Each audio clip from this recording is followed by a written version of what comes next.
Hubba bubba.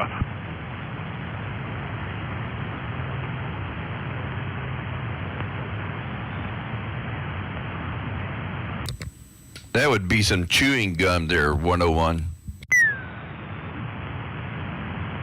Some chewing gum? Is that what you said? Yeah, hubba bubba. Okay.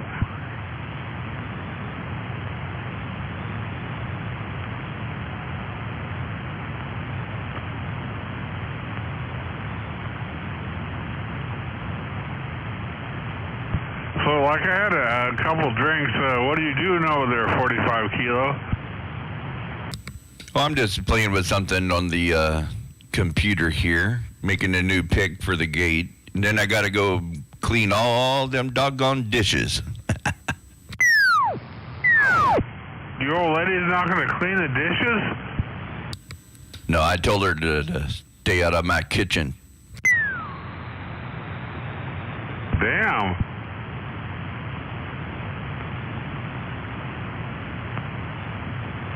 So, like, do you do the cooking? Yes, sir. Do all the cooking, and I got a spot for everything, so I don't like her to go in there and mess it up. So, like, during normal days, do you always do the cooking? Every day. Yes, sir. Wow. Cool.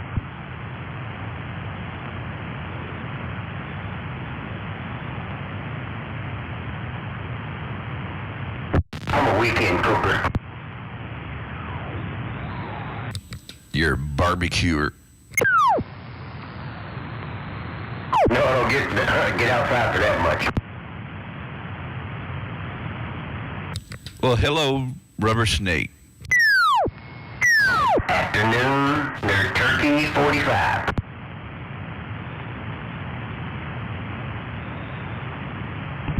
So, 45, you must be you ate your dinner early, right? We started at about 12:30. Nice. Exactly the same time we did. Now I gotta wait till 6 o'clock. We call that supper. We sat down at 3. Happy Thanksgiving, Rubber Snake. 101. You too, animal. Happy Thanksgiving, animal.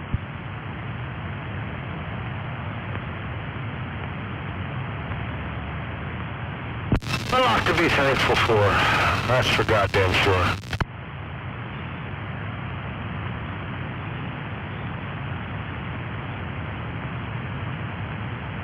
I was messing with a guy at work, and he said he was thankful for everything. He's really happy. And I said, oh, yeah? I said, are you thankful for Hamas? No.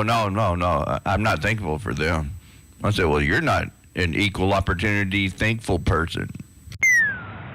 That's funny.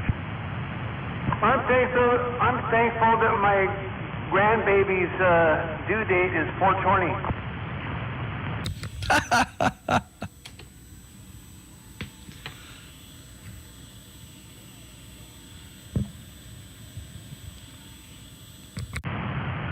We had 4 generations at the table tonight. That's amazing. That's awesome. How many generations did you have, Caffeine? Well, today there'll just be 3 here, but yeah, if we were with my folks, it'd be 4, but yeah, just 3 here today. That's not bad. But my dad's over there with my sister and her family, and then my mom's down there by herself in where she wants to be in Phoenix.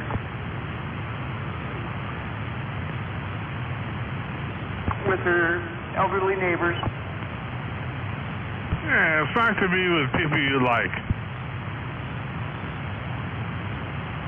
But she's probably enjoying 80-degree weather, though, right? I don't know. I like this weather we got here.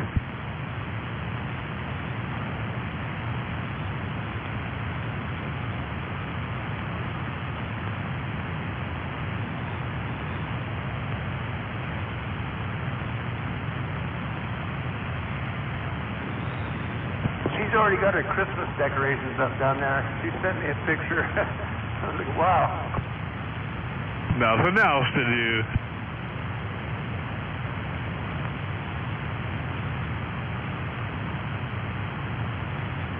I think we're going to go kill a tree on Saturday, so we'll have ours going up this weekend. Right on.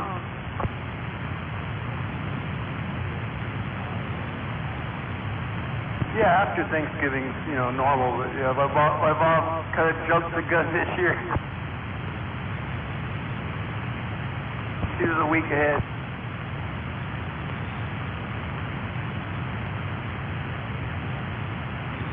She's retired, so she's got time on her hands.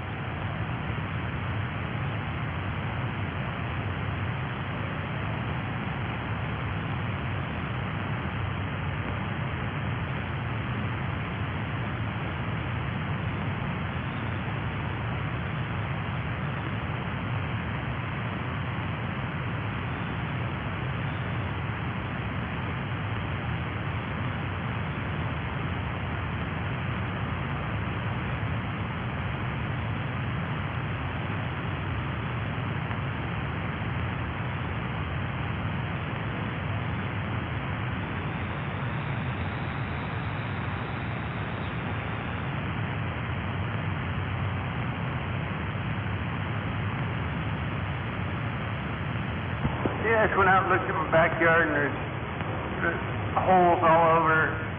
And then besides the mounds from the moles, the puppy, old Woody here, he's starting to dig holes in the yard.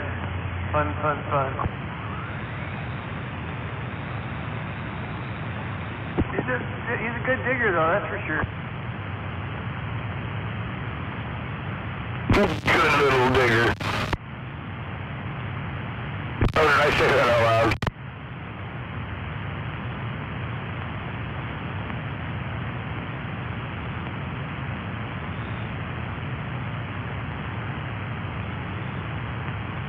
Oh yeah, and then he chewed the wires off my pressure washer to the kill switch and some other wires, but I'll figure it out. Oh God, damn it! It's my fault for leaving it out where he can get at it.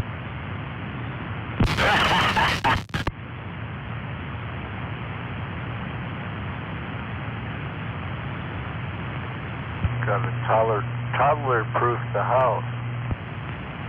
Yeah,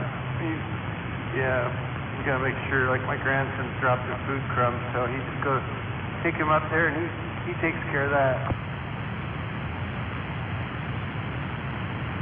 Got to do the cabinet latches and all that stuff. Eventually, you learn how to open things. Yeah, the dog's got to figure it out here too. They'll camp out under Dad's end of the table and under Simba's end of the table. Yeah, the puppy and the goat work as a team quite a bit. You know, like the puppy will open the gate for the goat to let the goat go in and eat my fruit trees, and yeah, the puppy just stands there watching them go by. Go ahead there, buddy. Yeah, come on in. If I'm allowed to be in here, you should be too.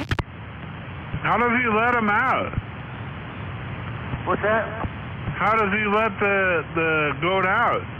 He lifts the latch on the gate. I got this wire latch, and I don't mind the puppy coming in and out, but he knows how to flip this wire out of the hook.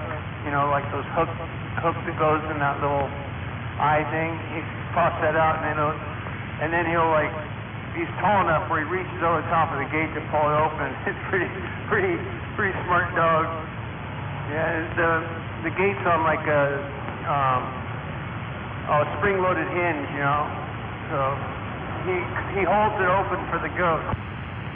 You know, when you have pets, every once in a while you got to remind them that they're edible. That's not nice. Well, if you're going to eat them, you don't name them anyway.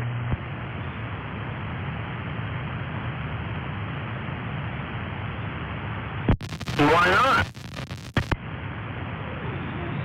Well, you know what you're going to make out of them, you know, like hamburgers, chops, chops, there you go. I named his pig Chris.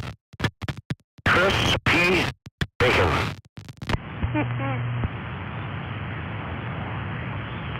Did he eat them? Hell yeah, we did!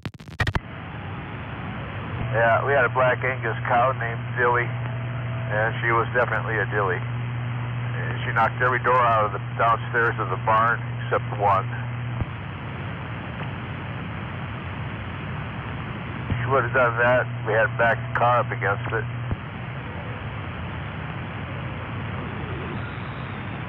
She was good eating though. Very lean.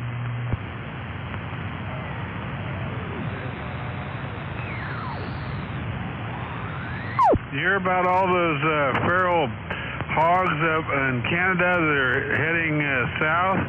They call them super hogs because they can live through the winters. They have hair, and they just ruin everything.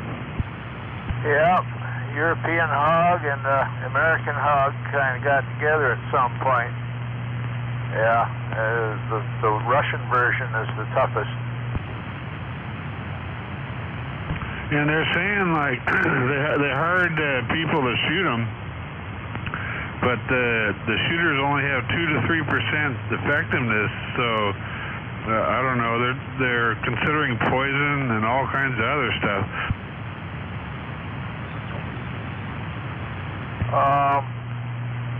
I'm a bunch of drones and turn some kids loose with the controls. You know, first-person type. Yeah, some of those gamer kids would get them. Oh yeah, yeah. Whole fleet of drones that are armed. Yeah, that would do it. Oh wow, we gotta arm the gamers. Well, yeah. They're already good at it.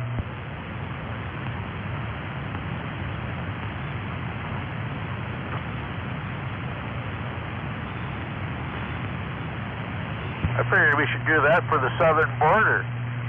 You know, arm them with paintball guns with purple dye and skunk oil. Anybody coming over to the border there, you just pepper them. You make them stink and turn them purple.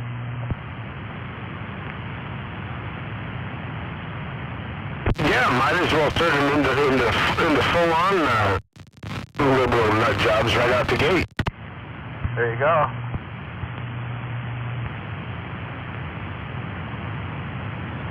That border should have been closed a long time ago. You know, initially the whole illegal alien thing there was you know, a thing about factories and businesses hiring illegals illegally, and the only reason that happened was they didn't enforce the laws that were already on the books. They didn't want to put the CEOs of any of those corporations in prison. Wreck the economy.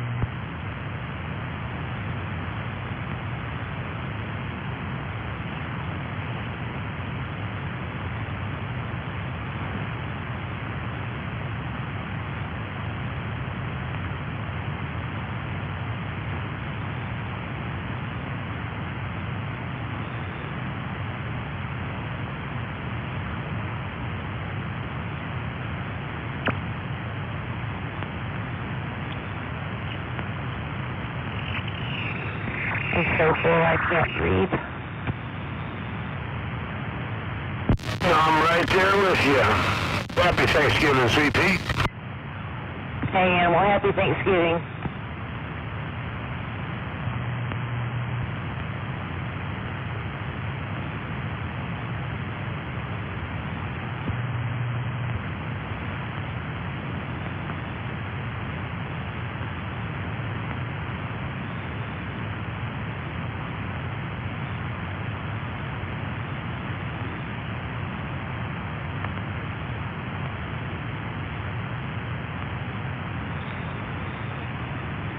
Yeah, we lost 2 goats this year, damn it. Well, we got 4 left. You lost some goats? Yeah, my wife loves them goats. Is that the big giant one? Yeah, that would suck. Yeah, Jake, the big white one. Yeah, he's still hanging around. That's the biggest goat I've ever seen in real life. He is like the biggest kind there is. It's called a Saiyan. Fainting goats. Hey, what did those 2 taste like? Hello. Yeah, Kilo. What? You said you lost 2. You didn't waste the meat. Fainting goats, and one of them got bit by a snake. It killed her, but they were the coolest goats ever. Do you have any goats left? No, we had those 2, and then we had a couple of little babies, and then we got a big Billy that used to drink his own pee. He was nasty. Damn. We'd sneak in the house. If you had the sliding glass doors open, he'd sneak in and go out the front door and ate all my plants, every plant on my front porch. That's what they do. He was good at it.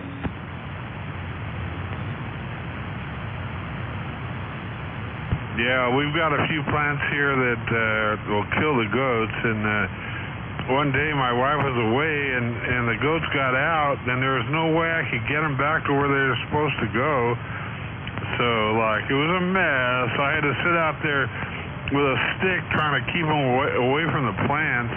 Of course, they didn't want to. No, they don't go where you want them to go.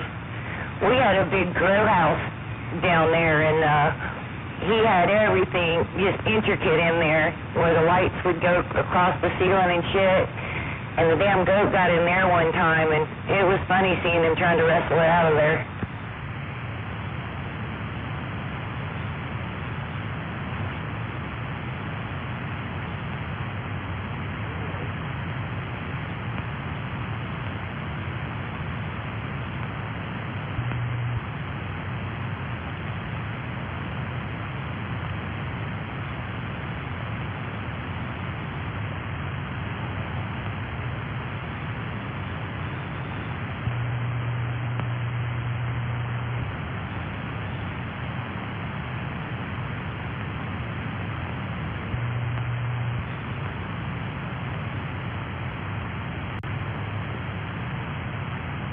Yeah, normally I go to the bar and have a few drinks, and it's not too bad, but I went out to go to a bar today, and they're all closed.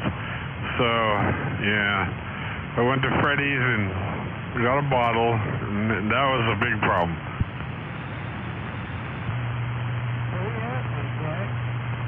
But now the problem is solved. You're at home, and you got a bottle. Well, that part is true, but I'm getting so toasted. I don't usually get this toasted.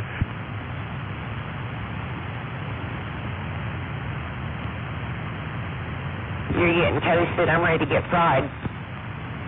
Yeah, that's another story. I had to quit smoking pot because my lungs.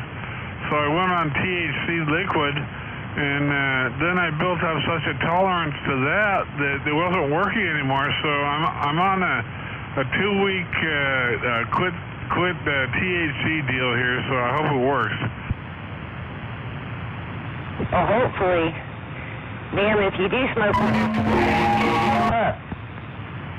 Yeah, it's so weird, man. I can take the liquid THC and it's not working that much, but I can smoke a joint and it kicks my ass. we just went down to and stayed for about a week and didn't smoke. And damn, the second I come home, I was fried. I know what that's about.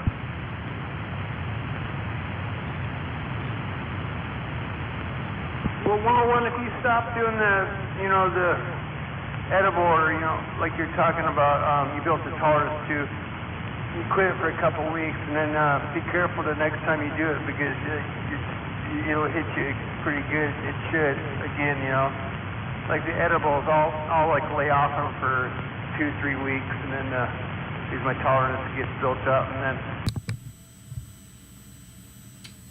I know what that's about.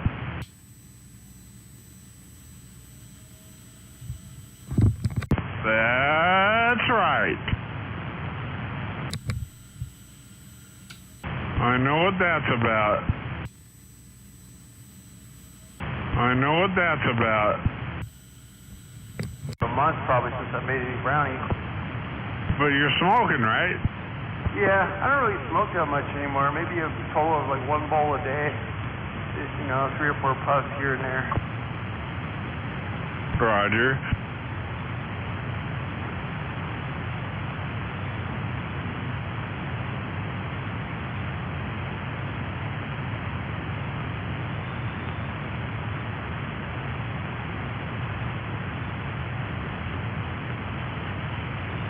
Yeah, that's probably for the last 15 years I've more smoked, not more than a bowl a day.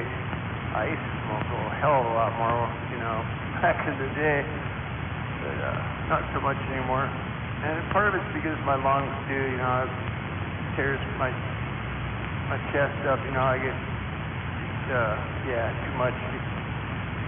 It's not good for me. Like people like you, your lungs.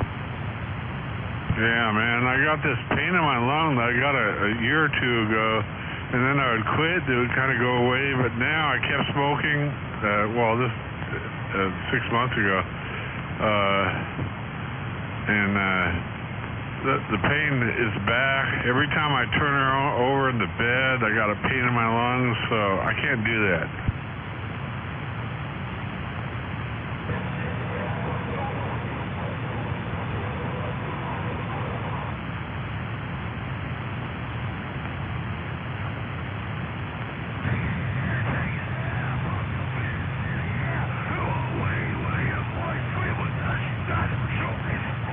Yeah, exactly.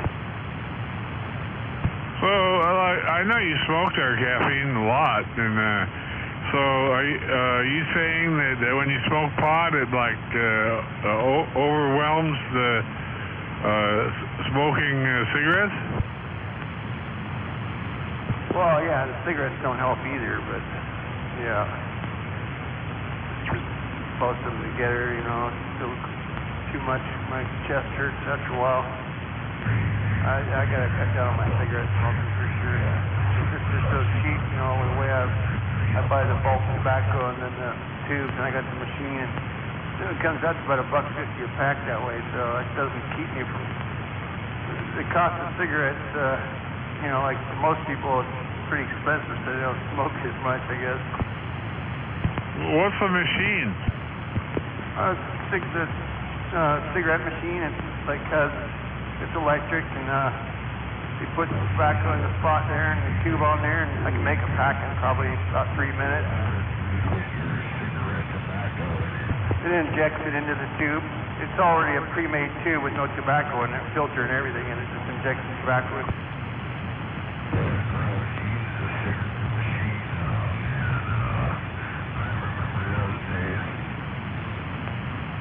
No, this ain't the machine you're thinking of there, War Daddy. This is like, I could make a whole carton in 10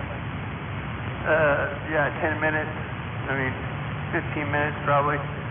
A pack in a couple minutes, but yeah, real simple. It's electric, not the hand crank old thing.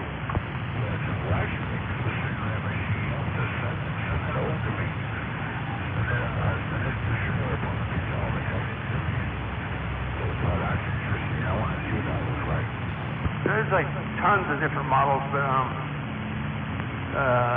got it's made by Premier, the same company that makes the tubes. Premier, they've got like several different models now. Okay, Premier makes an electric cigarette machine. Yeah, I got it on Amazon, and then who's the other one that makes them? Shit, can't remember. they had the Top-O-Matic electrical one too. We had one of those for a while, like the hand crank one, but it wore out, so we got this electric one.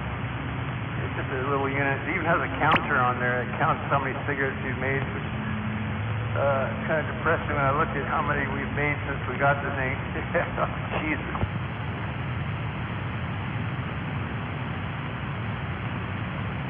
So, how does it work electrically? Does it just like put all the tubes in the links of the slot and it just like you put the back door up there or something and it pushes it in every time? Yeah, they got some like that where you can dump a whole bunch of tubes in there and a bunch of tobacco, but this one, you just put a handful of tobacco in the little hopper thing, and then you just put the tube on and flip the lever, and it electrically injects it real quick.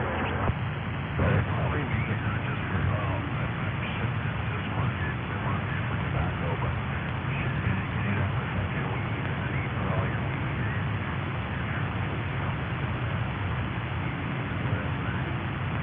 Put all the trimmings, I can't remember what we used to call them back in the day, like a two-finger lid, trimmings, like the shake. You take the shake, you can just use the shake to make a bunch of marijuana cigarettes.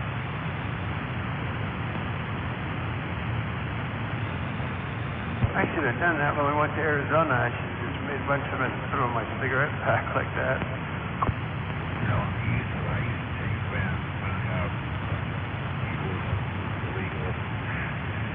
Go to Capitol Hill, find a dealer on the street, and you get like a $5 nug, and get alright size buzz, like a little nug for $5. Take that nug, rip it up, and basically take up half the tobacco out, or a quarter of the tobacco at the end. That's a bitch with the weed, and put the more tobacco back on the weed, and smoke that Black and Mild, until like walking around smoking Black and Mild, and you hit the pot, and then that's what we used to do back in the day. It's like people used to use them to roll up the Swisher Sweet, or I was smoking for money to dump put something up those fucking cigars, those what the fuck are they called? They're a type of cigar that I smoke. Can't remember what the Good Lord. Is he still talking? Yeah.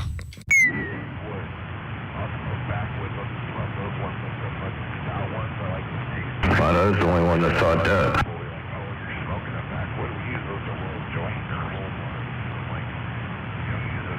Yeah, he barely in my noise floor. I don't hear nothing. Pump it up. Pump it up.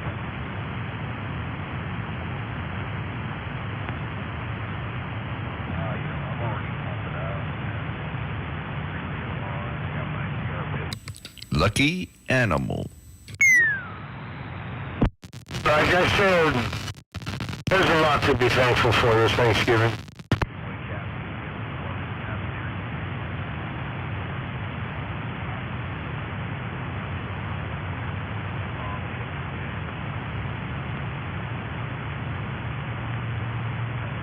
You faded out, man. I don't think caffeine can hear you. Yeah, he figured it out. I think caffeine fell asleep waiting on him to unkey.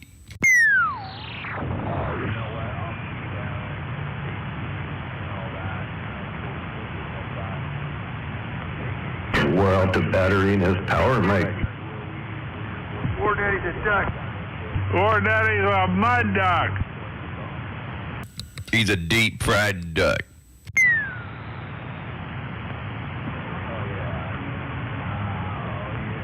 Give it up, poor Daddy. You're not making the trip.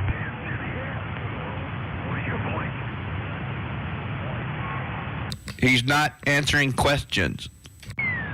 Sir yaps a lot. Got down.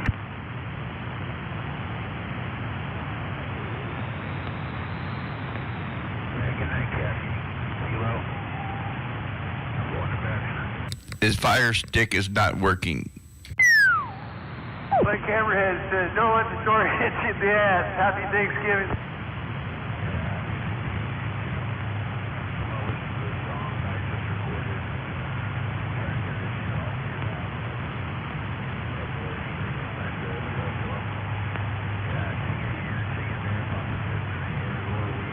Don't let the door hit you where the good Lord split you.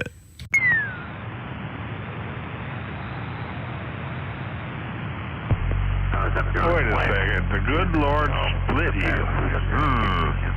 What does that mean? He's a girl. Oh.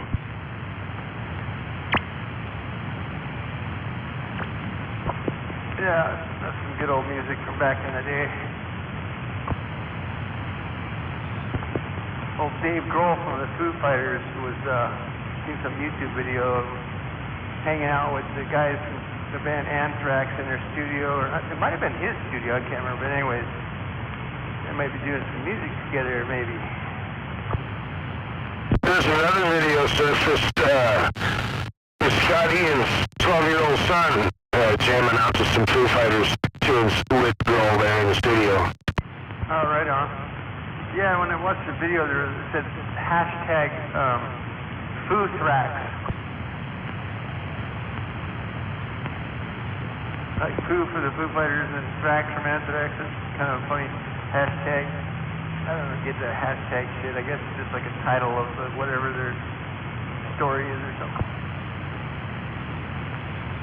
Well, right now's a good time for Dave to jump in on the drums and jam with him for a bit, because Charlie Benante's out on Pantera tour. Yeah, 10-4.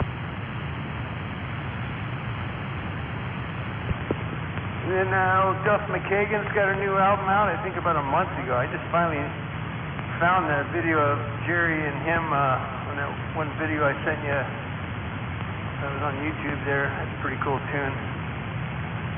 I got to check out that Duff McKagan album. Duff McKagan album should be pretty cool.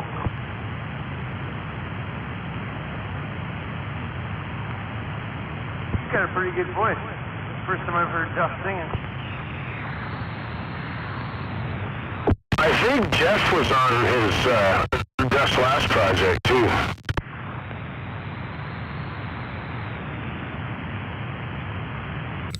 I'm on his Facebook, and then I saw he had a new album, but I haven't heard it yet.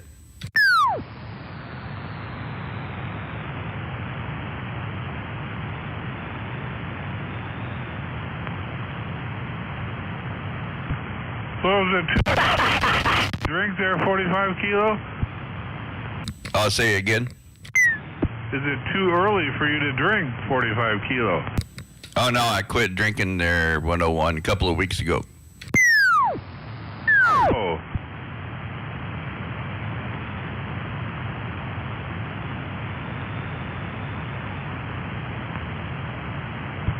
So what brought that on?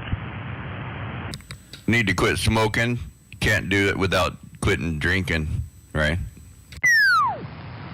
Rogers. Hola, eu vou tribão subir, fim de Oh semana. no! Oh no! Don't let that in here! You're off the key, Roger D. Oh, lordy. Hola, hola, bitchola. Hola, Coca-Cola, motherfucker. I got a big, huge hot dog for your Thanksgiving. Oh my God. Hot dogs on Thanksgiving. Unless it's in a bun cake pan with gelatin around it. I'm gonna get it. I got a delicatessen right here in right underwear, you piece of shit. Whoops. I don't know. Between you and me, Caffeine, I think we can eliminate that guy because he's just not that strong. You're eliminating him here. Talking, it's like he doesn't exist. I was going to say the same thing. 101, you take him clean out of my ears, too.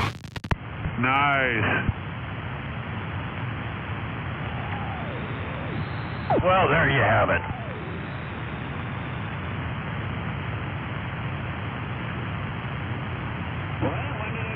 You're back out. Is that Smurf having it?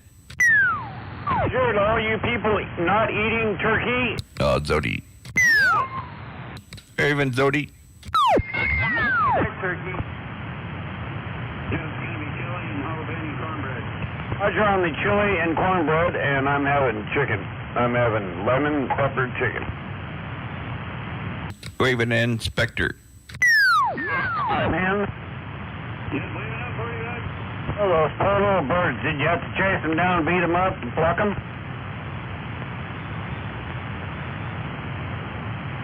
Oh, somebody had to do it.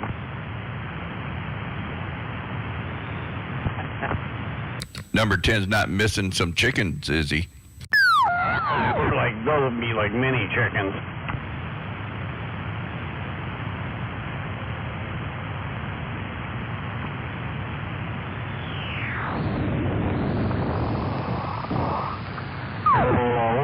Don't be a fucking dork and come and get your big huge sausage right here inside my pants, motherfuckers. It's Halloween. Come on.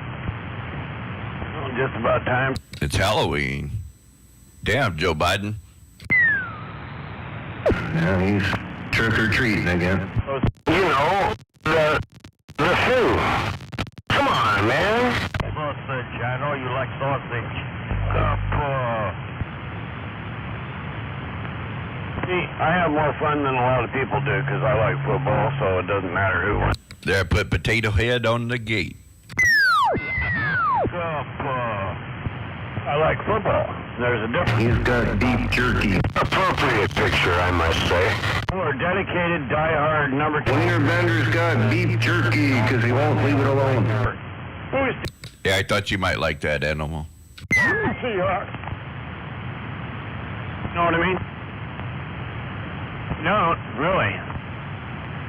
Lying. You're a true 12, aren't you? 12's lie. It's almost that time. When they went. Yeah, that big goat we got there, the That fan, means you're he 12. will not be led by a leash. All our other goats, we put a leash on and want to go to the vet or whatever, not a problem. But this fan, he goes where he wants to go.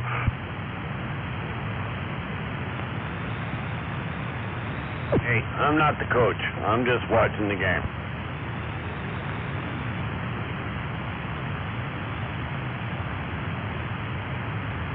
I'm not in charge. I'm just a loose nut behind the wheel. Well, I think I'm going to put the game on. 25 minutes.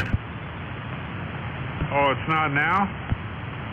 No, it's like 5:20 or something like that. All right, I'll wait.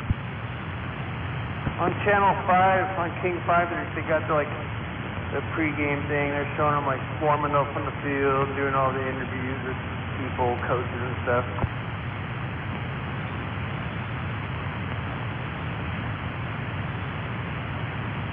Get to hear how good Purdy is and how bad Gino is.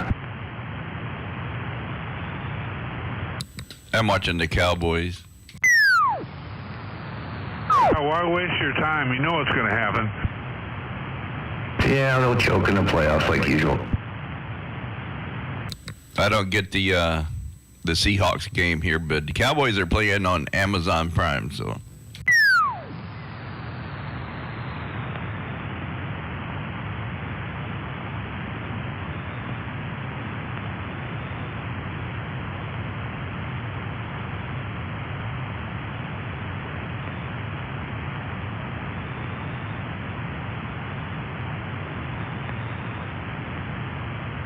Shit, Animal can watch pretty much anything out there because I forgot I've got my, whatever he's got, like, Xfinity or whatever, and then I got my Fire Stick out in the barn that's got my Direct TV that's got all the other channels that he might not have on there.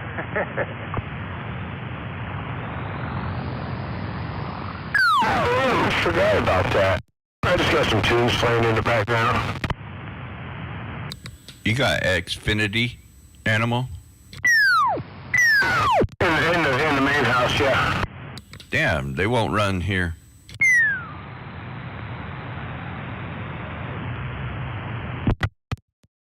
Wow. They must not have it broke off the highway, or... They don't have it out this far. Nope, they said they stop at 260th Street and no future plans to go further. Sweet.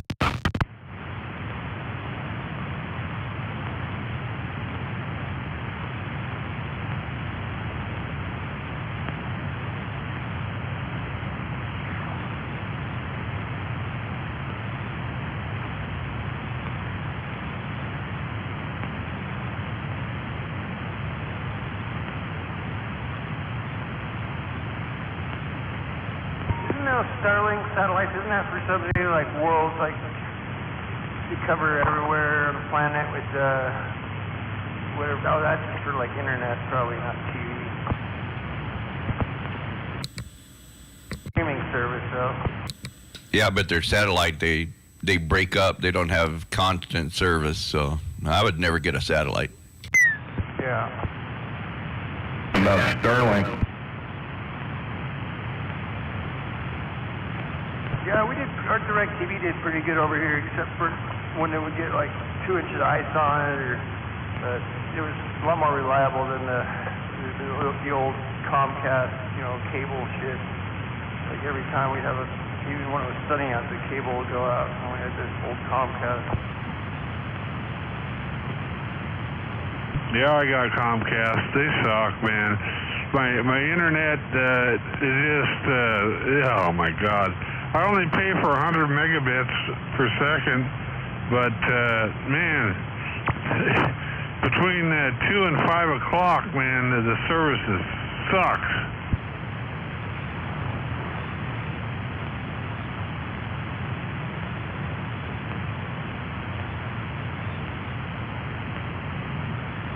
Yeah, one of the few good things about living close to the city is we got that. Put that CenturyLink fiber stuff in our neighborhood about 4 years ago. We got like introductory plan, a gig speed for $85 a month, like 1,000 megabytes per second or some shit. Yeah, I wish I could get something like that.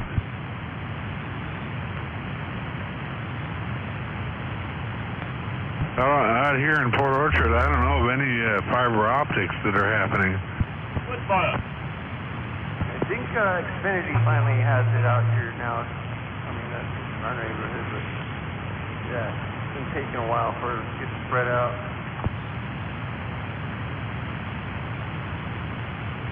What's the price of those? It's like this 5G stuff for the phone. I've still got, the old 4G phone. My wife's like, we don't need 5G phones. Oh, okay. Yeah, the thing with 5G is they jack the price up, man. I mean, it has more throughput or whatever, but yeah, I mean, 4G LTE has better coverage in more places, at least now. You sound like you're a Verizon salesman. Yeah, I had Verizon. I was happy with it, but I had to get on my wife's T-Mobile plan, and I'm not quite as happy with it, but it is what it is. Coverage isn't even close to as good. In the areas I've been, We got AT&T here.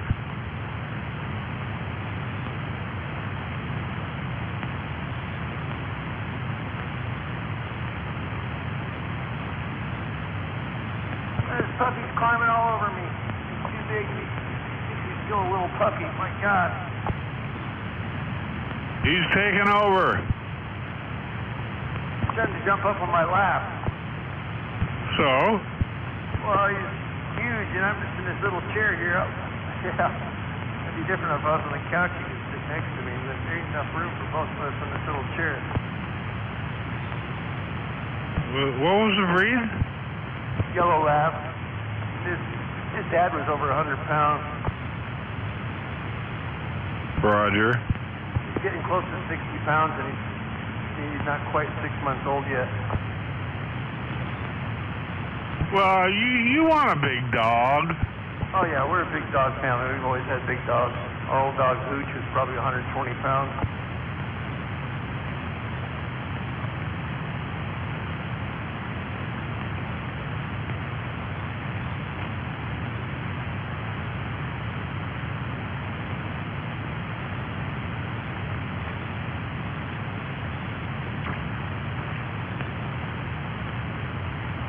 Yeah, you know, caffeine, talking about THC doses and stuff, like you told me like 150 milligrams was good for you, but man, over the years, I went up to a full syringe, which is 620, and then I went up beyond that, which is another half a syringe or a quarter of a syringe. I don't know what that is, like 800 or something. Yeah, I definitely built up a tolerance. Oh shit, I didn't get up that high. The highest, I mean, I ever did was maybe, one time I did 100 milligrams, and that was a big mistake, but usually I would, I don't know, that's about what I got up to, is 100 milligrams at my highest tolerance level there, or the most I ever did, but normally 50 milligrams would give me a good buzz.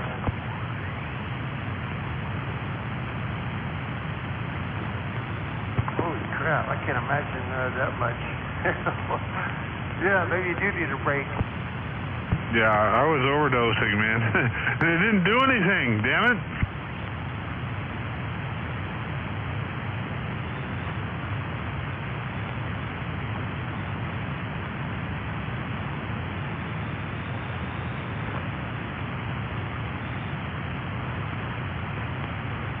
Anyway, I got like 3 more days for my 2 weeks, and then I'm back to trying it. I'm gonna try a small dose, see what happens.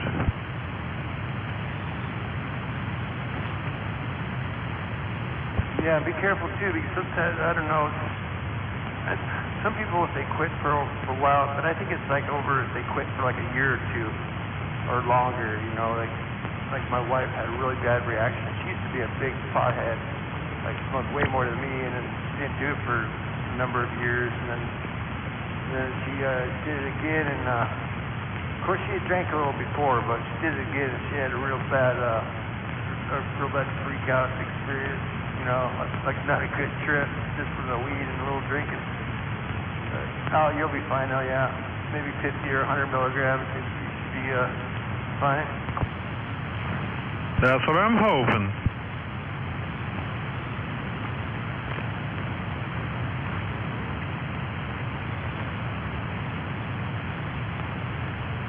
Yeah, it's kind of like somebody on heroin or something, man. You keep increasing the dose. It's crazy. The same shit happens with pot. Chasing the dragon. Well, yes, there was drinking.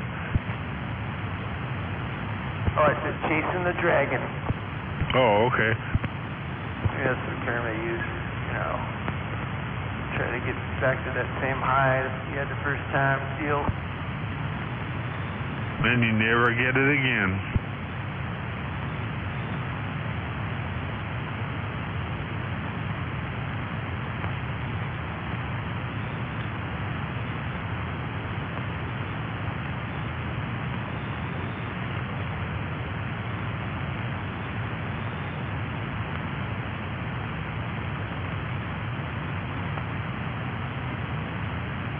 I'm going to have to go see what the holdup is on this bird.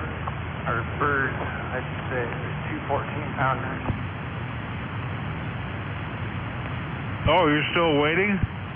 Yeah, I think they're done. They're just resting. The juices are coagulating nicely. Yeah, mine's scheduled for 6 o'clock, so yeah, I'm waiting. Yeah, we always eat later anyways. Yeah, or eat dinner later around here. But I mean, tonight, Thanksgiving is always, 3 hours earlier than I normally eat. Sometimes I don't eat dinner until 9 o'clock at night. I don't know, man. A few people out there said they were doing it at 12, so I don't know.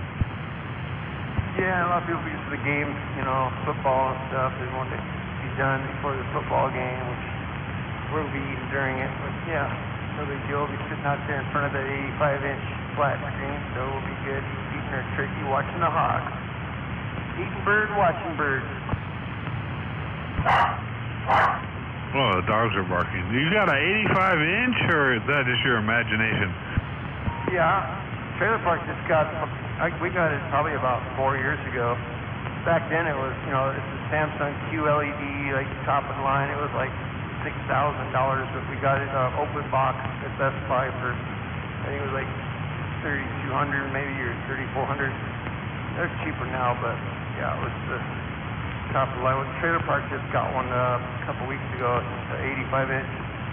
And that's like, nowadays it's not super big, I guess. I mean, shit, the wife's got a 55-inch in her room, and I got a 50-inch in my shack. Yeah, that's funny, man. I had a 58-inch in the living room here, but I moved to the bedroom and got a 65-inch CTL, which is superior, but I've been looking at those OLEDs, and what I need is more brightness, because we got solar tubes here that bring the sunlight into the room, and it kind of goose with the picture on the TV. Yeah, I've got mine actually, I made an indent, you know, like, it's inset, so the face of the TV is flush with the wall. It's even mounted on a, you know, a TV wall hanger thing. It's a real low profile one, the lowest profile I can find, but, so there's like, it's inset in the wall, and then, so it's like totally flush with the face of the wall, and then I painted the wall black, and we're gonna eventually make it into a movie theater room, like where the walls are black, ceiling and everything. But the black walls around it really accentuate it, kind of makes it, I don't know, better viewing experience, I guess you could say. Yeah, Roger. And we got the Dolby Atmos sound system, and man, it's so crazy. It sounds like it's all around you. It's like way beyond like the old surround sound. I mean, it's like 360-degree sound. We had to watch Star Wars movies, like, we watched all of them, like, when we first got it, because of hear the cool sound. So, you just using the surround sound on the TV, or do you got external speakers?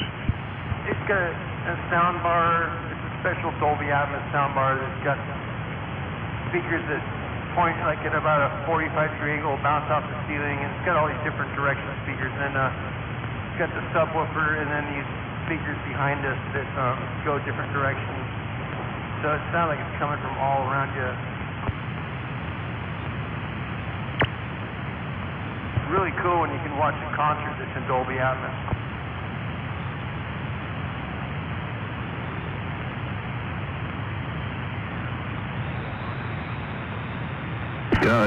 Do some squishing on Purdy.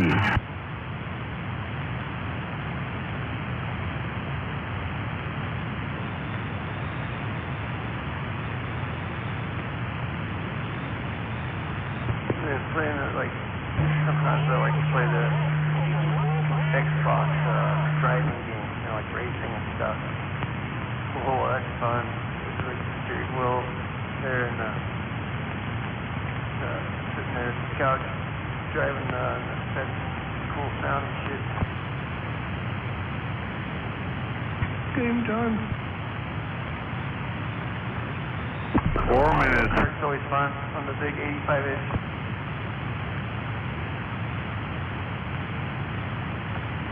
The big countdown to the game.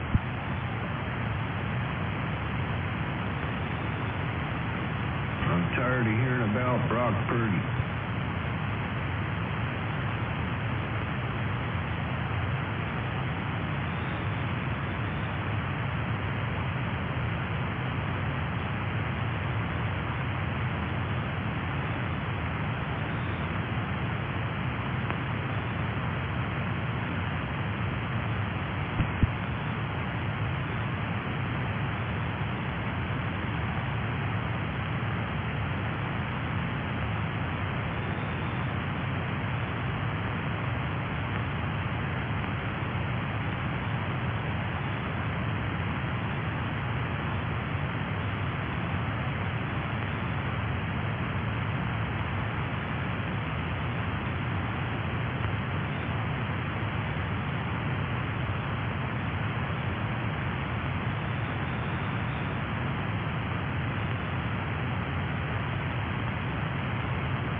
came back and sat next to me in his chair.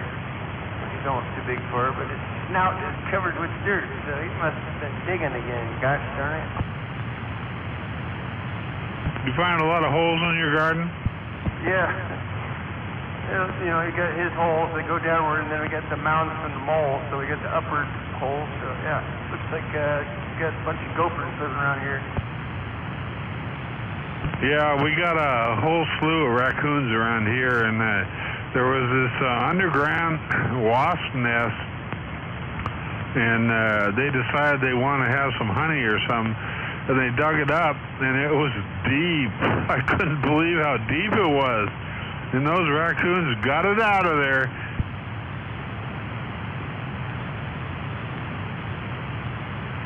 Yeah, I gotta take my net out to the pond and clean up all the water hyacinths and then the watercress.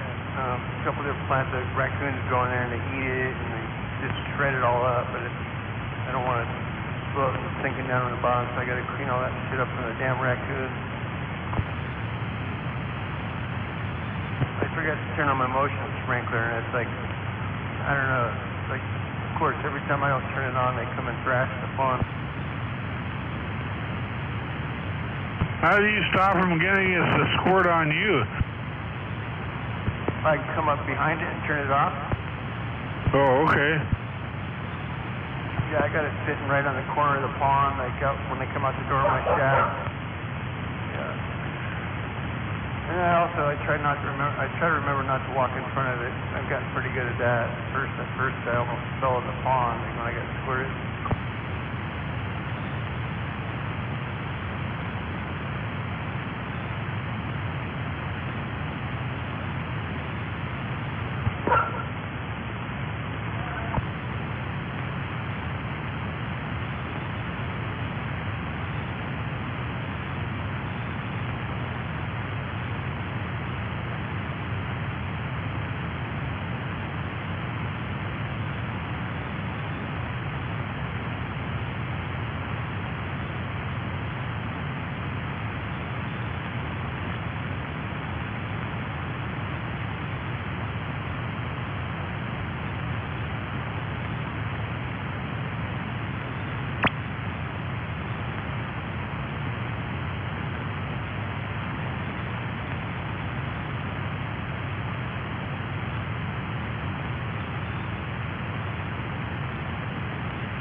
Oh, Woody's over there harassing the goat. The goat's trying to coming back at him. Looks like the goat's going to headbutt him here shortly. Yeah, fight back, Ghost. Get him, Sean, get him.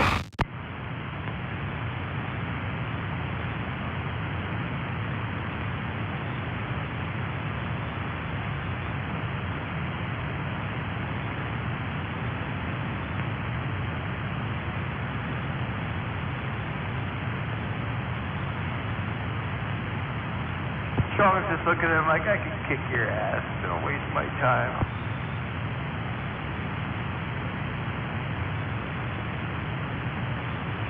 Not for much longer, though.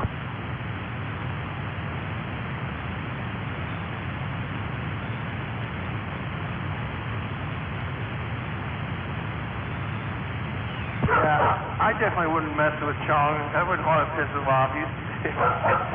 He came at me a couple times when I got mad at me, like, started charging at me, like, no. Holy crap, that dog is loud.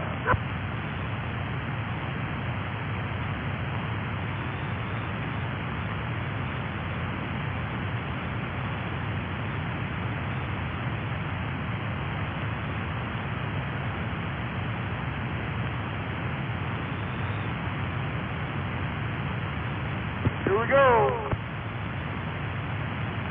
Go on.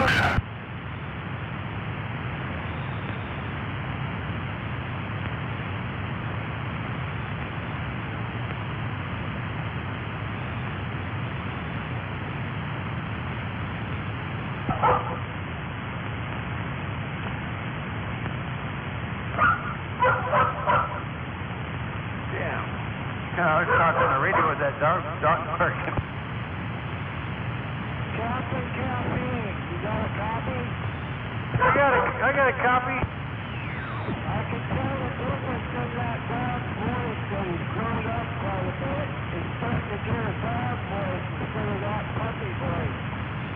Is that Deer Slayer? Yeah, it's his horn. Yeah, the dog kept barking when you were talking, so I only got about every other word. I wish that dog had shut it so the dog would be quiet when I was trying to talk on the radio.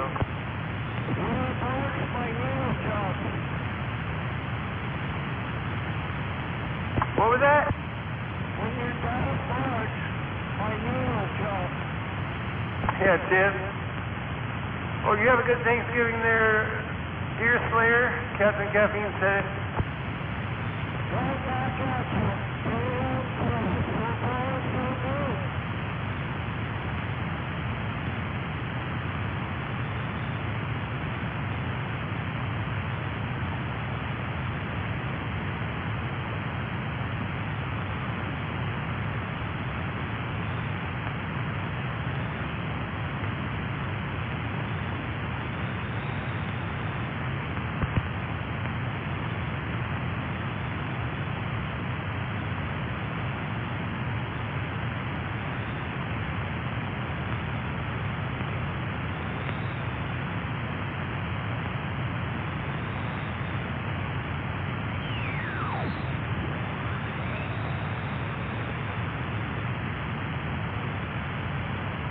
They're wearing their all bright green uniforms. I like the green.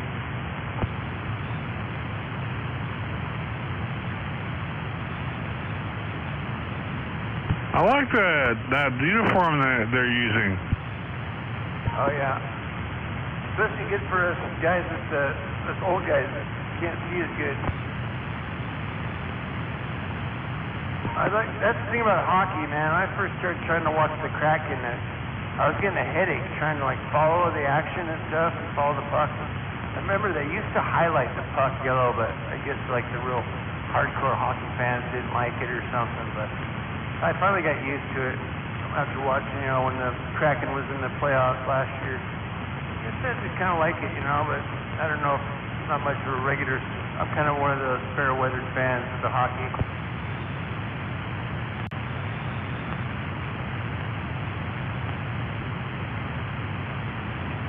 Kind of like the Mariners lately. If they go to the playoffs, I'll watch it. But other than that, yeah, once in a while I'll watch a game.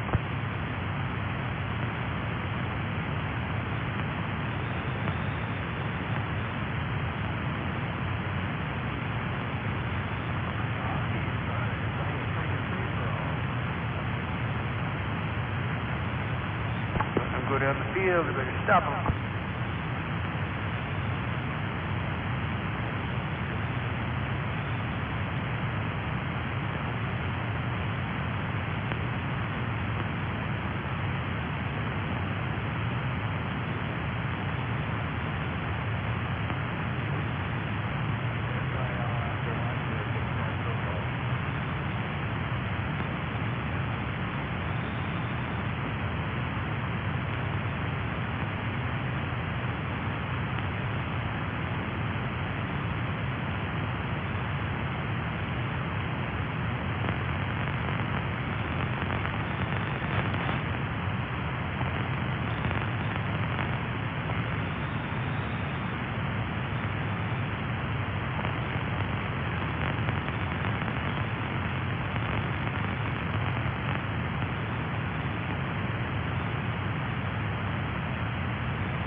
I can see it already. We're going to get slaughtered. All right. Who's still conscious after eating their Thanksgiving dinner? Everybody suffering food coma? Come on now.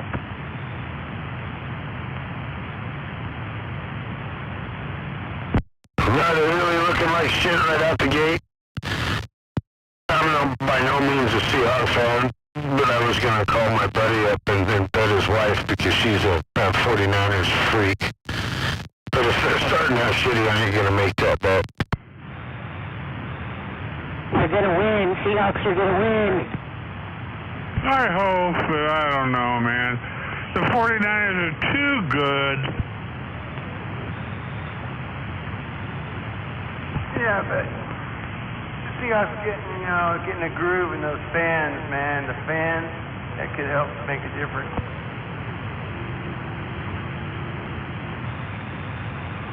But Seahawks don't usually do anything in the second half, typically. Or at least when they're way behind, then they do something.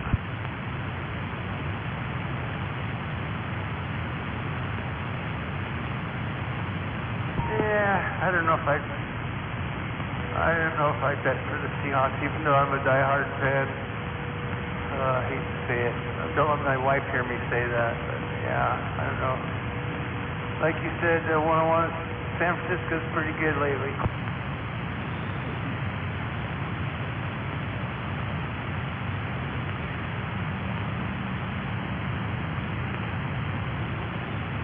Yeah, I gotta finish grinding them down tomorrow after the glue cures overnight.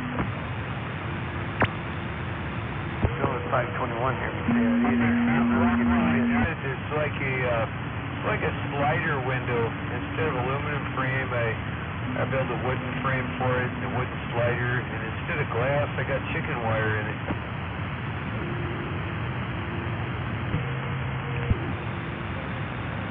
No, it's for inside. It allows for ventilation, and I can block the cats out of certain areas unless I want them in there.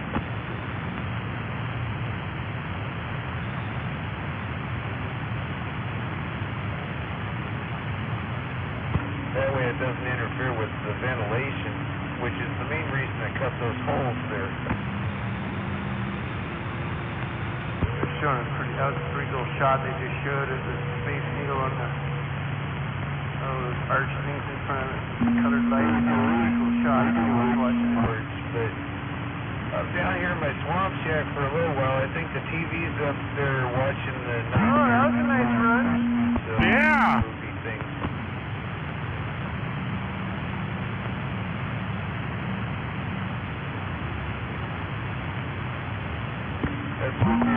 Ran a kickoff back to their about San Francisco's 30-yard line. Almost went all the way. Got tripped up though. Maybe there's a chance. Scary movie. It's Jack that represents Halloween. He went and took over Christmas and started delivering scary presents for Christmas. And Santa Claus got captured by the boogeyman. And, well, there was a great escape and stuff. Don't want to throw too many spoilers just in case you ever watch it.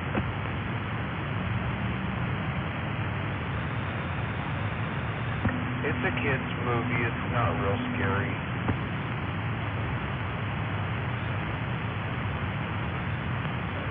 It just has a scary name.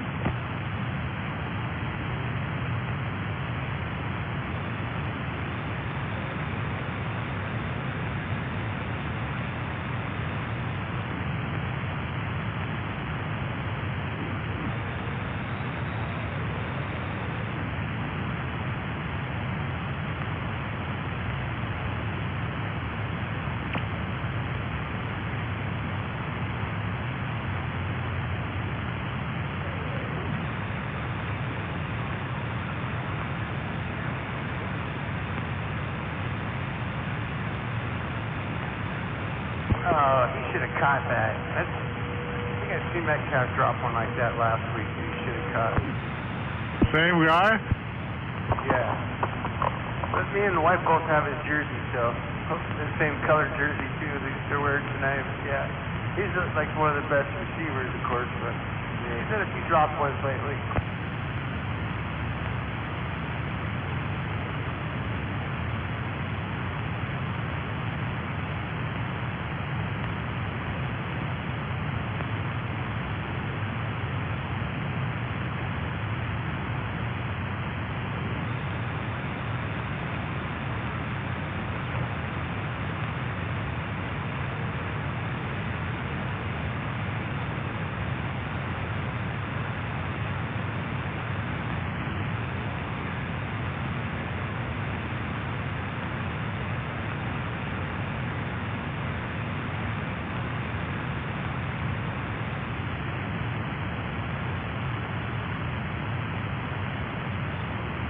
Get a field goal. Better than you did on that last field goal last week. Damn it.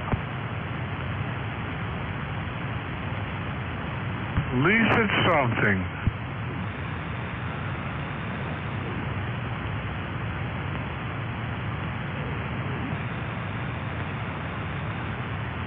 Yeah, I'm watching it on over the air.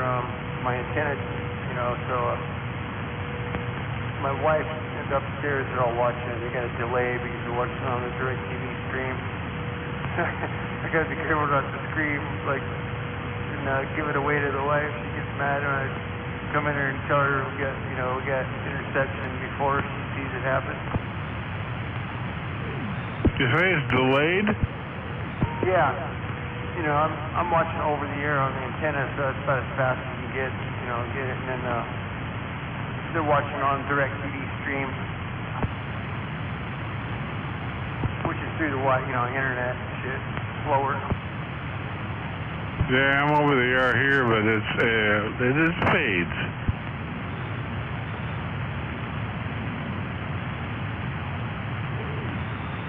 I know in certain areas, like where my daughter's old place in Lakewood, or American Lake, there,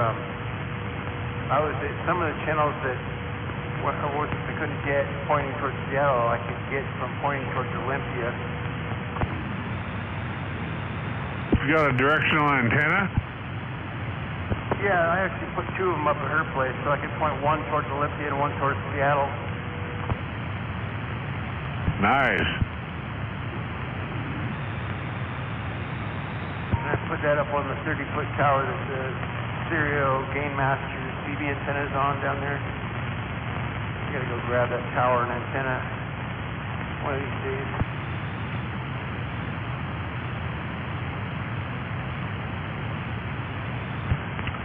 I don't care what anybody says, but Stereo 2016 is a badass antenna. Yeah, so is mine, except for mine, the tip of it's bit like right below the top section, so about 3 foot down from the tip.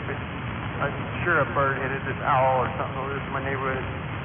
The only thing I can explain is there's no branches close to it, but yeah, the tip is bent at a 45-degree angle towards the north, and then the radials have some of them gotten like pushed around, like some of them are like kind of against each other, others are spaced out too far, and that's because the branches are growing up by the radials now. I gotta get up there again, trim that shit back, fix the radials.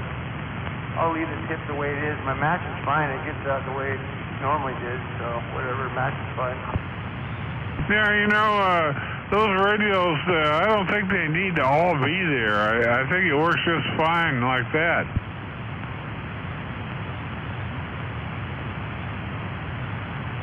I think I might be getting a little bit more ground noise with them being how they're kind of screwed up right now. Yeah, we'll see when I fix it if there's any difference.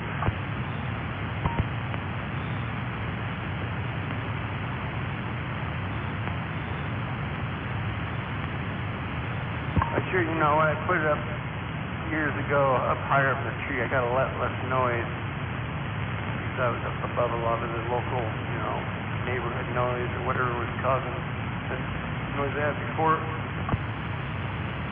Roger. I'm sure you noticed it too when you got it up higher in the tree, except you get more noise than you receive from distant stations, of course. I don't know, man. It just works great. Oh, yeah. what a difference it made, though. I'm sure when you raised it up, and how many more people you could hear and talk to. Oh, yeah, 100 feet up there, man. It's amazing.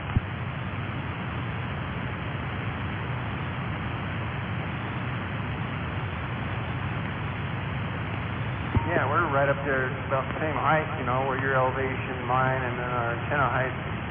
That's why we get back to, you know, connect, or no one can get between us except for maybe trailer park. I don't know, man. You'd give them some business, though.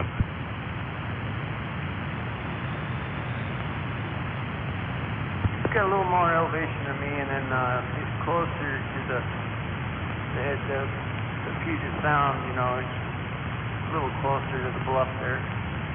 I don't know, he's got a lot of trees to go through, and I've kind of got more openness towards you, so it might be closer than I think. I don't know. You're 20 over right now. Can you kick it up more or what? Trees don't block signals. Even if they're right up against them? Yeah, I didn't know, but yeah, I could bump it up more than 101, but I'd have to go turn some dials in the shack there.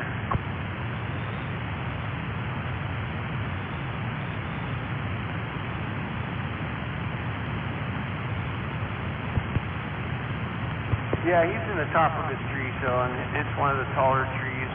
Those ones around it, so I'm sure it doesn't affect it. Like you say in there, Pigpen, and happy Thanksgiving down there to you. Yeah, back at you. Whoa, put my lights up.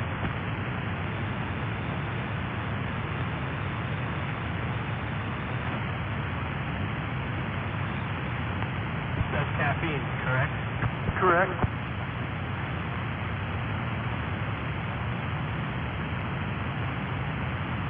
And the other gentleman you're talking to, I know I've talked to him or heard him before. What, at 101? Roger, 101 here. Who are you? Pigpen, 354. Right, Pigpen. Haven't heard you before. 354 on top of the pile.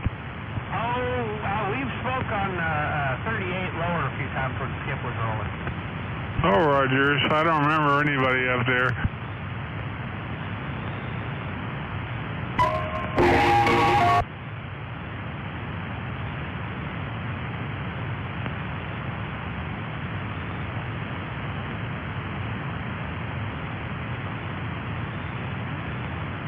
Hey, round down the Valley of Auburn, as Wave Rider calls it, or not Wave Rider, High Sider calls it, the Valley of No Receive.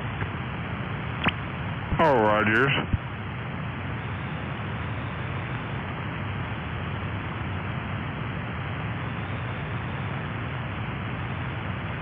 Commercial.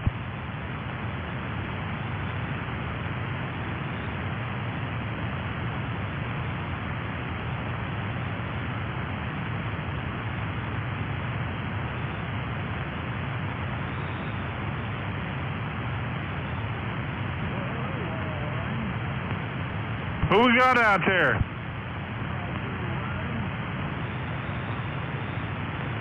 Five three one. You don't sound like 531. Call me Sky, S-K-Y, 531 in the South Puget Sound. All right. 8 pounds here in this town. Sky, haven't heard you out there for a while. Yeah, Ken, I'm running on batteries, so it'll be a short so 101. I'm looking at you there. Sounding good down here on the rock. I'll yak at you later. Later.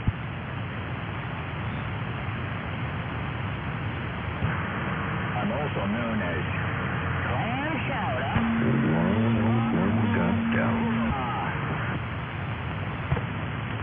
I heard that clam chowder. I heard that clam chowder all the way down in my swamp shack. 531, Sky, Station 10, in the swamp.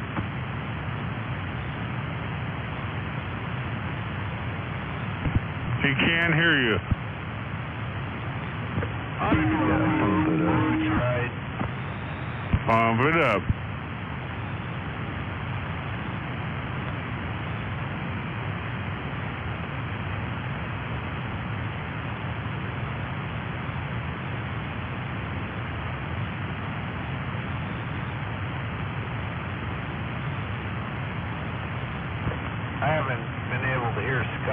down here in my swamp shack for a long time. Quite enough I could actually hear him today. Station number 10 in the swamp. Standing by. Hey, 10, I hardly ever hear you. You must be doing something right today.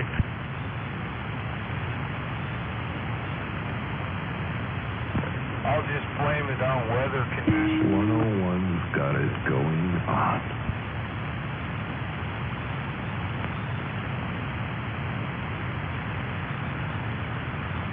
My radio is working. You're the big strapper today. Oh, I wish.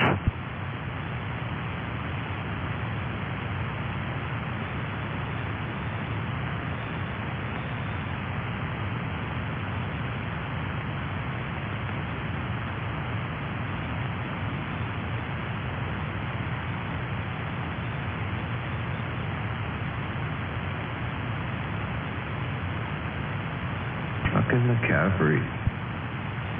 He threw it away. Goddamn McCaffrey, he's kicking our ass.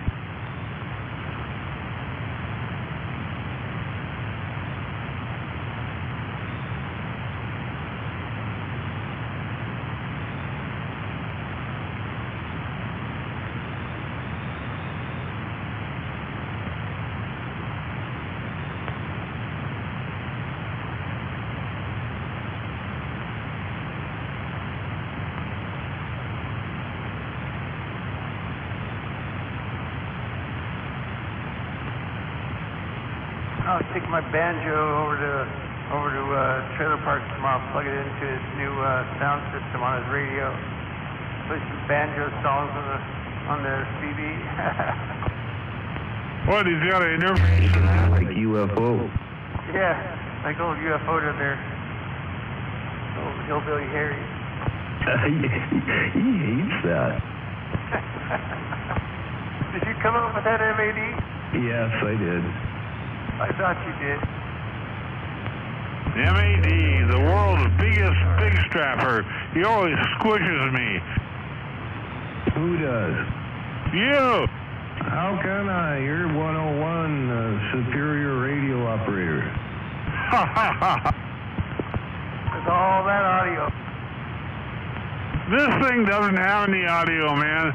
7300 with a stock mic, 70% audio. Forget it. This is a 7300 there, 101. Oh, you're talking about your station? No, this is, you should get one that sound like this.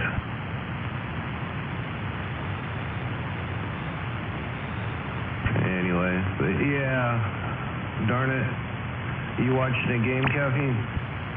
Yeah, I haven't been watching the last 5 minutes. I just came back down in front of the TV now. I didn't see what just happened though. Something bad? No, but McCaffrey's just running amok. Oh, damn it. And it's funny to hear your dog bark in the background. See if I can get him to say rock and roll. He gets the syllables right, but it doesn't, it just sounds like a bark, a tree bark. It's like, woof, woof, woof. He can't make the R sound yet. I'll teach him.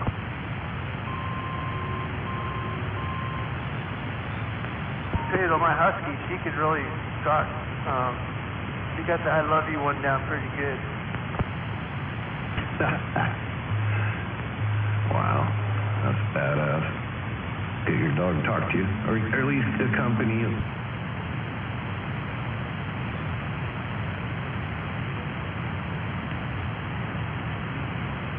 Been checking them R8s out, man. Those are cool. Yeah, I've been looking at a couple other ones too, like the Tascam, the Mix Task 4 by Tascam. It's like a newer, similar type of thing, and also the Boss Gigmaster 5, I think it's called. That one looks freaking cool because it's got all the guitar effects on the, like all of Boss's guitar effects. Plus, it's got all of Boss's vocal processor effects on all their top-end vocal processors. That one looks badass. The Boss Gigmaster 5, and then they have the Gigmaster 8. And the thing is, you want to look for, you know, if you talk, I don't know if it matters as much on the CB radio, but the preamps are the key to the good sound. You gotta have good preamps, low noise. That's why I like to do research on all of them. But those R8s, they're still, I mean, they've been out for quite a while, but they're still, they still get bought quite a bit, and they sound good. And the price on them is pretty decent. Oh yeah, I found a used one. I almost bought it. I found a used one for less than $200 in excellent condition on Reverb. Yeah, I'm like, damn. But, yep. I'm gonna check. I'm gonna do some more research. I'm gonna like YouTube it.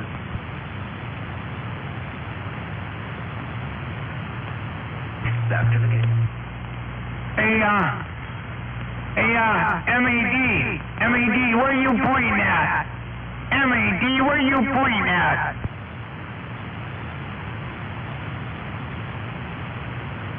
MAD doesn't hear you. You're a weaky squeaky.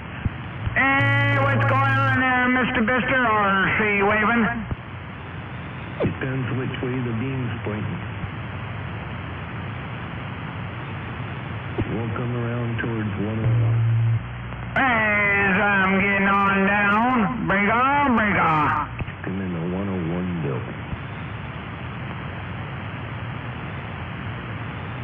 Oh, shit. Gino's down.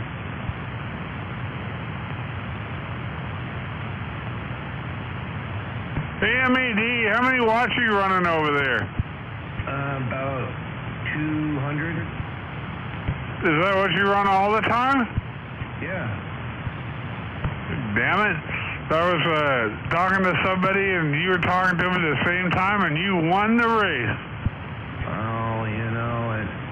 Oh, tomorrow you'll probably key on me, right? It's just the way the atmosphere is some days. Tomorrow you'll probably be all over me. He's got a beam though, 101.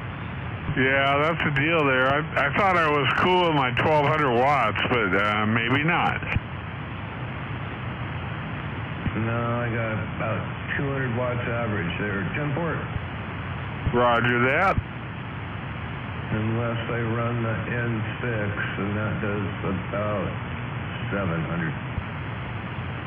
Yeah, it all depends on Mother Nature too. Sometimes Omnis do better, and then it depends on what the other person's on, and all a bunch of factors. Palomar 250 on low. Getting down. Heard that, Palomar 250 on low. Keep it low and don't get hot. Fun.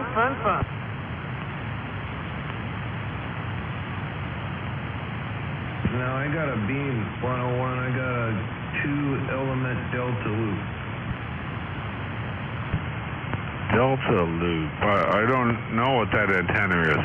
What does it look like? It looks like 2 V's with a wire connecting across the V's. And one of the elements is longer than the other. Oh, roger on a V. That means you get horizontal and vertical, right? Yeah, and I put mine more on the L, where I leaned it over, so it's in the L position, and I get that leaning element there for the dual. Yeah, you caught on quick. Nice. Cheap, but effective.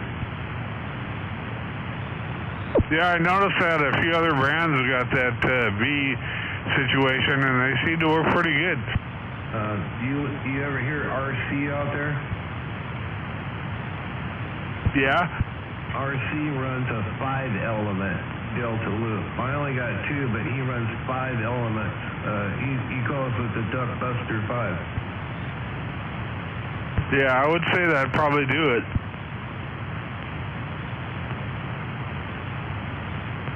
But I live in an apartment. I can't run a lot of watts, man. So I keep it down there. It's important. Have you had problems with interference with that 200 watts? No, never. I can run 1,000 all day. I can do 1,000. I just don't. But no, even if I do that, no, never got a complaint. I just don't push it, right? Roger. Anyway, hey, happy Thanksgiving to you. Hey, back on you there. We're just about ready to eat here in another 5 minutes. Now I'm going to get stuffed. Roger 10-4. You have a good one. Later. Watching this goddamn game.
They look tired, man. I think they're tired. God, 5 dudes.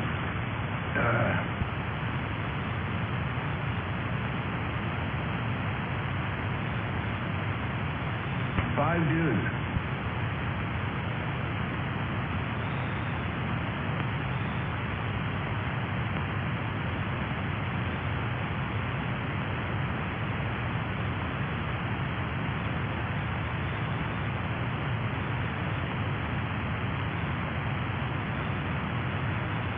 Hey, 101. What? Do you know what an N6 is? Negative. It's a Ranger N6. It's a radio. It has one of those amps built into the bottom. Roger. I run that once in a while, and that does about 700. God damn. I'd be afraid of something like that. It would blow up or something. No, they're pretty cool. It's pretty neat. It'll key a half watt, swing over a 700. Nice. That's got to cost you over $1,000. Yeah, that's what the retail is on it. I traded and some stuff and some cash. We did like a horse trade for it, and then I had a guy do some work to it. So yeah, they're like a rack. They're like 1,000. Now I know your secret. Yeah, and it's got a lot of mods. It's pretty loud. What brand is that again? Ranger. It's called a Ranger Superior Longhorn N6. Yeah, Longhorn. Yeah, that's right. I just call him the Longhorn. Nice. It looks like a Frankenstein radio, but man, it sure gets out. How big is the heat sink? Is it like a regular size radio with a huge heat sink or what? Yeah, I mean it's a huge heat sink with a 4-inch fan flap to it. So it's a thermal fan, so when the heat sink gets certain heat, the fan kicks on. Nice. You never heard of yeah, I did some trading and couple bucks, and I picked it up, and then I sent it down to Cali, and they did work on it. Well, so like, I thought it was a good radio already. What are they going to do to make it better? I had a swing kit put in it, and a voltage regulator upgrade, and they put a mod kit in it too, so it added some mod to it. Roger. Oh, it's obnoxiously loud. Anyway, I got my striker here if I really want to kick ass. And check this out, like, Trailer Park's got that 7300 with, like, the extra mod crap on it. Well, we got on 45 Kilos channel, and I was with my striker. He was with his super duper 7300, and we go 1111, 1111, and then the other guy go 1111. And guess what? I could not hear a modulation difference between the two of them. Yeah, that striker, that 955 ain't no joke. That's a fact. I sold my striker. I had a version 1, and I sold it for $300, and then I traded an amp plus some money, not 300, so I could get that N6. And that's how much I wanted it. Roger. Said, striker, man, you got a version 1, right? Roger. Yeah, that's a badass radio, bro. I know that, man. Like I was telling you with that modulation check with Trailer Park, man.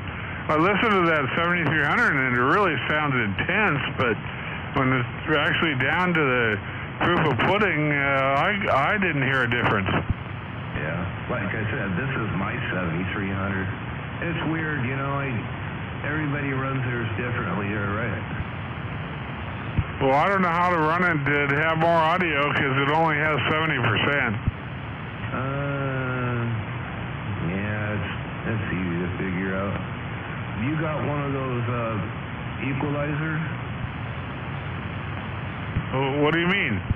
Like the Ukrainian equalizers, like either the analog or the digital equalizers? Negative. That's what I use, one of those, and then a really cheap mic. Yeah, but the thing is with the 7300, man, it's totally self-limiting, and it doesn't care what kind of mic or whatever you do, man. It just keeps it low. Well, I get a lot of compliments out of mine, and I can change the tone on it. I like mine bassy. I like mine bassy on purpose. Yeah, Roger.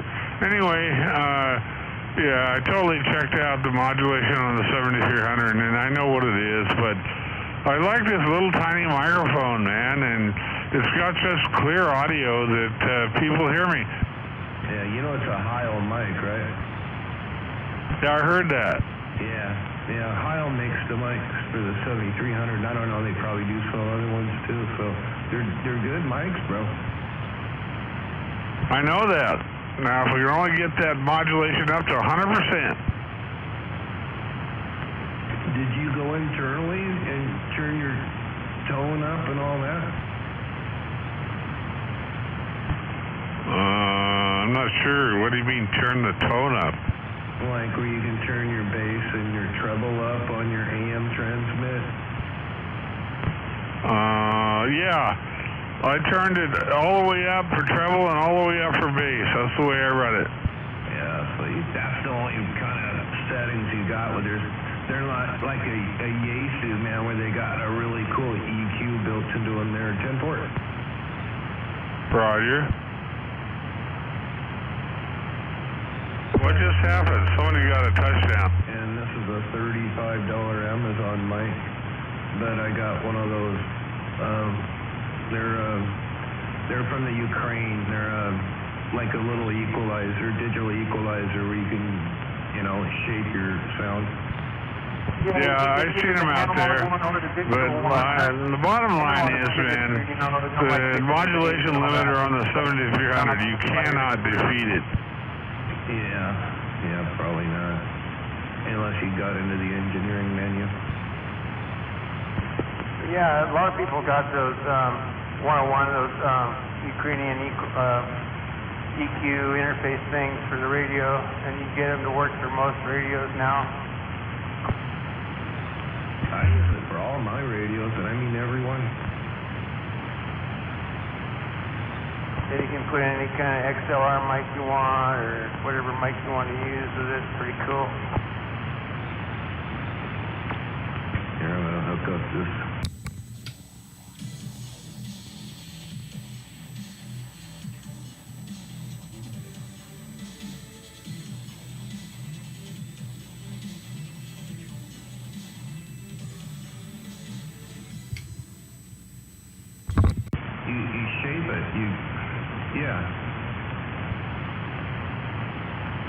I don't know, man. It might give you more treble and bass, so you wouldn't have more modulation. Probably not. But I took all the mid-range out, and I just used the bass and the treble.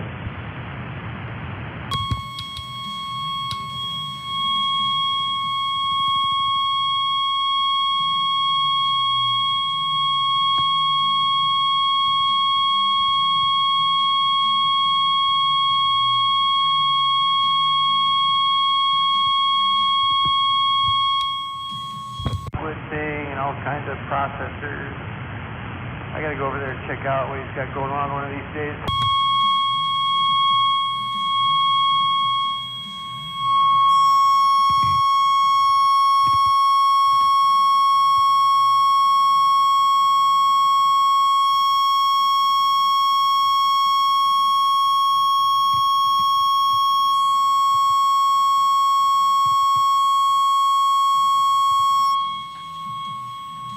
I like the old phone plug type things.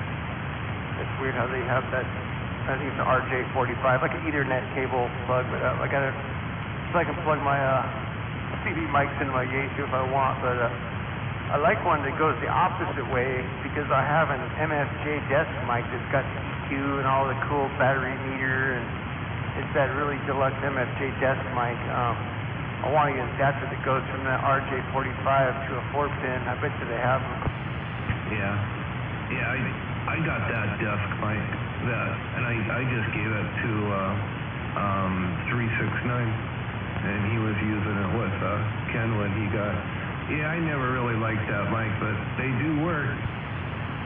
Yeah, I was curious to see what it would sound like on the Galaxy base on the space station, but it probably wouldn't sound any better than anything else. Hey, I'm on my Extreme mic here. Does this sound any better than the stock mic on a 7300? Yeah, it's clearer and has a better. Football game's on. 45 kilo. 1, 2, 3, 4. 1, 2, 3, 4, 5. Breaker. It's not as loud over here, 101, as the other one. Roger. It is clearer, though. Okay. Clearer. I'm going to switch back.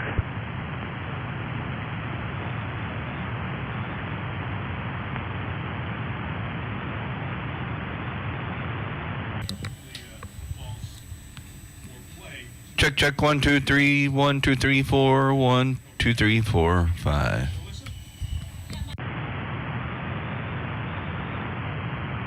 All right, back to normal.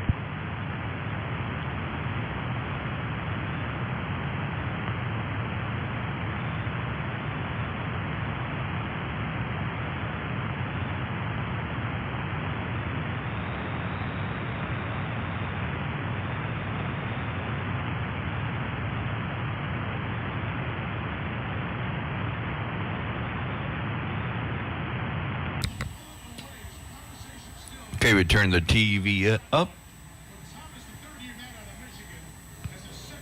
Heard a little.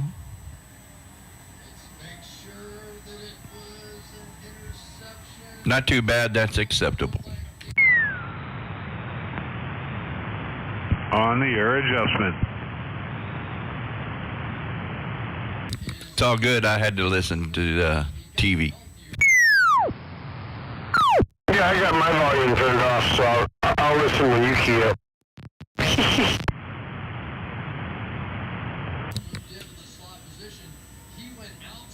Yeah, I can hear it a little, but it's not bad.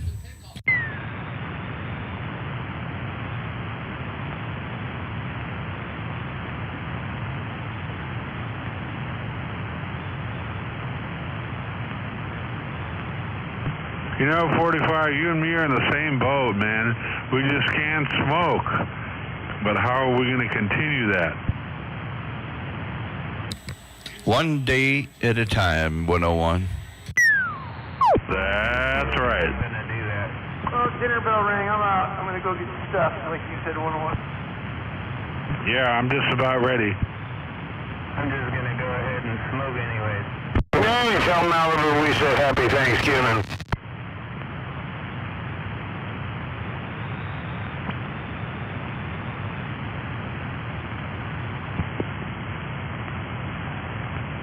Happy Thanksgiving, all y'all.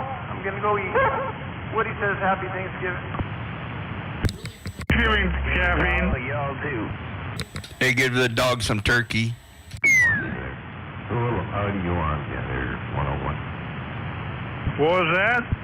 I'll put a little bit of this audio on you there. That sounds pretty intense.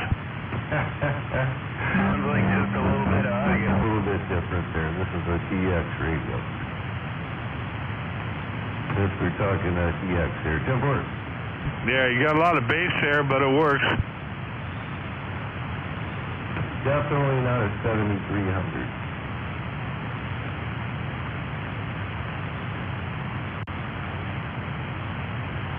And we're not getting out. Finally got a turnover. Thank you.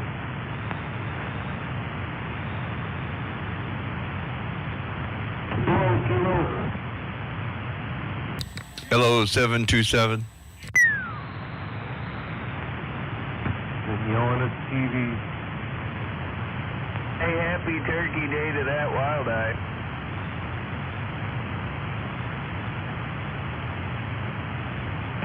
No turnover. You actually didn't let him score. There we go. All right, there you go, 101. Later.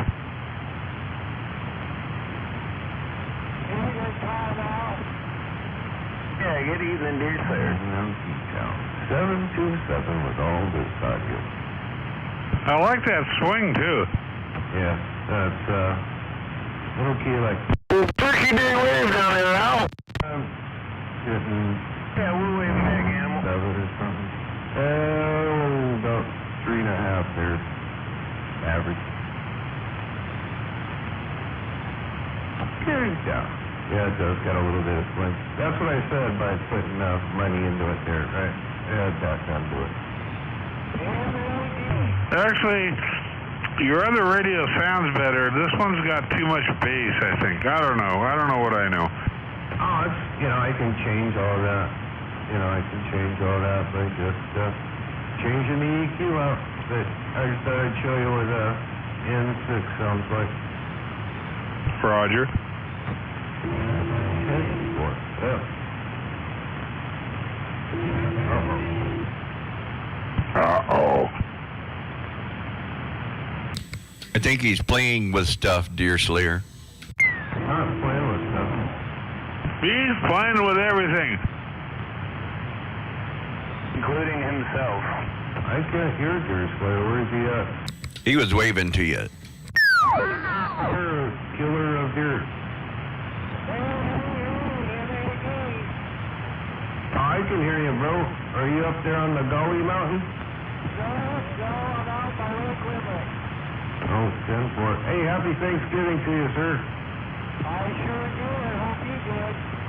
Roger, good to hear you out there. Haven't heard you in a minute. It's good to hear you out there, bro. It's always good to hear my buddy Deer Slayer. Well, it's so bad. Thank you, 45 kilo. Roger. All thanks to 45 kilos. Hey, us regular people, we say 10-4, good buddy. Wiener Bender, he says 10-4, good buddy. Oh, dude, 101, you were right. What's that? Dude, I'd like to bass way the fuck up there. What the fuck?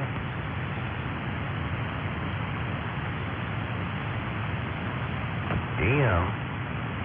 Gosh darn it. Hadn't looked this. Mine must have got fat-fingered one day. Huh. Good looking, 101. Good year. You almost sound like Sam Roger.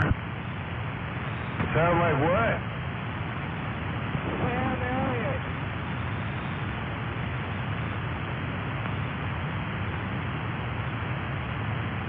God, had the bass all the way max. You gotta do it.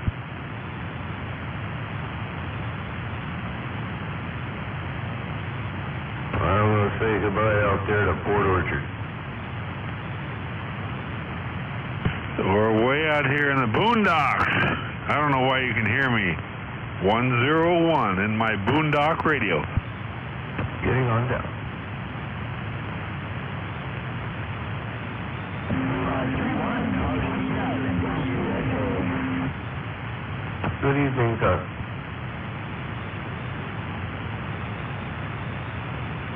Happy Turkey Day to that 531. Yeah, roger, roger, Al. Happy Turkey Day to you too, man. I'm going to eat dinner right now, so I'm back quiet. Oh, yeah. And as you're walking away to go eat dinner, happy Thanksgiving, 531.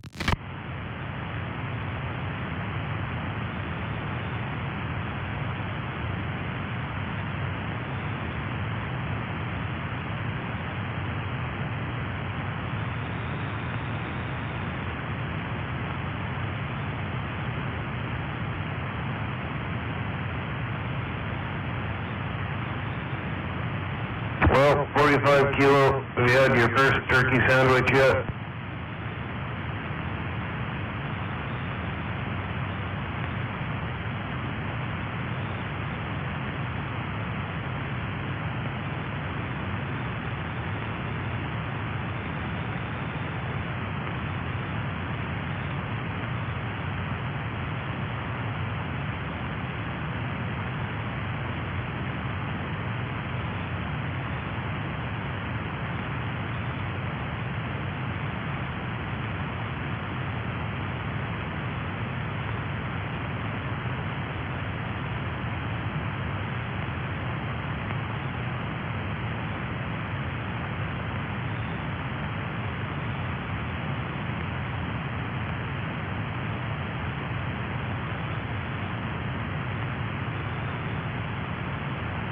On down. Hello, Roger. Everybody's belly full. Pull my finger.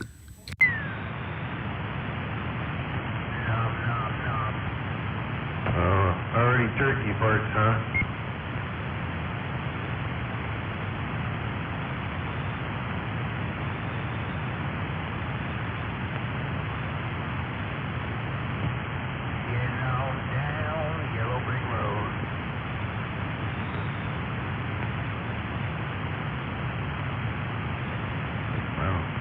Well, for sure, the guy in Bonnie Lake could be out here today for sure.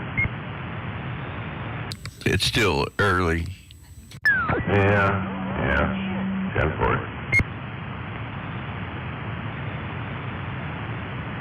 I didn't use the name like, I don't want no Beetlejuice action. Yeah? Did it lead you to the path of, Whoa, nice boobies. gloriousness and all that jazz? Huh?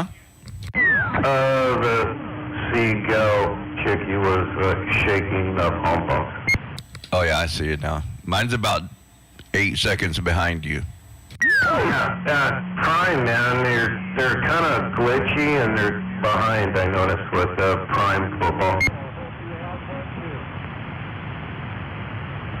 Yeah, just been Cool, you can tell me what's going to happen. Tomorrow night. Wife's actually working tonight down at Bone. I don't think we're going to win.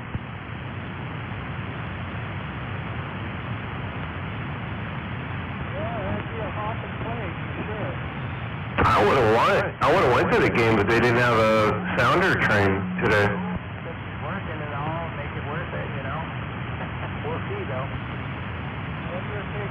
And I am not driving up there just to get my windows busted out. Boy, wouldn't that be something? Oh, yeah. Put a Biden sticker on there, they won't get busted out. Oh, the Saul wants stickers on. 5 kilo. Yeah, who is that? Come on. Dumpster fire, waving over there to that 45 kilo. Happy Thanksgiving, dumpster fire. Good to hear you.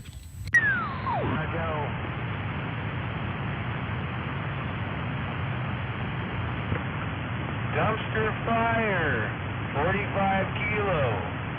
Number 10.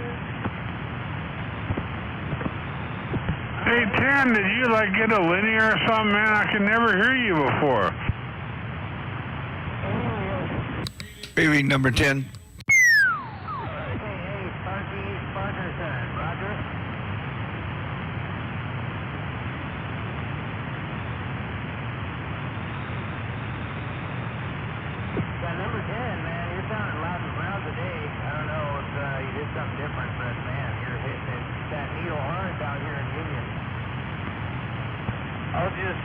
Must be atmospheric conditions, Timber. He got a better chair. He gets closer to the mic. Yeah, it's because I'm leaning forward towards the radio, so it pushes the signal better. Add your natural radiance to... Oh, shit. That's not good. All right, speaking of natural radiance. Yeah, where's it? Hey, you could send an SOS with that.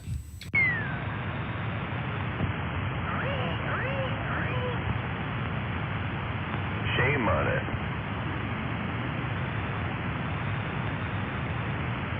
Good evening, WD-40. 1045 kilo.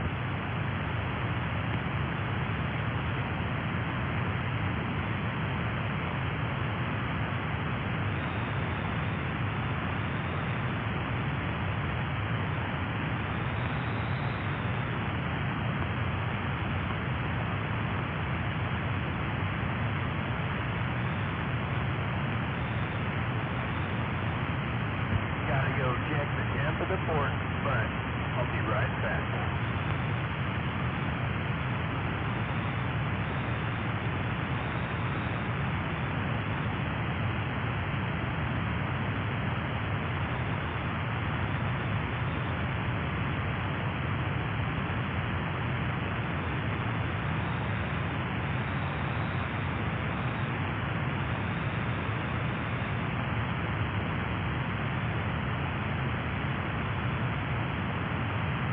And everyone waited with bated ears.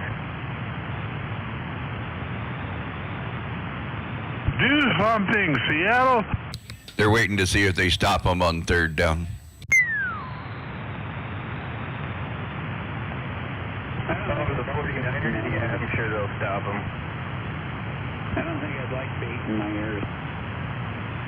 I'm waving over there to that inspector, having happy Thanksgiving. Dumpster fire said it. Yep, I have dumpster fire. I'm just waiting on dinner. Me too, man. No, didn't stop him. 50, 60 degrees on this there pork. It's taking a while, Roger. Yeah, Lord. I went out with a Chinese girl. Her name was B2.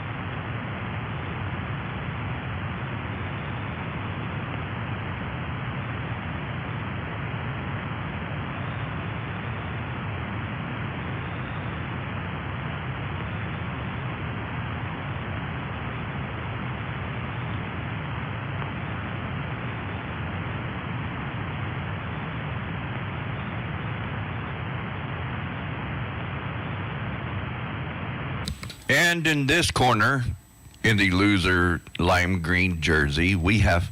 never mind. What? Lime green turds? What happened? Caffrey's just kicking our butt.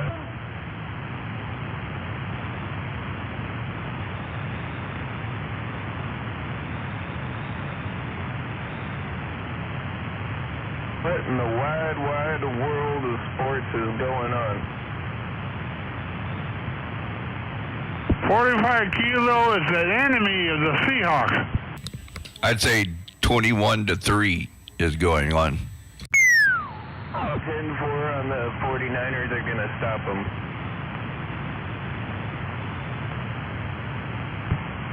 $45 kilo only goes to the winners. Nah, I don't go with anybody.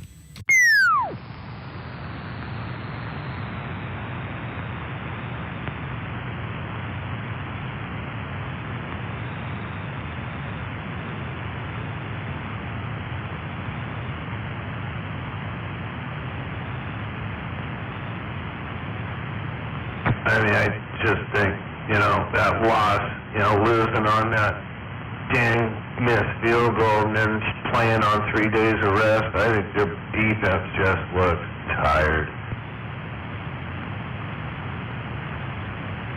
And Green is in slow motion.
Good evening, Bouquet.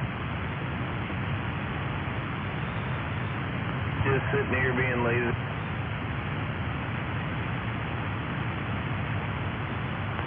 No, I'm not actually doing that.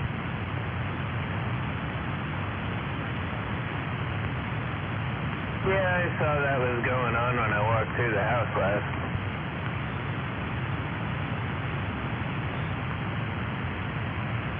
What the hell? That's what I say.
Whatever.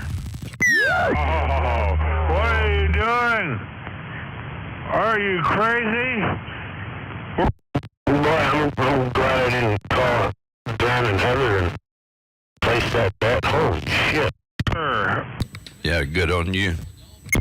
Watch your shit, what's the game, whatever game it is, motherfucker. Nobody watching this shit again. They're gonna lose anyway.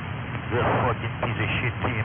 And sometimes you get hurt out here, and other times you don't get hurt, and that's because you don't get out, and you have a bad attitude. Wiener Bender comes back out on the radio. Stupid motherfucker. The fucking Seraphim sucks, number one. And occasionally you do try to get out, but we all step down on you and let you know you are nothing. No, I can't hear him when you're talking 101. That's true. Well, at least there's one positive here.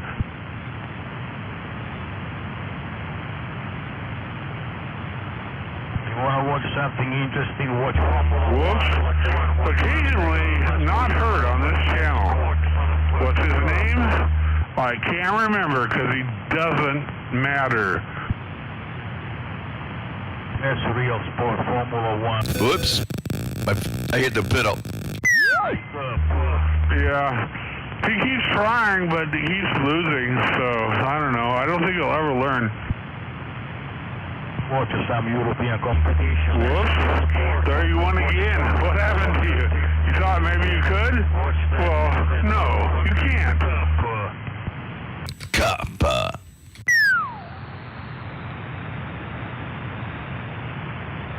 Nobody watch American baseball. American football is a shitty sport, motherfucker. Whoops. Occasionally not heard on this channel. They call him Wiener Bender, but he doesn't even deserve that classification because, well, he's really the best loser on this channel. Get out of my country.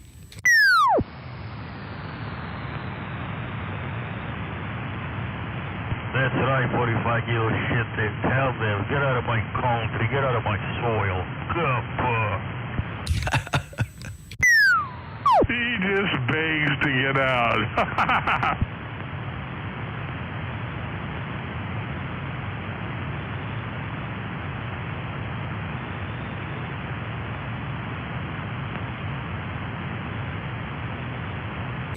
Man, I paid for this commercial-free service, and now when the commercials play, this black screen comes on and it says commercial in progress, and then it plays goofy music. It doesn't take you on like a little trip, like through a little forest, a little music and butterfly? No, just a black screen. Well, shit. Might as well pay less and watch the commercials. Oh, that's fun. You ought to pay extra money for that. Do you get like 4K? Yeah, it's 4K, but it was $6 more for no ads. Yeah, I could save $6, I guess. Yeah, no ads. There's just a blank space in there. Yeah, that's stupid. Oh, there's no ads, so guess they didn't lie. No, they didn't. But their music sucks.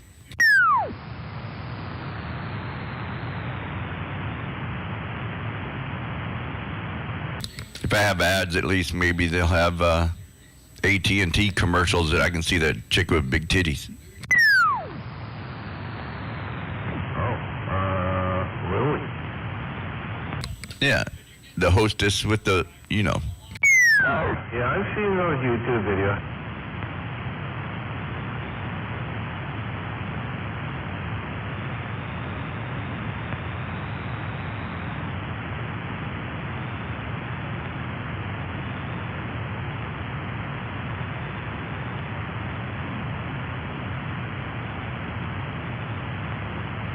Better than that damn Dolly Parton and a Dallas Cowboy cheerleaders. You know, oh, Jesus Christ, that hurt my eyes. I know, ain't she like 80 almost now?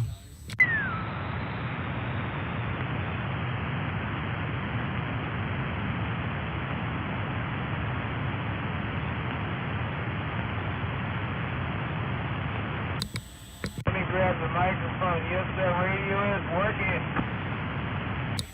I'm glad I didn't see it.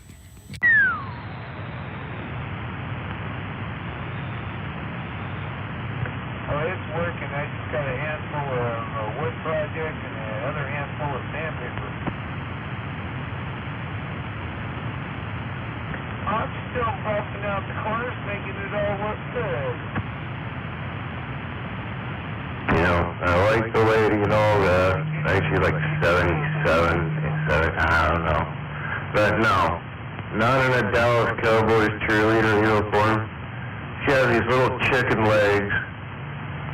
It was just not a pleasant sight. Stock microphone. Right. Damn cougars. Oh, God. I mean, she's nice, you know, nice lady and all that, but damn, that's a poster I'll never want to look at again. Hey, you can't unsee it.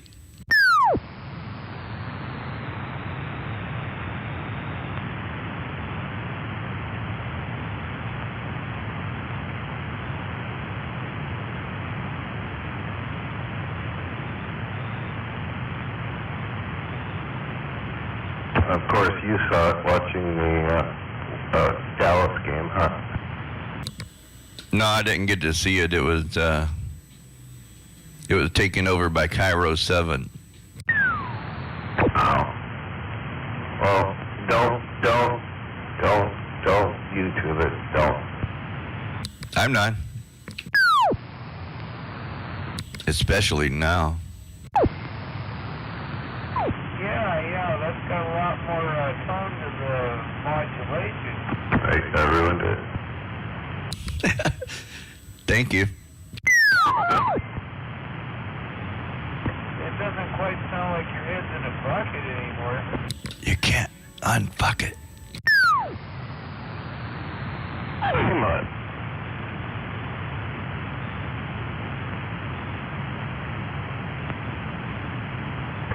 Good evening, Al. Good evening, number 10. Happy Tea Day. I ain't so much up stuff. I don't blame you.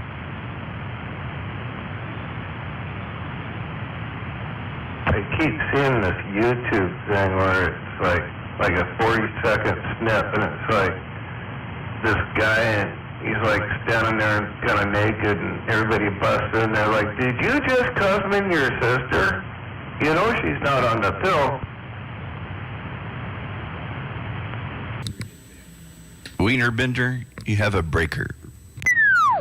It's always sunny and somewhere or something. Program it that way. There's some buttons you have to push on the face of it. Oh, Jesus Christ. Oh. Close your eyes. No, but I mean, if you get on the Googly phone, you can find it pretty quick. It's pretty simple.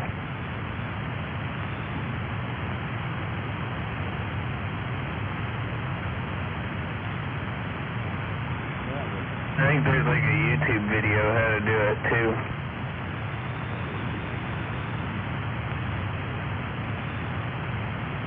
They're about the size of like a Cobra 25, maybe a little longer with the heat sink and everything, but they're about like the face, overall size is about that size.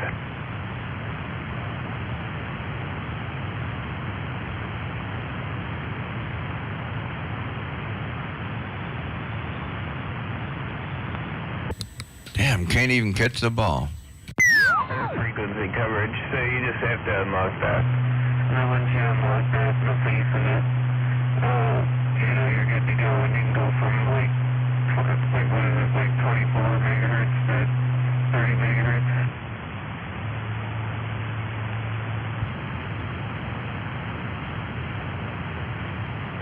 They have both. Yeah, so like, I don't know, 25 years ago when I was on the radio, there was a kid, his name was Red Falcon. He's over there in Raft Island, not Raft Island, Fox Island.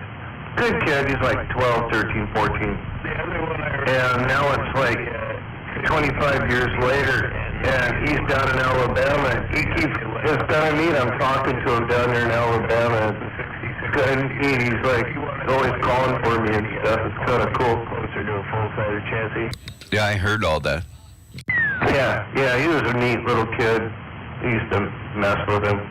But I just remember him being, I just call him Falcon Kid, because I just remember him being like a little 13, 14-year-old kid. Just awesome. That's just awesome. The regular N model, but Check radio, check. filtering in the 6666. Are you talking about like receive-wise? Yep. Well, that's good to know. I could say like that, like depending on where you're at, like if you're in the downtown anywhere, it's super staticky and mobile. But like in the middle of nowhere, Nebraska, there was no static in that radio. At my house, I wanted to use the 6666 as a base, but it has this static. It was picking up a static that I couldn't ever hear on my Quad 5N model. I never heard it. And then when I did the Quad 6, I get a text message from my 49er friends, sending me text message with smiley faces and laughing. Especially in a mobile, when you're driving around town, they just like to Yeah, could be worse. Froggy. get out of town. The ears clean right up on them. Shut up. Chicoro. Froggy. Chicoro, Froggy. You shut up. Fubuku Dicky Dow, Froggy. There's bandpass filtering, and there's things that you can do to clean that up that they just didn't do. Froggy, love you long time.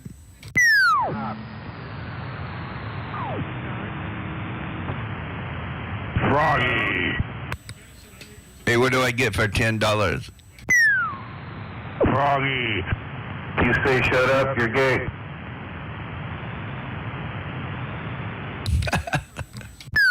$10 you get Froggy. Filters the receive on those radio You just said it. Oh, good one, Froggy.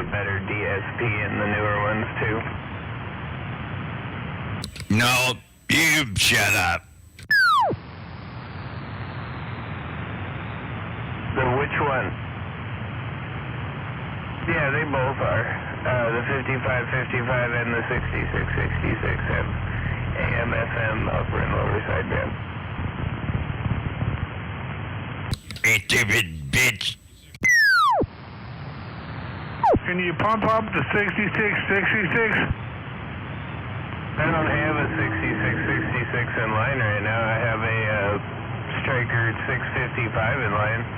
But this is How about your animal? How about your animal? No, I'm just wondering if the Quad 6 could be pumped up.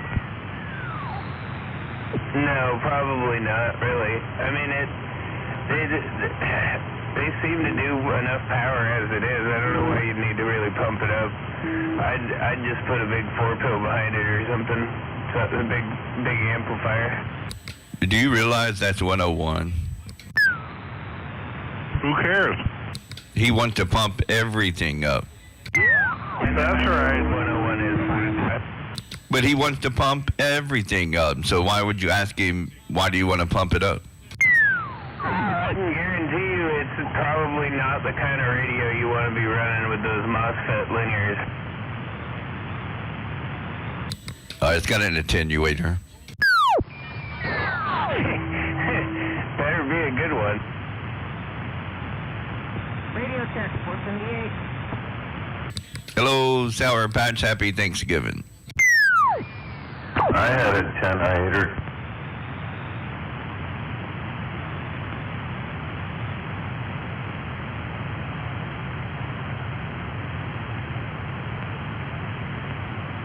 Dude, this is sad. I don't think much of them. I mean, I haven't seen a whole lot of new radios. Man, there's gonna be some pissed off people on the way home tonight. They're RCIs. There's people leaving the game already. Giant amplifiers in these little radios. I was gonna go, but like I said, they're gonna sound your train over winter.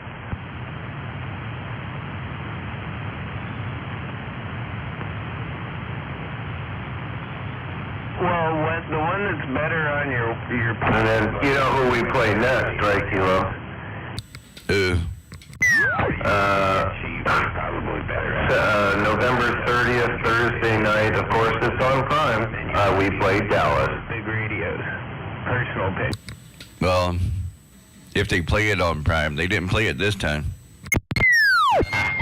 Well, it's Thursday night football, and Thursday's on Prime. So, and it's in Dallas. My only problem with those radios.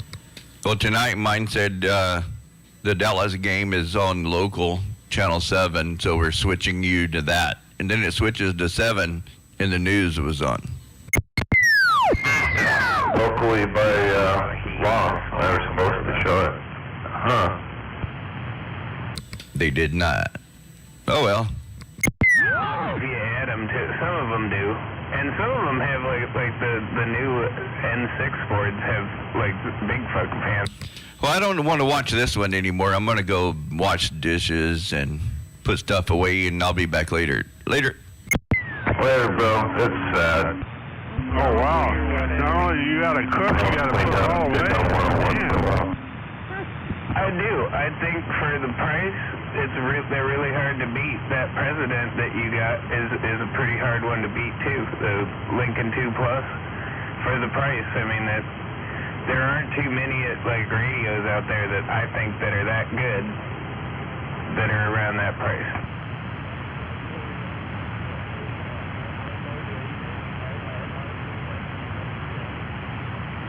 Pretty frickin' sad.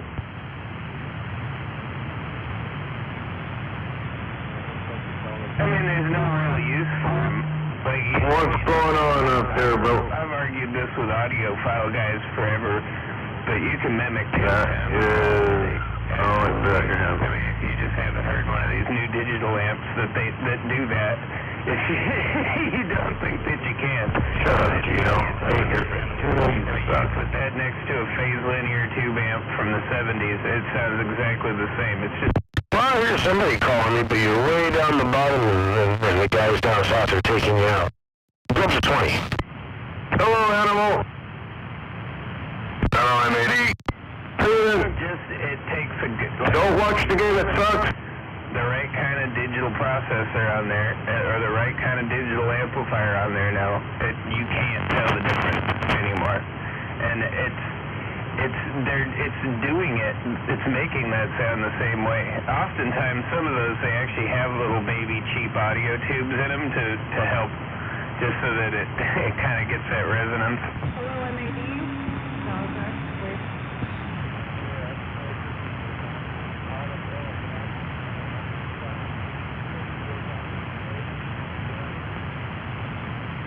Electrostatic speakers are pretty cool. That's always kind of a cool design, but yeah. Phase linear tube amplifiers, like the new phase linear amplifiers you see out there, the new Marantz ones, they're all digital. They don't even make them at tube anymore, because they don't, I mean, you can get the same effect now with the digital. Yeah, whoever it is that's calling me, you're right in there with the guys down south. Go up to channel 20.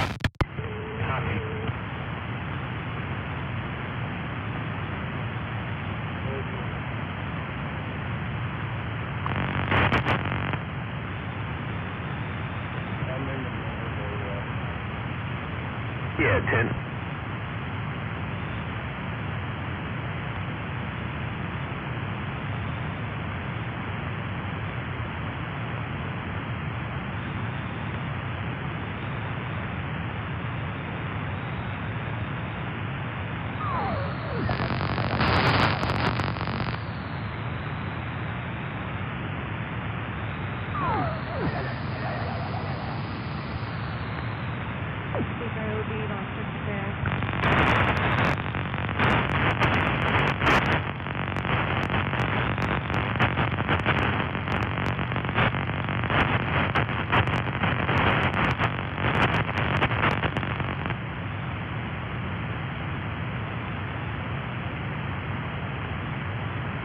And I will say they do still make tube amplifiers. They're just not as efficient.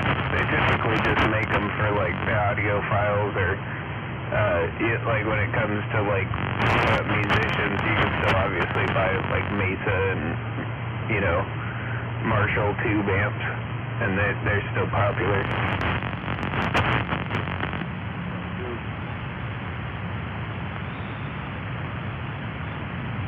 And I think Phase Linear probably still makes a tube amp. They just, like, most of their new stuff, like Marantz, it's gone all digital. And it sounds the same. Like, to me, I've heard of all of them in a line together on some bitchin' speakers, and it's really hard to tell the difference.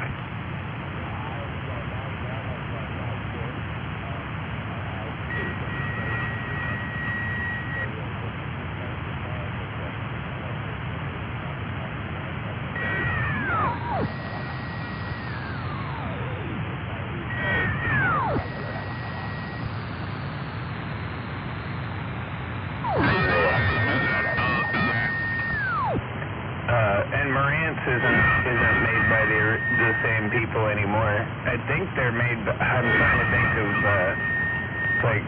You keep doing that, man. You're gonna bust the wall. Or some shit like that is the company that owns a bunch of those now.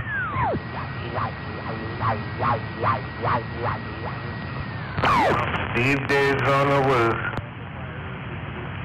Dude, and they missed a fucking field goal.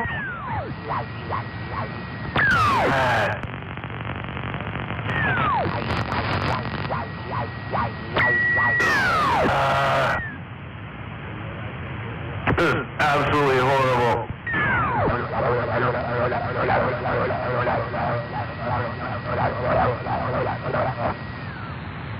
Yeah, you enjoy that. Have fun with that. But I know that like JBL and Harman Kardon and oh, dude, nice, dude. Partnered up, and now they're all Harman International under technically the one conglomerate.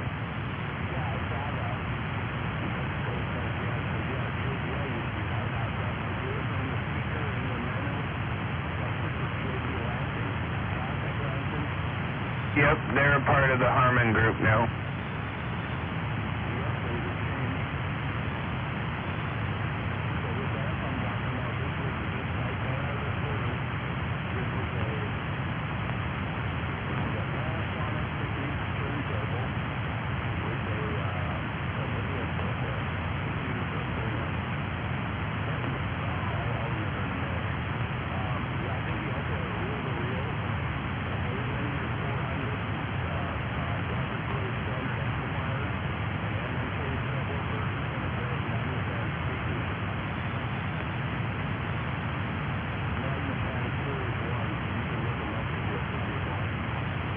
Oh yeah, and especially if you're talking like anything pre-90s, like Technics, hell yeah.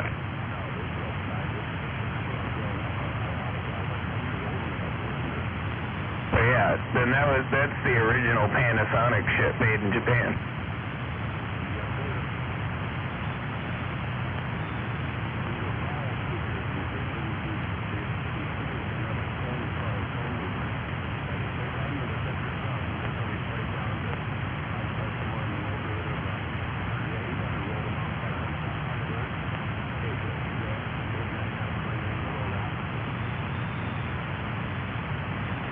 Yeah, 10.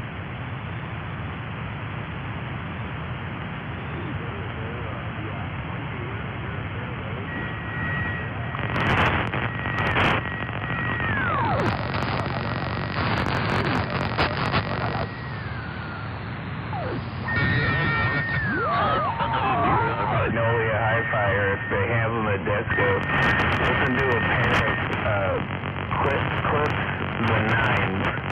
They brought back like a retro design, but with their modern technology, and like the sound that could come out of those two little speakers is insane.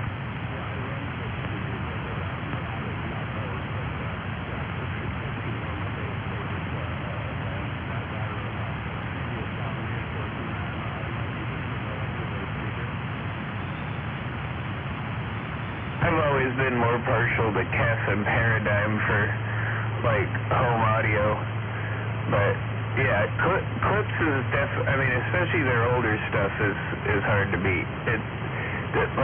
The new Clips speakers are pretty good. They're probably still better than both, but you know what I mean. They're all made in China now. It's kind of like Mackie PA speakers and Pro Audio speakers. They used to be the shit, and they still kind of are for the price. But, you know, they're all made in China. They're not made here in Woodinville, Washington anymore.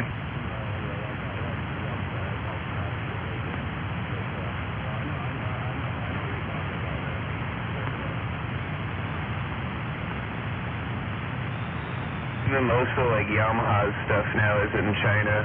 Although, if you buy their, like, Pro Studio monitors and stuff, the really spendy stuff, that stuff's still made in Japan.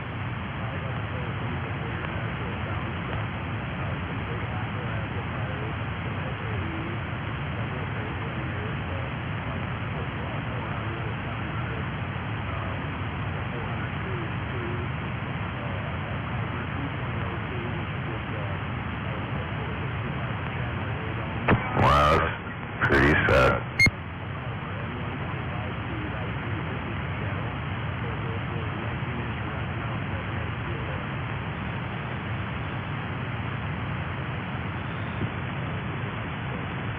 Some nice equipment.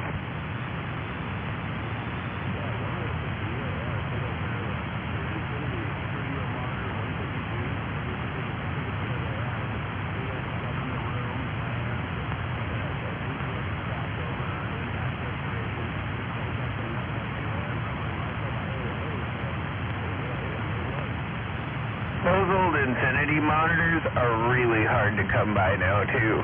Those are really fucking. I'd love to have a pair of those. I mean, they make KRKs and Mackies sound kind of silly. Those are really nice monitors.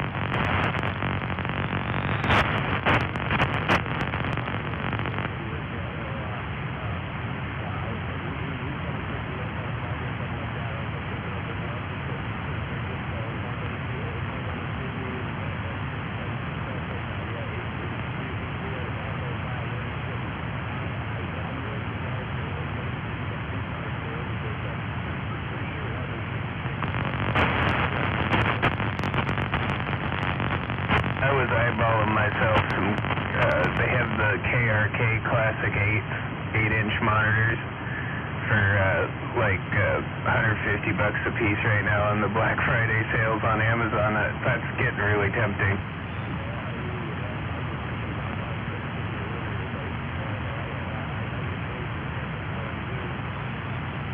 Those are normally like $250 a piece.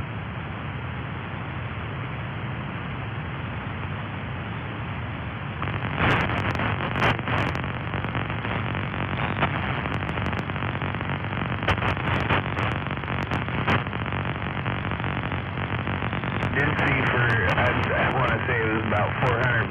They had a set of the, they're the first generation KEF Elite or whatever monitors. They're powered 6-inch monitors.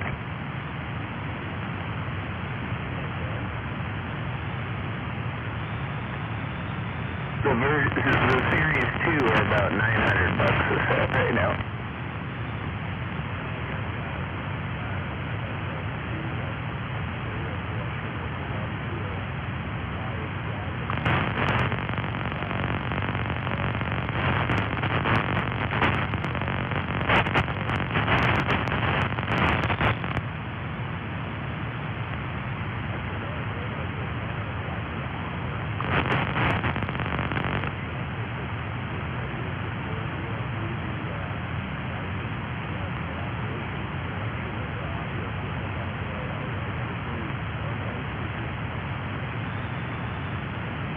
Dude, there was this guy I did some landscaping for, and when he passed away, his wife was like, brought me down into the man cave in their basement and was like, hey, is there any of this stuff that you think you want?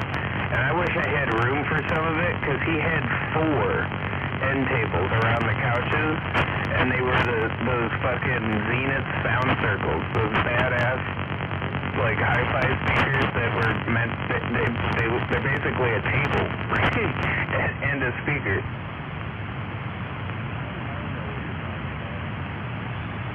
They were like they basically they were like a 360-degree speaker before anybody was really doing that kind of thing. I think like maybe Bang Olufsen was doing something similar over in Denmark, you know what I mean?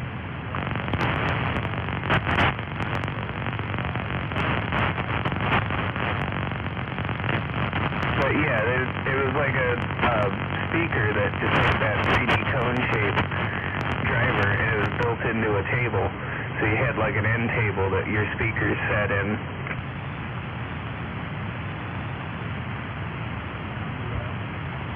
They sound I mean, they were really good speakers too. That was back when Zenith, you know, like we're talking like late 60s, early 70s, back when Zenith was something to have.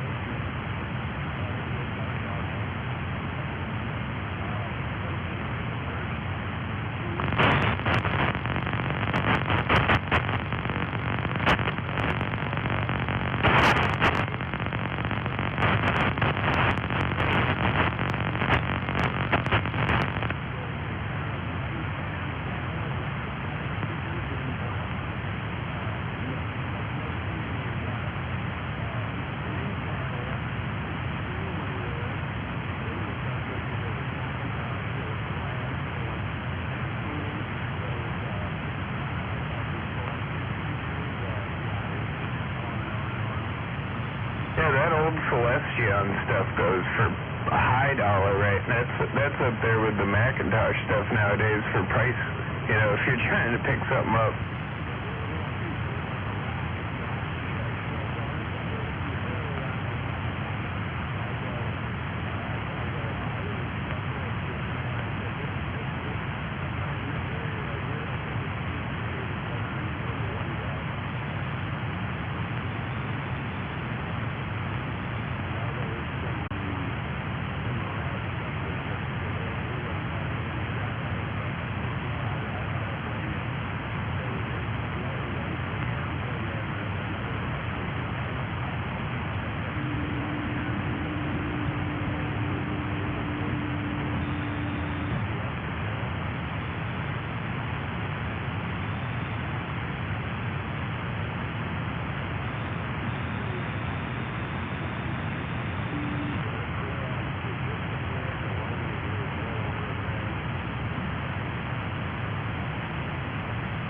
Oh, easily.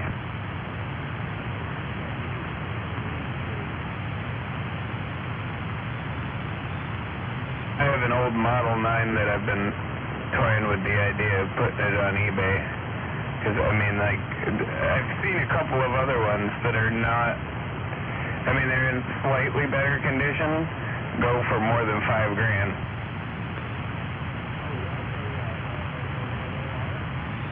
No, Marantz Model 9. They're a tube integrated amplifier.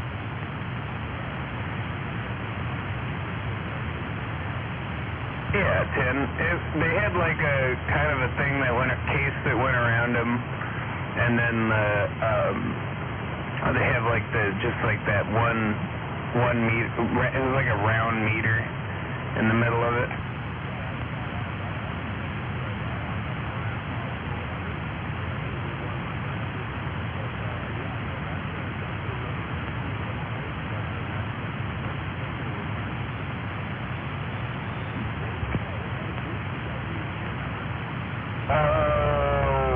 EL34s, I think.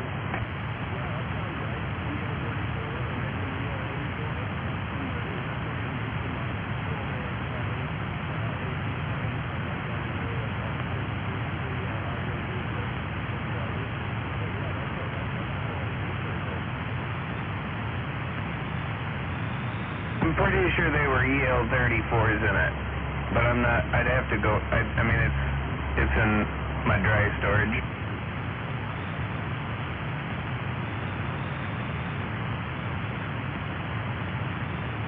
I've used that to power a number of different types of speakers, so. Oh yeah, just about all. I mean, you know, some speakers sound better than others, you know.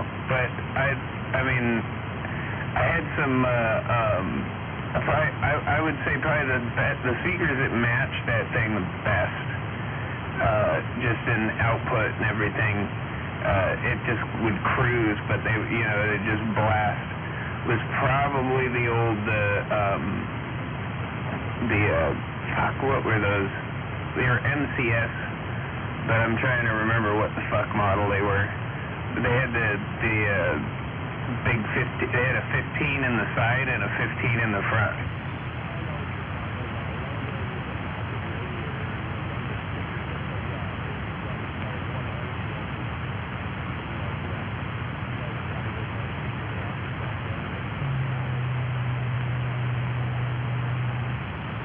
Ran those great.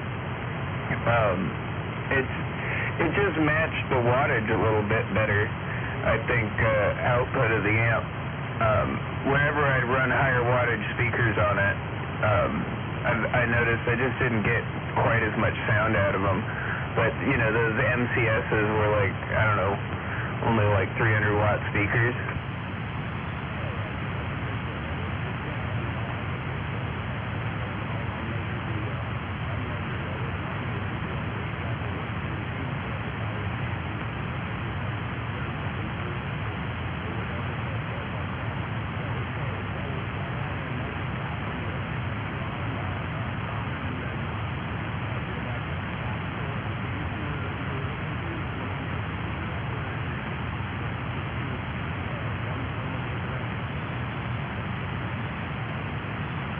I don't think it had the impedance taps. I don't remember. I thought it was just one impedance, if I recall correctly.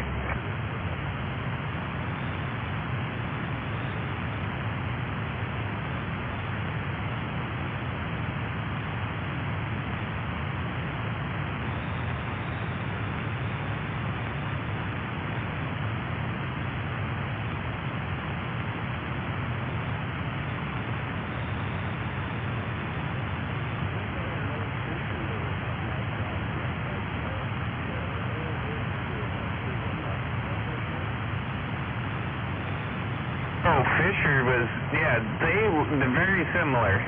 I do recall a couple of Fisher amps I had over that were very, very similar.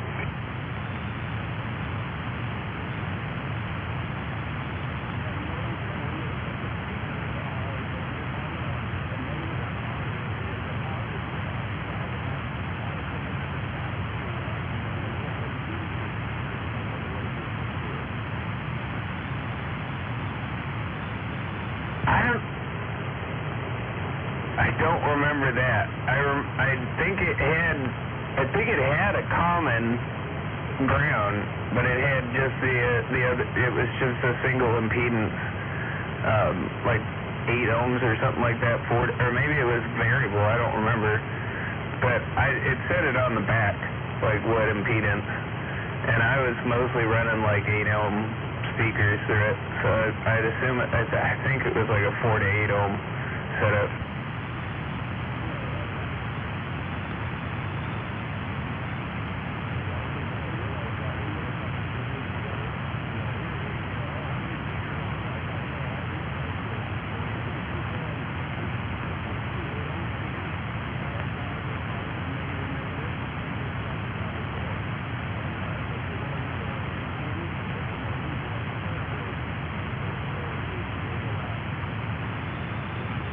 Yeah, if you're like running in series or bridging, yeah.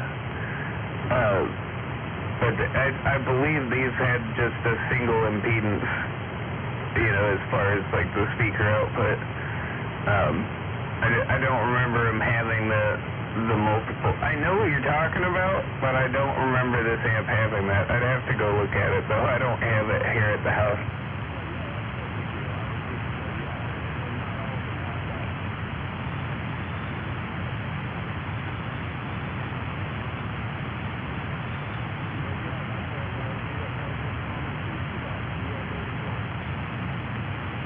I do remember it having a few little different balancing screws and stuff right there next to it. So if I recall correctly, I think that's how you tuned out the impedance on whatever speakers you were running. It actually had like a load screw there for that.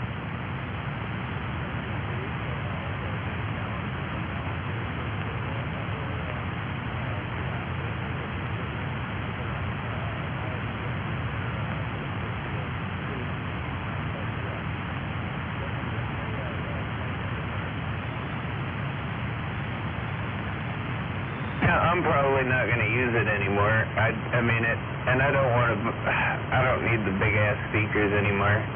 And I'm probably moving, so that's why I'm thinking about putting it up on the old flea bay. I think that's where I'm going to end up getting top dollar for it, although I'll pay it at the ass in tax.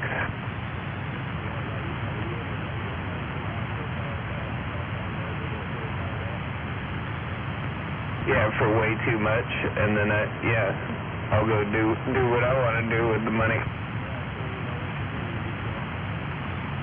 I've been hanging on to it because it's the last really solid piece of equipment besides my Macintosh that I have left. And I think I'm going to sell both of them and just, not do that stuff anymore.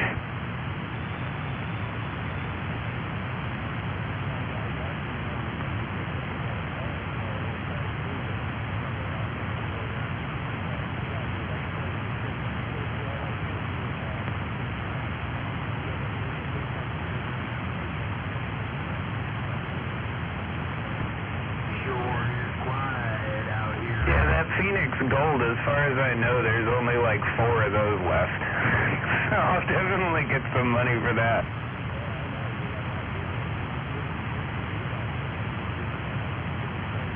Never mind, I just had my volume down.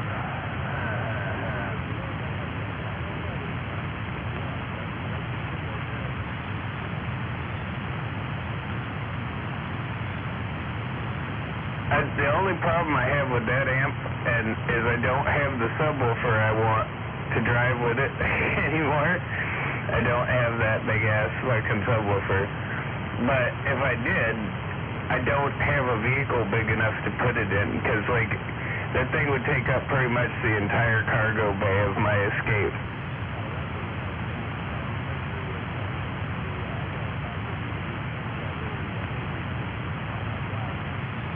When I bought it, it was in the back I put it in the back of a Ford Excursion. And I think anything smaller than a Tahoe would probably be,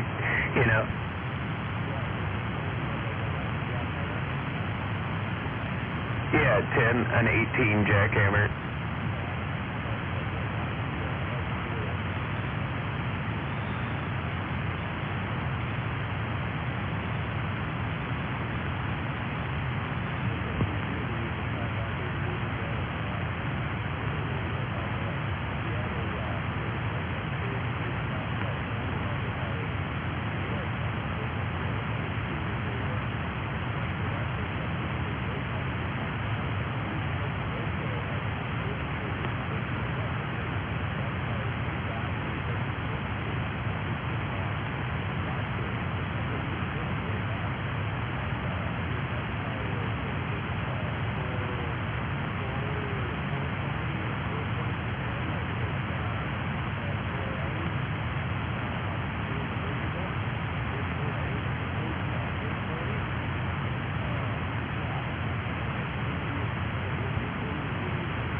Baker.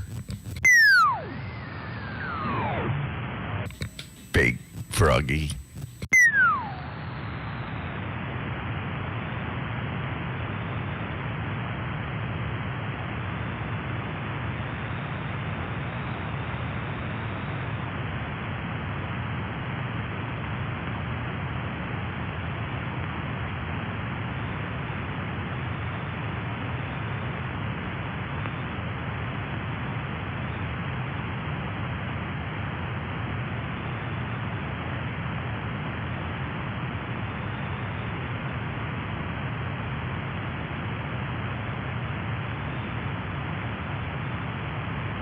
Getting on down.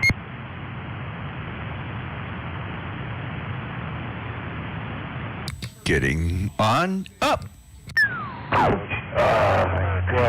Mimicking something small in my Honda. Whoa, mimicking something small. I had a Wiener Bender, you have a breaker? and it had the 8-inch sub. That's not Member X, that's real. And so I thought about I did a 8-inch Infinity Kappa on the back deck in that thing, and then 2 Kappa 12s in the trunk. Real small motherfucker. Kappa. Components in the front and back. Kappa ain't got a whopper.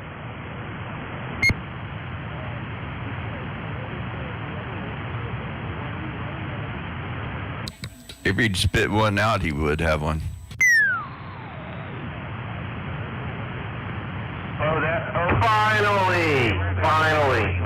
Finally.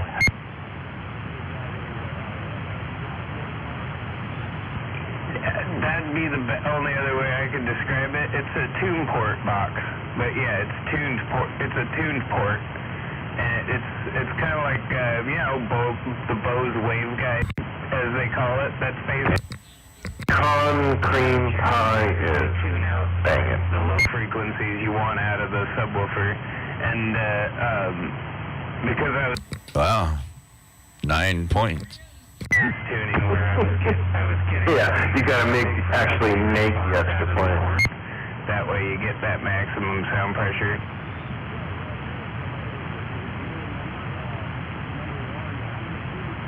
Only 2 touchdowns and we'll win. That 101.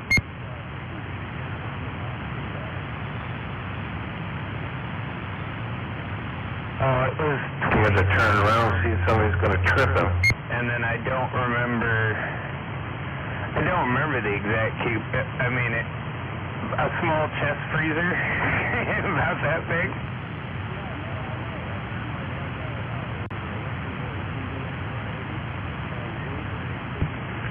Well, you gotta hold out hope, Ben. Maybe. I don't know. He's funny, he makes me laugh.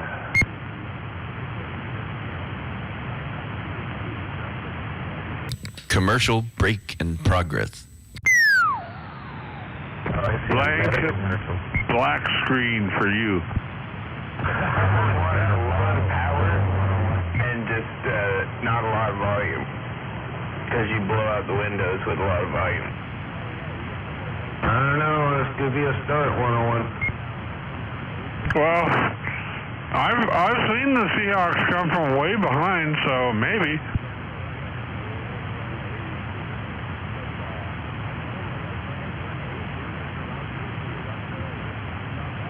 That's what Wiener Bender does. It works for him. It's roughly 200 decibels at like 25 hertz.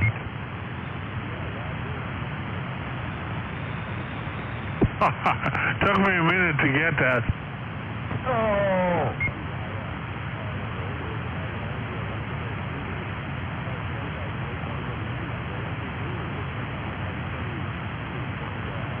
You already eat dinner there, 101?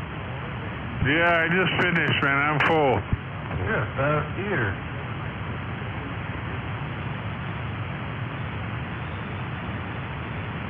Yeah, 10, that gives it, just like everything, it has an optimum resonant frequency. So if you just give it that, it soaks it in, and, it's going to give it the maximum movement without distortion.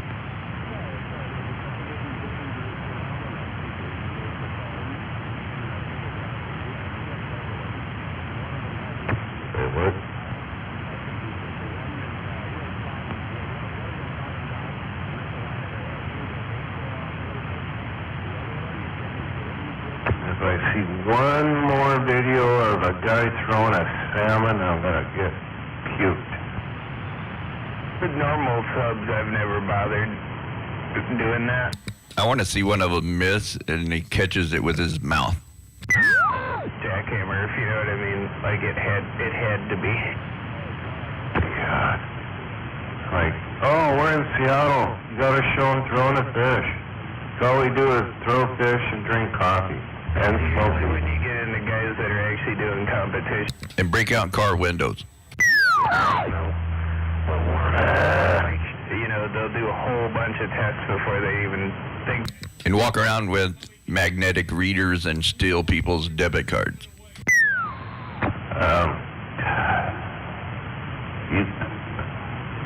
You're making me not like you. It happened to me on a plane, so. Probably got hoppered. Probably somebody had a hopper. On a plane? Wow.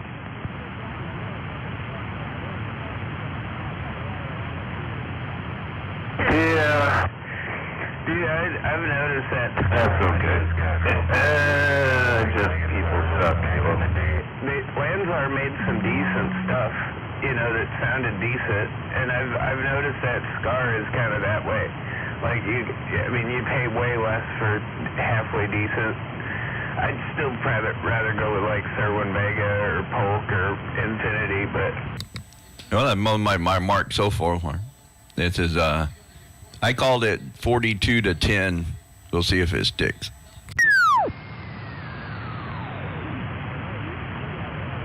I feel momentum shift.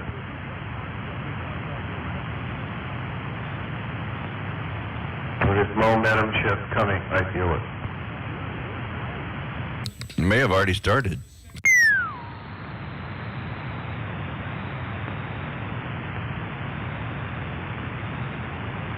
That's when you start welding.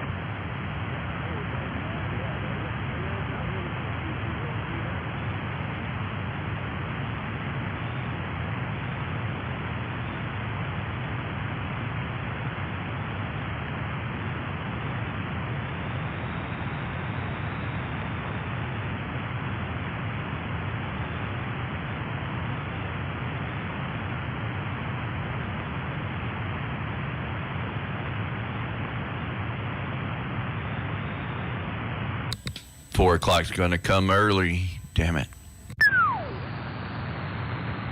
Is that when you gotta go to work? Yep. Damn.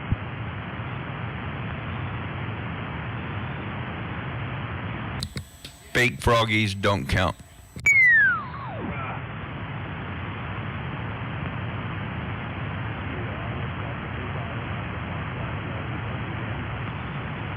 Is that because you have to drive a long way there, or is it just they start early? Occasionally, you know. No, I just get up then to get ready and have breakfast, you know. So you start at 6:30. 6? Roger. That's a good radio. Clean. Here you go. You gotta work tomorrow, Kilo? Yippers. I'm taking tomorrow off.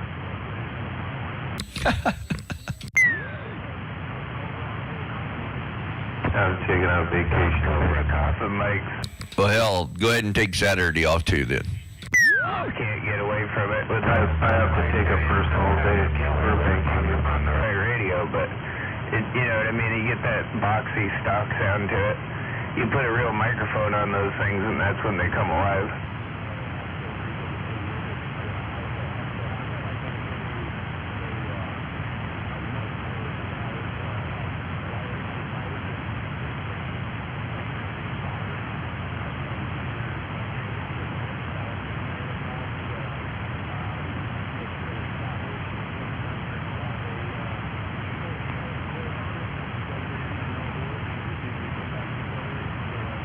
Points right here. We need points right here. For years, Motormouth used to terrorize us up here on one of the. Check that out. I got audio there, Kilo. Man, That thing was. Yeah, you injected it from when you found it under the stack of papers.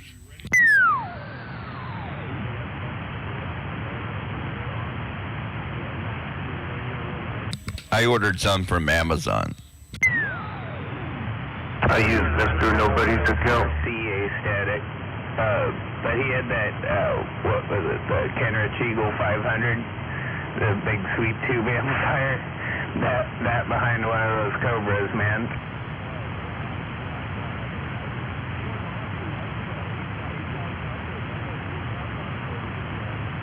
Yeah, he used to be up here in Lacey. He's down in Centralia now. He used to live down there too, but he's back down there.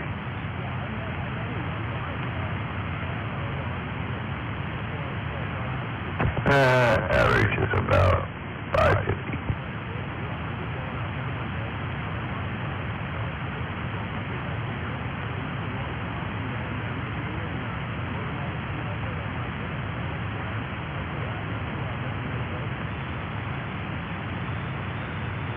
Yeah, if you want to know something about Honda motorcycles, get him talking about them. That guy, I swear, I don't think I've ever met anybody that knows that much about Hondas. Yeah, Tim. Yeah, especially older Hondas, but it's probably just any Honda. I mean, if you have any kind of older Honda dirt bike or whatever you need parts for, that's the guy to talk to.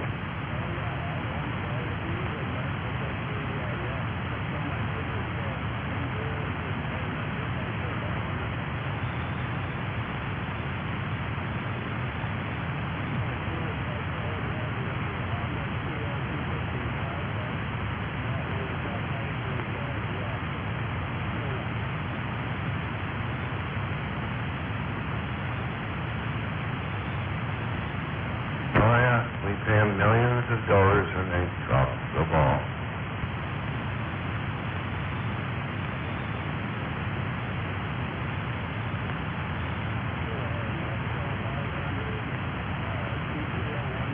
Oh my God. What momentum?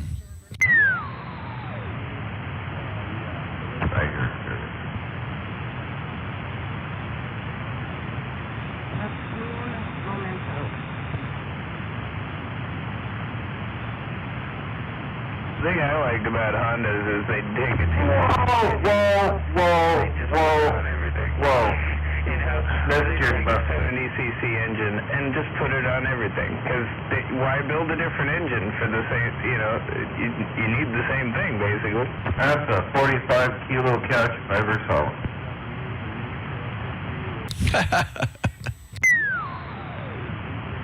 How'd you know I catch like that? I saw your high school film.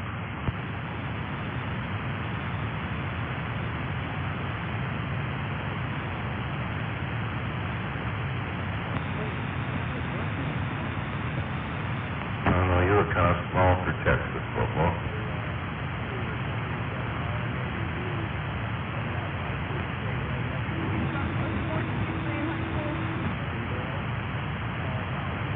What?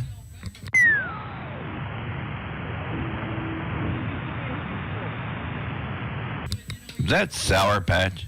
I like them all. Yeah. When it comes to the Japanese bikes, it's hard to go wrong. Personal favorite motorcycle manufacturer, though, would have to be BMW.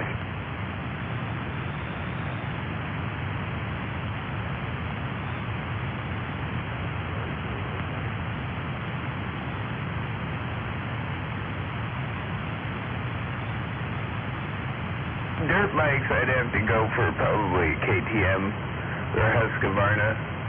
I've ridden both and liked those both probably the most. Although, like, probably one of the best bikes to ride, just if you just like riding, is going to be a Honda for dirt bike. They're so fucking reliable. They're almost impossible to break. They're easy to ride.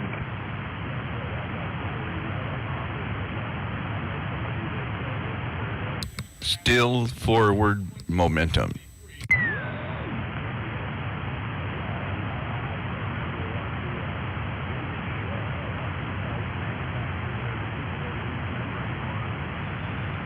And now if you go buy a new Husqvarna, it's a KTM motor in it now.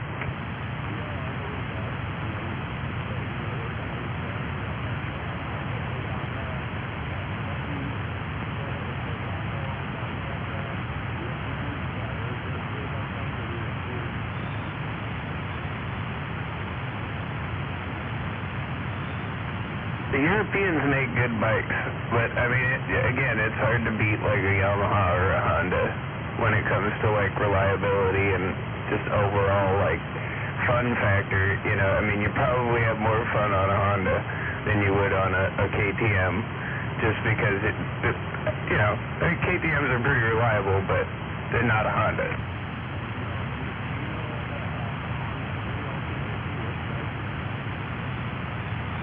A DL250?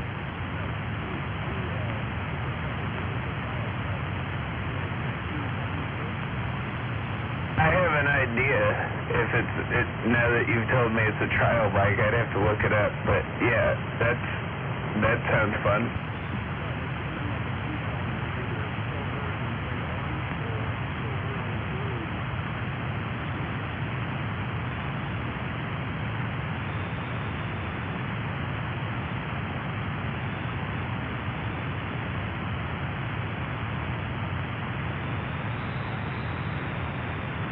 Go down, would you?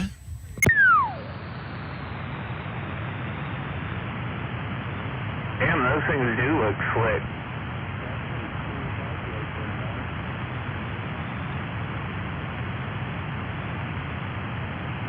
Looks like a hill climbing son of a bitch.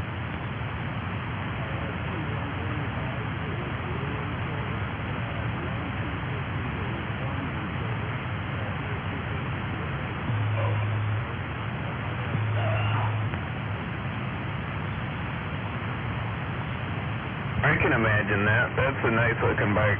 And yeah, I mean, that's about the right size too.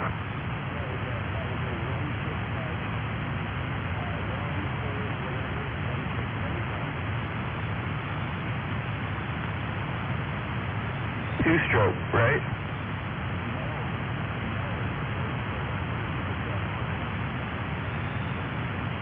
Gotcha.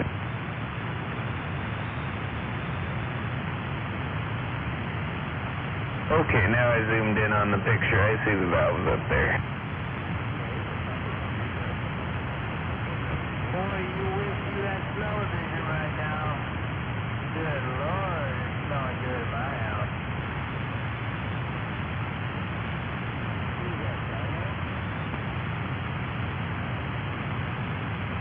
I don't know. I didn't catch who that was.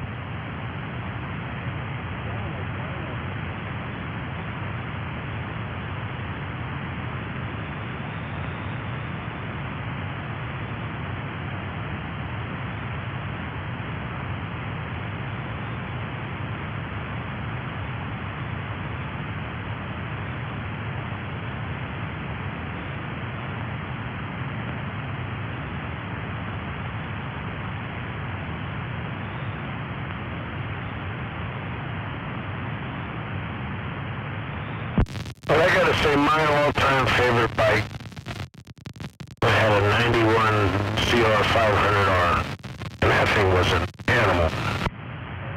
Ha, pun intended.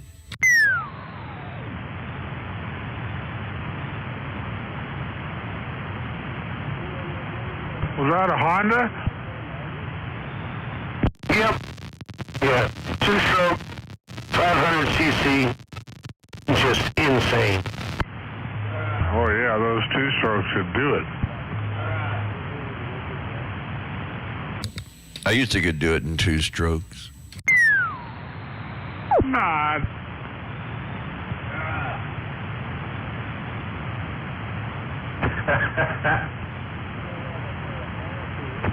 I swear.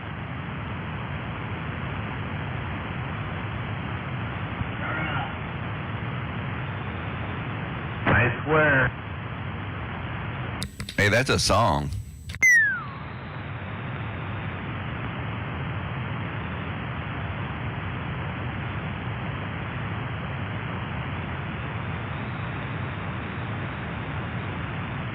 Cross your heart, hope to die.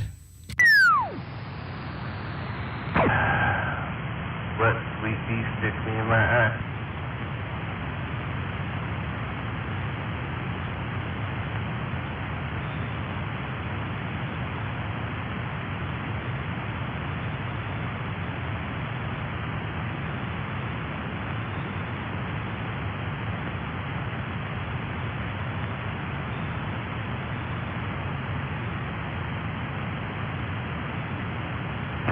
Finally, let me do it.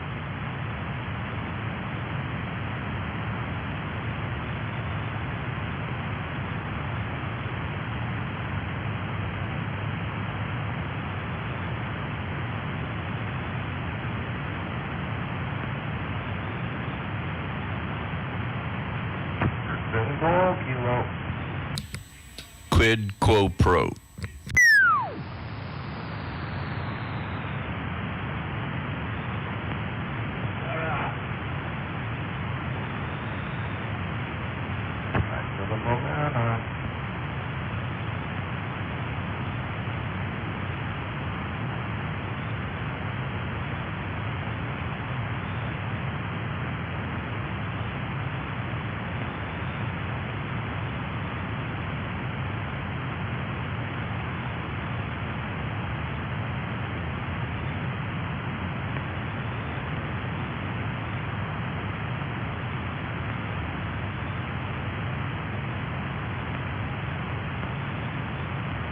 You have to get in the end zone here.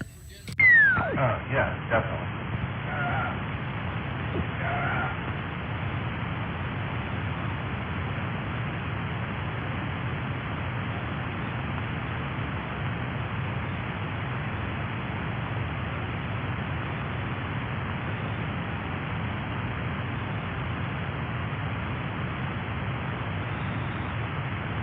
Oh, he did pull him. No, he was pulling his arm.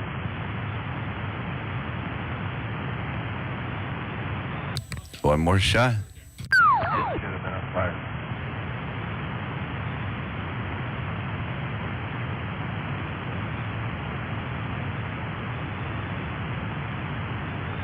Fake to the left, fake to the right, and jam it up the middle.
Do do do do blip blip.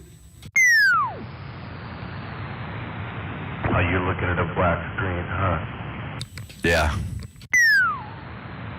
I'm watching a Shaq commercial. Same thing.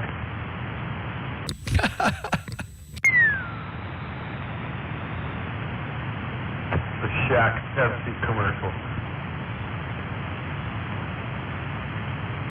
Remember back in the 70s, those taste tests? They'd block them out and blindfold them, and they'd taste the test. Yeah, and you know, and Pepsi or Coke, right? Right. Oh yeah, I still got Coke. I could pick Coke every time.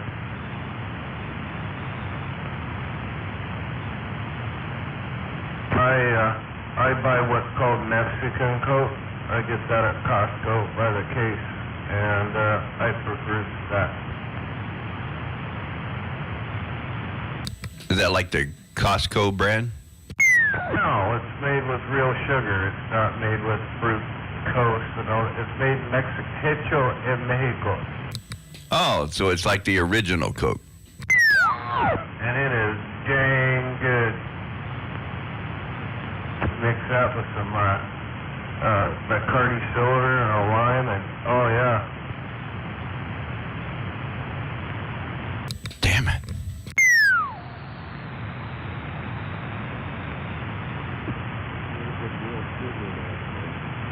Yes, it is, sir. They put it in a real glass bottle. That's right, yeah. You get it really cold and it's very tasty.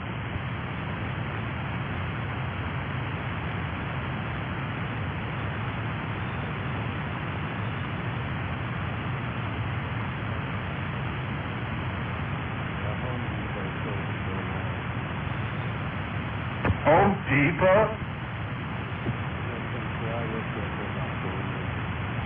Oh, Roger. In the beverage section?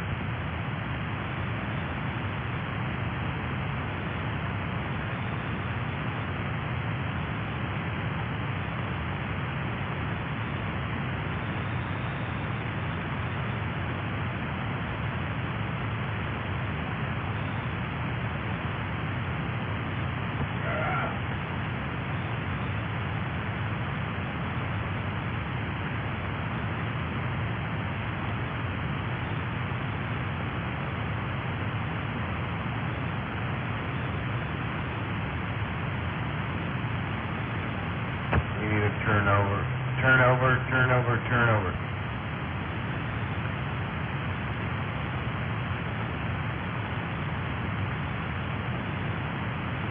Right, you're probably a Pepsi guy, huh? You work out on base in your government. You're probably a Pepsi guy, huh, Kilo? No, it's too sweet. I'm Coke. Hate Pepsi. Yeah.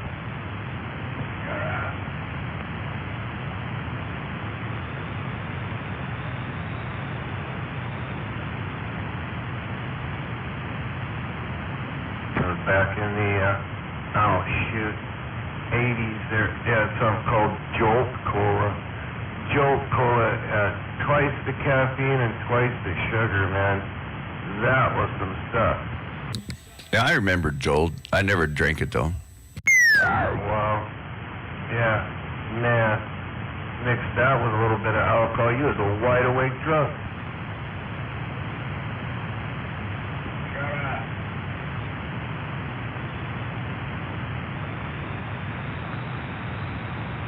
You ever had a Jaeger bomb there? Kilo? Thousands. Love it. And you gotta have the Red Bull Jaeger bombs. Oh, man. Oh, yeah. Yeah, I drank lots in Germany.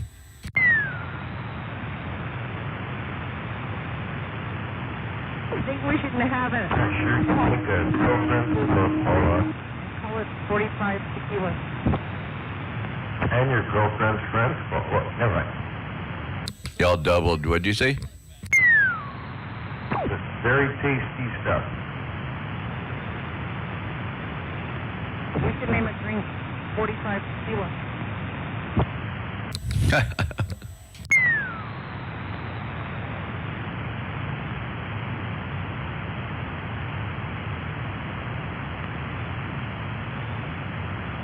If you went into the wrong bar and they sold drugs there and you said, I'll take 45 kilos. Yeah. That's not good. It'd be an expensive tab. You think you were a drug dealer? That sounds like about 200K. Not like I would know. I saw a needle bender, and then when that was his handle instead of straight head, I thought you worked for GTA. Damn, I thought he was a illegal alien. Get it, needle bender?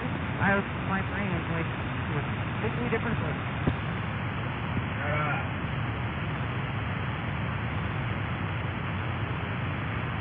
Right here, shut it down. Right here, need to shut it down, please. Yeah, there we go. Fourth down.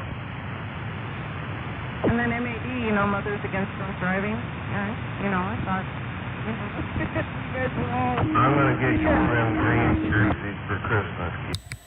Yeah, but that MAD had 2 D's. It was the MADD. When I heard him, I didn't see the spelling.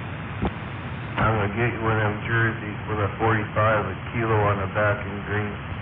No, thank you.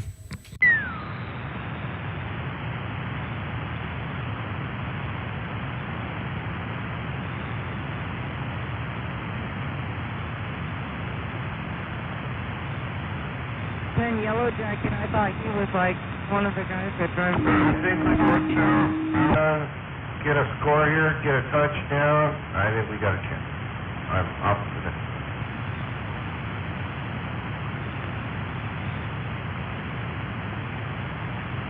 Yeah, Yellow Jacket's like the Godfather. That would be Triple OG, huh? The Master. Turkey sandwich, kilo. Oh, that's tomorrow. I made turkey with provolone, man, and it's calling my name. I OD'd on tryptophan today. I'm good.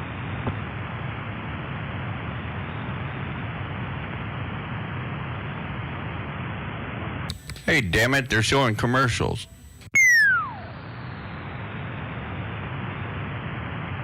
They still do that? Well, I paid to have them blocked. Ooh, I'd be writing a letter. I don't want to see Dolly Parton. Come on. No. She got in there. I want to see her tits. That was a 3-way triple. Oh, I could probably punch to it like that.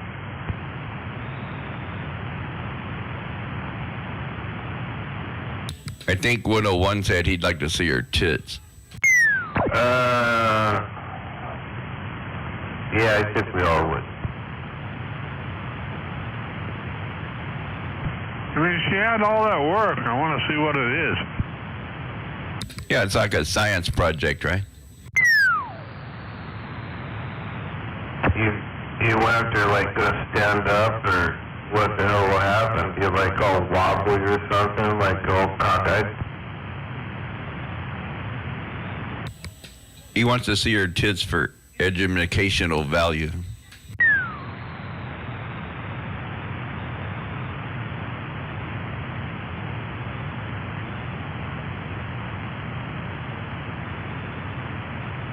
I mean, just the fact that they defy gravity itself is amazing.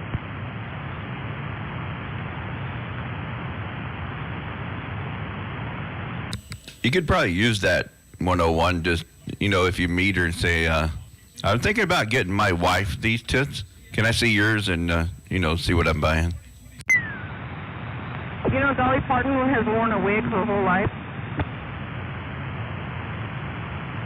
Well, nothing else about her is real, so yeah, probably.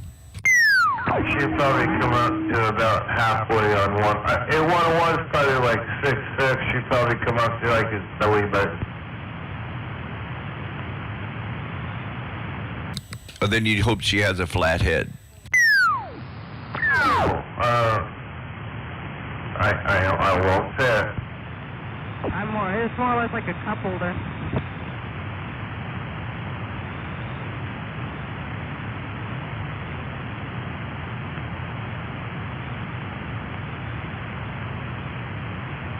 Those wine glasses that have like a... What do you think? This is the N6 with the AO80B Bro, what do you think? Well, it's taking out Sour Patch.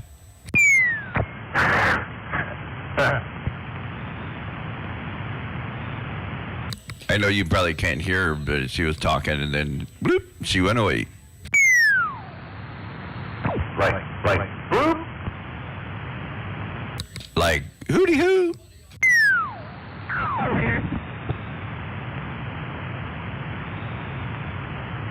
Yeah, MAD was stepping on your neck. Yeah, he likes to do that.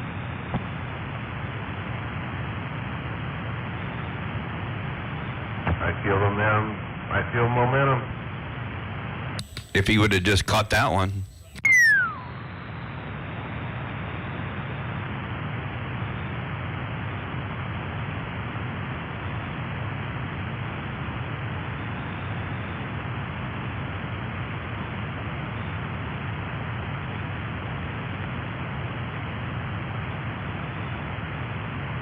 Nice. Damn, fourth quarter already. I feel momentum. You can still pay me that 20 if they win. Oh, you must have somebody else in your ear.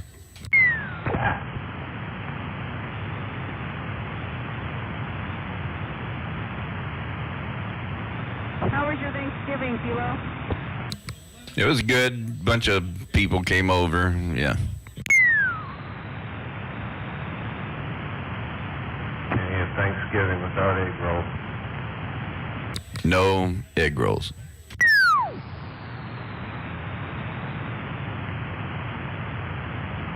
My sister-in-law made the best mac and cheese. Oh, hands down, was the best thing at dinner.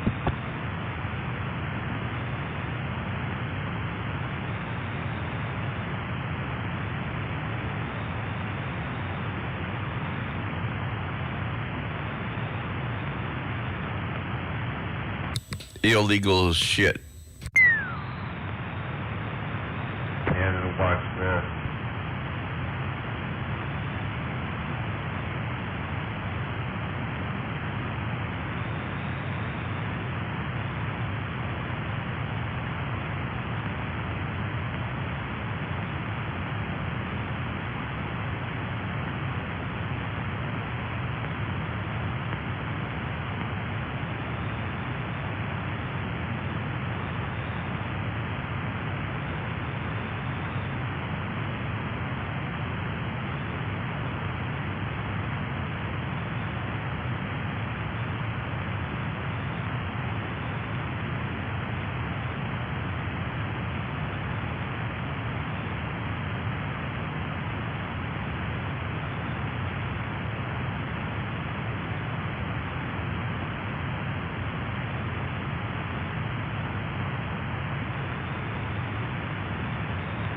Third down.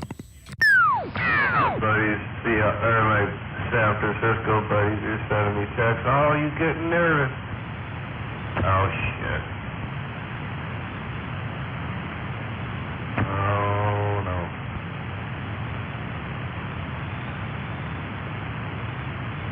Oh, there's Gino. Gene done.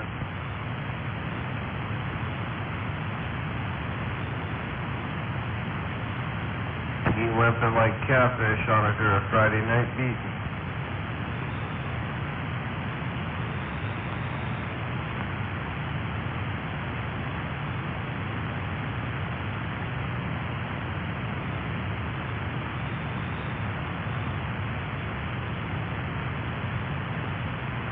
You can bring me a burrito, Sour Patch. Yeah, cash out me $20 and I will.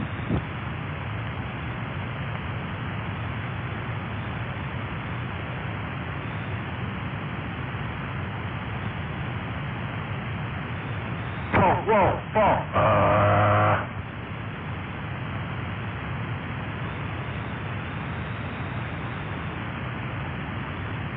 Another missed opportunity.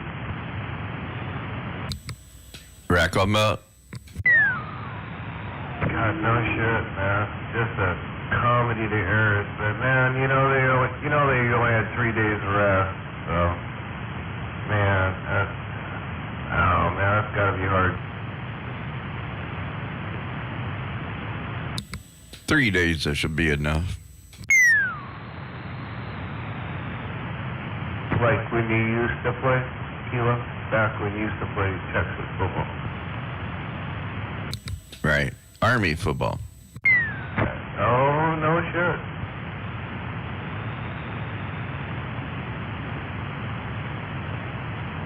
Yeah, all of a sudden I think of stripes, and you start saying that.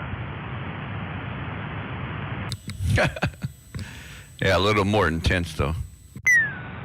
Army football.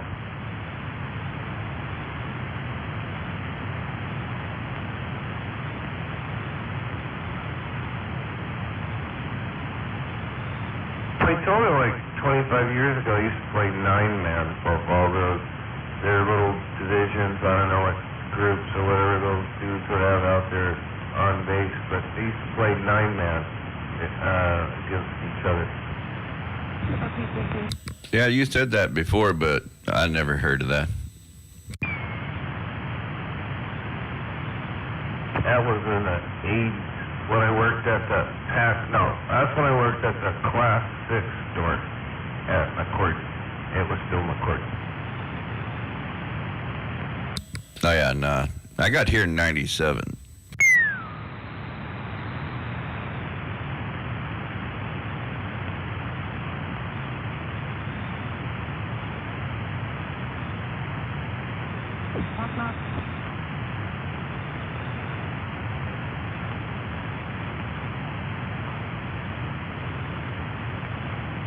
We need a turnover, a quick score, and something else.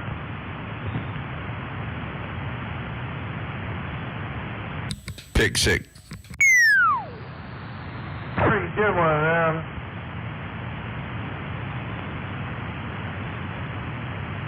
You would deny number 2?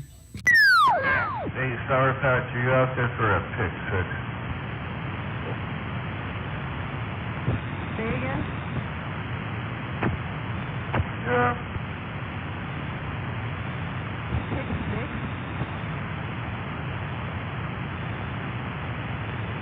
I don't know, she's fading away.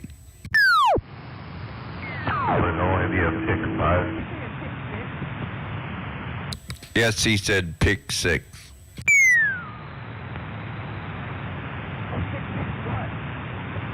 I don't know.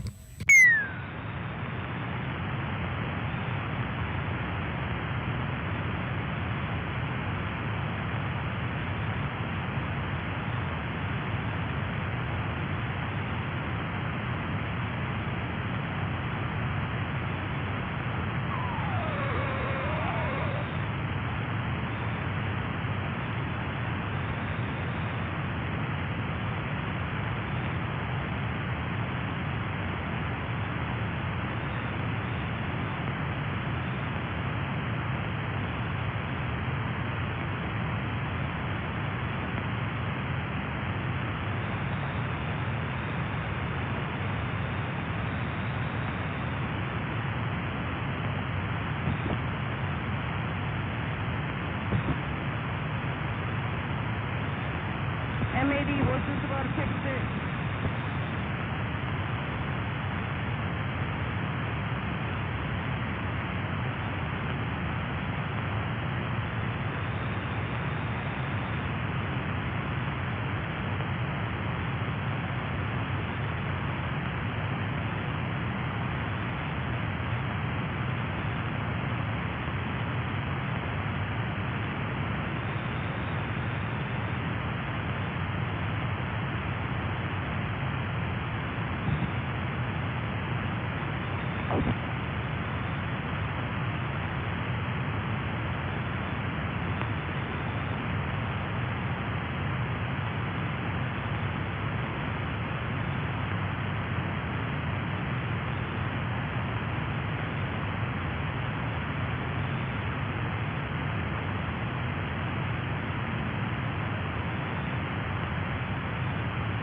Their face looks like they gave up.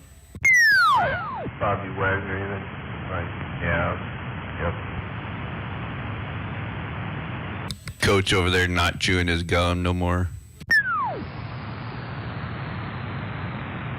I used to ask, and I know I should already know this, but who's playing? San Francisco 49ers and the Seahawks. What's the score? 24-13. 4-13, huh? Uh-huh. 8 minutes left.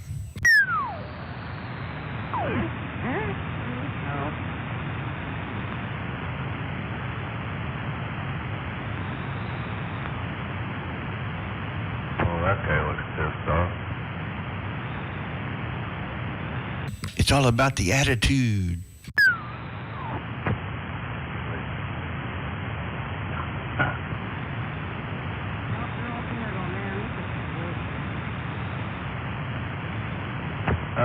Game over, man. Game over, man. Game over, man. It's from Aliens. Game over, man. Yeah, that dude was a whiner too. Oh, well. That's the YouTube. Touchdown. Hey, the score changed there, Sour Patch. 30-13 now, and then they'll get the extra point, you know.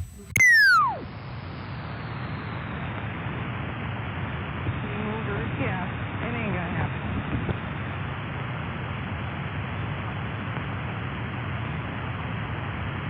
I mean, you tell me what has to happen for us to win, and if it's possible. 'Cause I don't think there's any play that they can pull out of their ass now. Jim? No, please.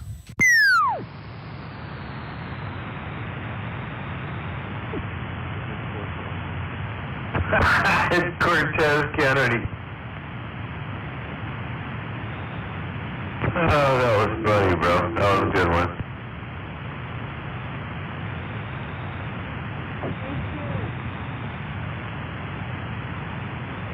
And Brian Bosworth. Don't forget the Bos. You know you have the ball haircut.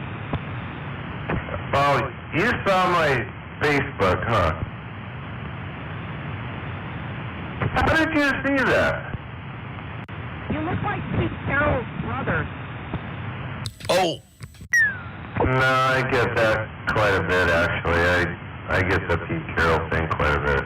If I don't have the beard. Yeah, you're right. Man, if somebody told me that you were not a Seahawks fan, I would definitely say you're fucking lying.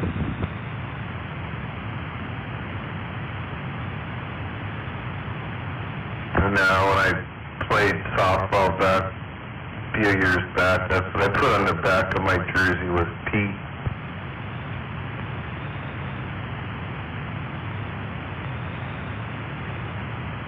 That's funny, you should say that.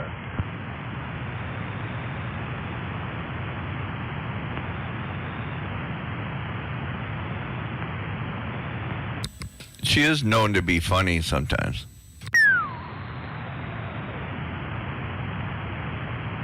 I'm downright hilarious sometimes.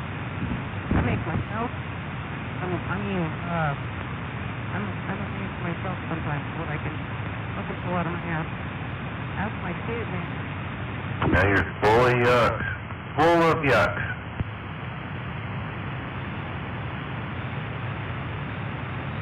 Oh, that was processed.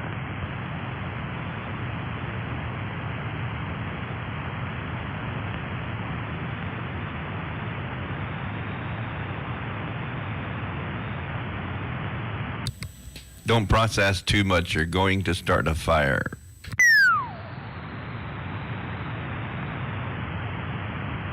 I smell hair burning. That happens when I wear corduroys and go for a walk.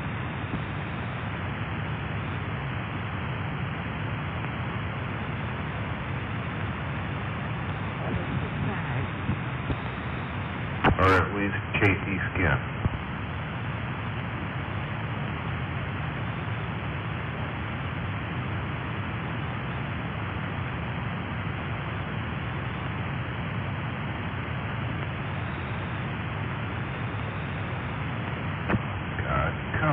Give Locke a chance.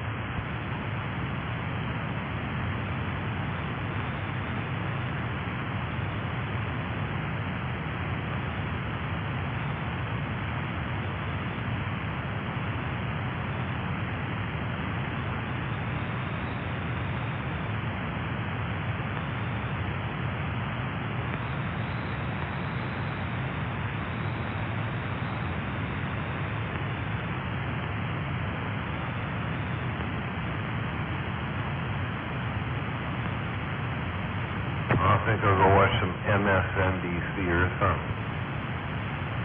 I'm gonna go upload some content to my OnlyFans.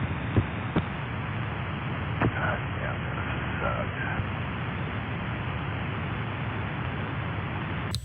Yeah, I think I'm going to go watch Discovery Channel. Yeah, might as well watch Animals Humping. Yeah, it's better than this. The monkey's bucket football. That might be kind of what she was just talking about, her OnlyFans upload. Sour Patch has OnlyFans?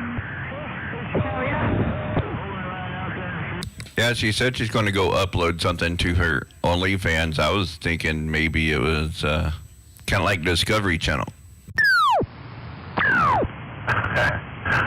Oh, God, just reminds me of that song. You and me, baby, and... Do it right to Discovery Channel. Remember that song by Bloodhound Gang? Which one? They do on the Discovery Channel. Yeah, that's what we were talking about. Yeah, that's what I was confirming.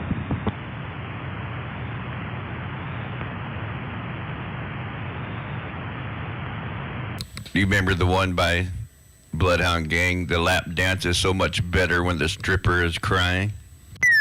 Yep, I do.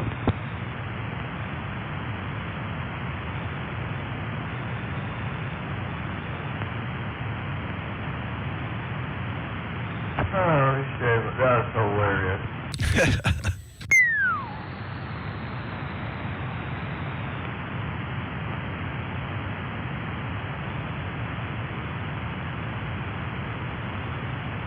Well, I'm going to go make a coffee, and hopefully when I get back, this 5 minutes is over. Oh, God, I already went to YouTube.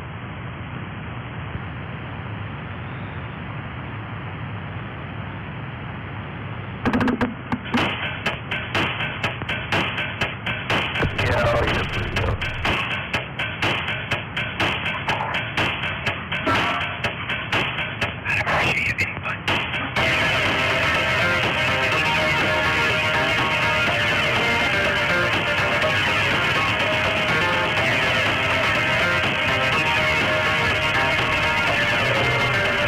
Horror on National. Drop me, yeah, you do the kind of stuff that only friends would sing about. So put your hands down my pants, and I'll bet you'll feel nuts.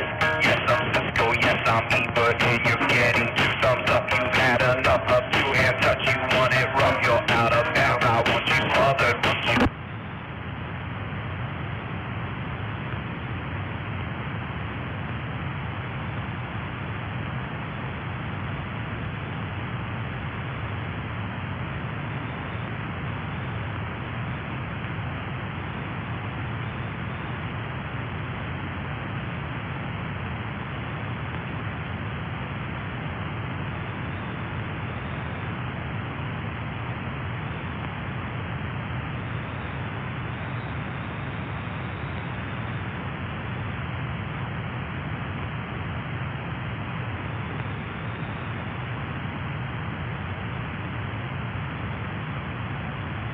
You know, black people walk in front of my car. And being that my black friend has a sense of humor, I said in the voice of like, oh shit, of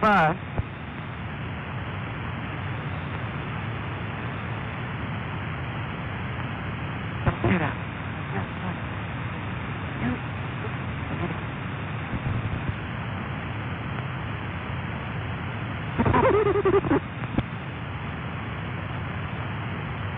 My friend was dying. It's so funny.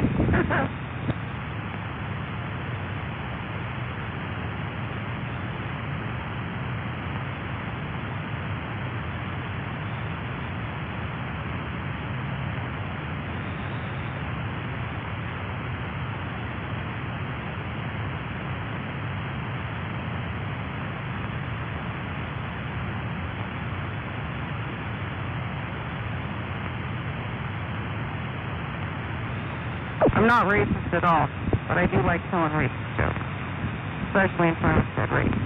That makes it better.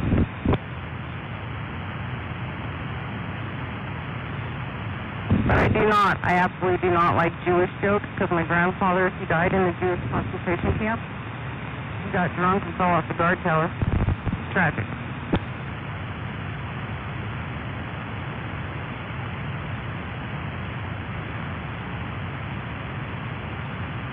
I told that one at work, in front of a chick, unknowingly, which made it even better.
Hello, audio. Yep, that's audio.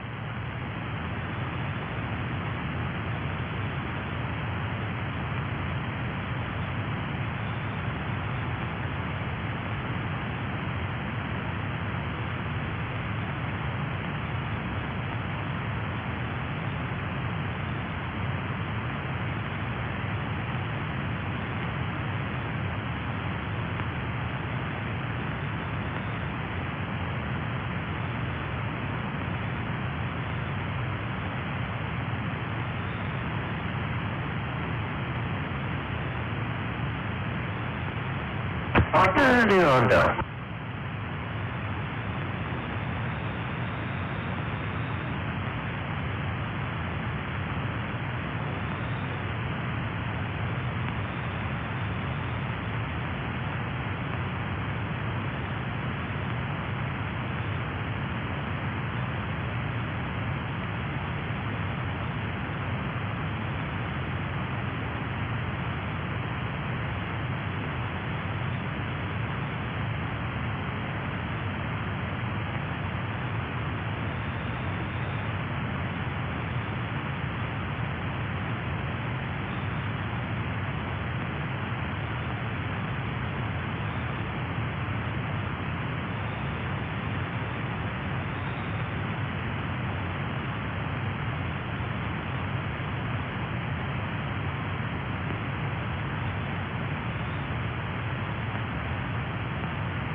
You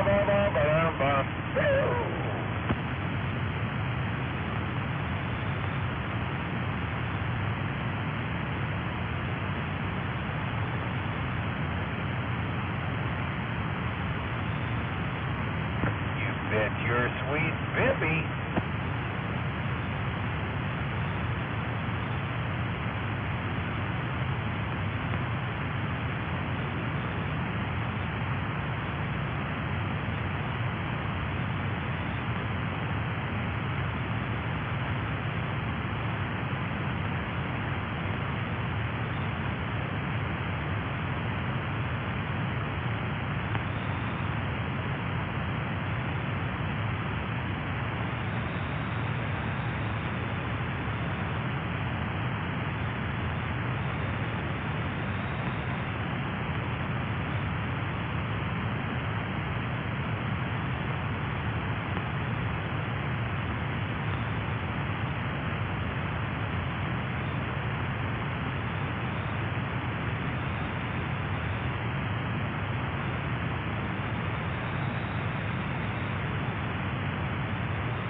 Man, the channel was really quiet.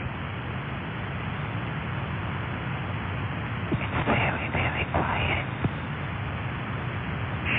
It's quiet time. All of those parts ate and went to bed.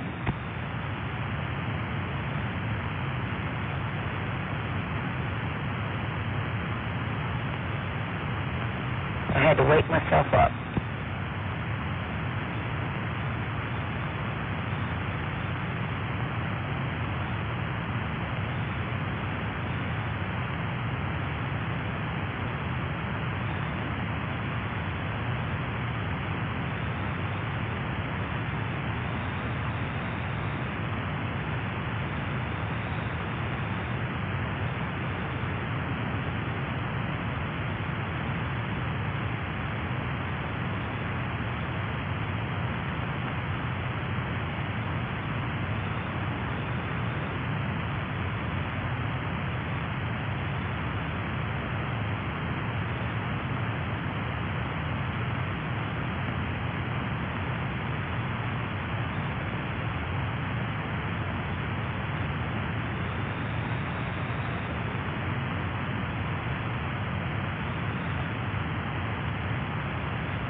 Kinda surprised no Turkey Day rodeos or nothing.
How about a brush runner? He has the radio on.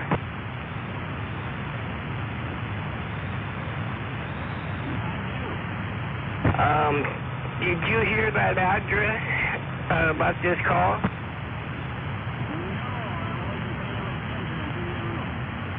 Okay, that's what I wanted to know. Okay.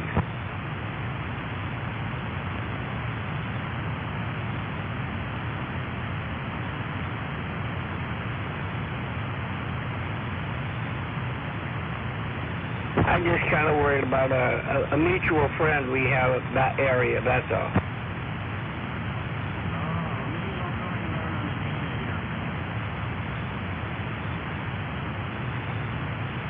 Shame on it. Well, happy Turkey Day to that cutter and that brush runner. Hey, right back at ya. Happy Christmas Day to you too.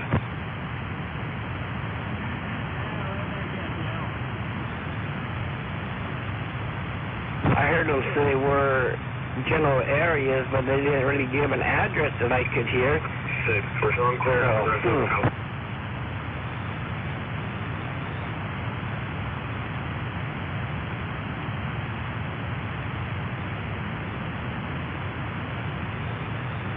Yeah, when you get ready for the rest of this cherry wood, you know, I'm going to drop all of them over there. There's a whole bunch more.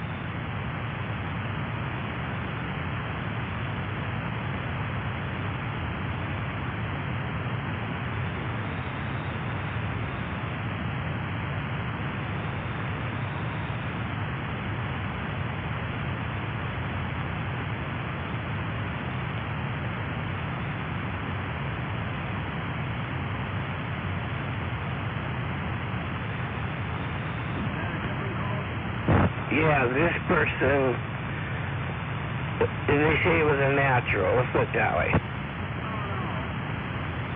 Yeah, out in Harstein Island. Yeah, you didn't hear the call at all, okay. I was hoping you did, that's all. Wow. 10-4. Other day, everybody, and happy Thanksgiving. Bonehead Radio said it, and I'm back out tonight. Earlier, he said he went to go get something to eat.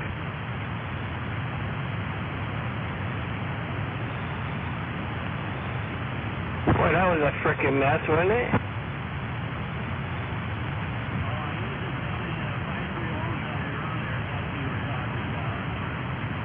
No, I wasn't talking about 531,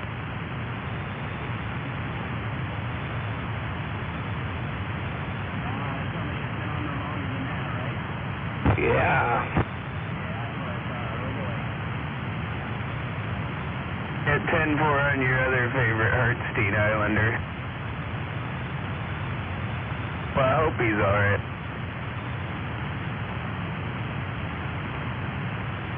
Time will tell.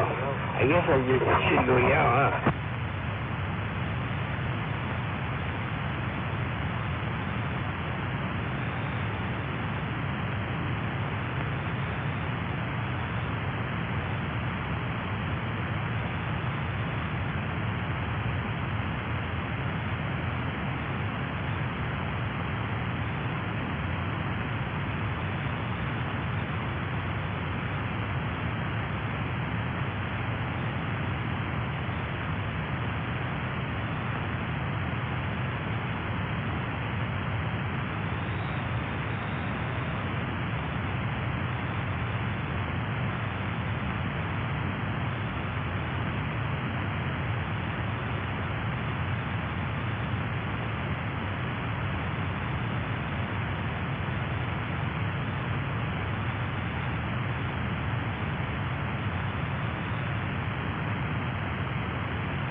I wonder if it's going to freeze tonight.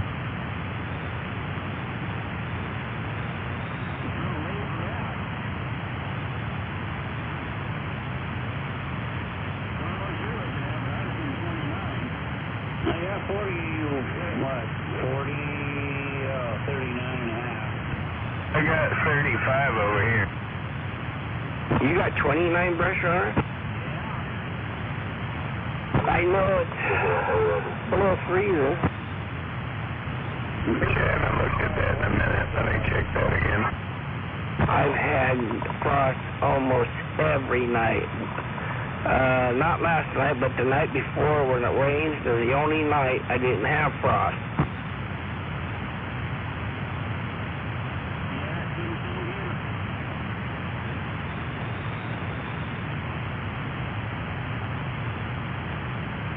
That's like this morning, Carol out there in Harstein, a bunch of them had like 40, 42 degrees. I'm looking outside, this white is Christmas for crying out loud. It froze so hard here. We're not that far apart. Well, then where do you live then? I live in a house. Getting any snow. I was just wondering where you were at there. Excuse me, I'm Bonehead. I'm over here in Gig Harbor. Well, I don't have no snow. That's what you're thinking was. When the ground gets cold enough, it's got moisture in it. It does have a tendency to frost turn white. Hey, man, who we got there? You must be a newbie, huh? I'm not a newbie. I've been gone for 13 years. They called me Bonehead. I left and went back to Colorado in 2009, and I just moved back here in April of this year. Yeah, I've talked to you before, Bonehead. It's been many years. You got Cutter over here just out of Shelton. Copy that, man. Your radio sure sounds good over here. Yeah, I've only been on the radio since I was 65, so most everybody I know is pretty much, Ben is gone. Oh, yeah, man. I used to come up here and we used to go to all the shootouts and everything. You know, I was good friends with people I did know.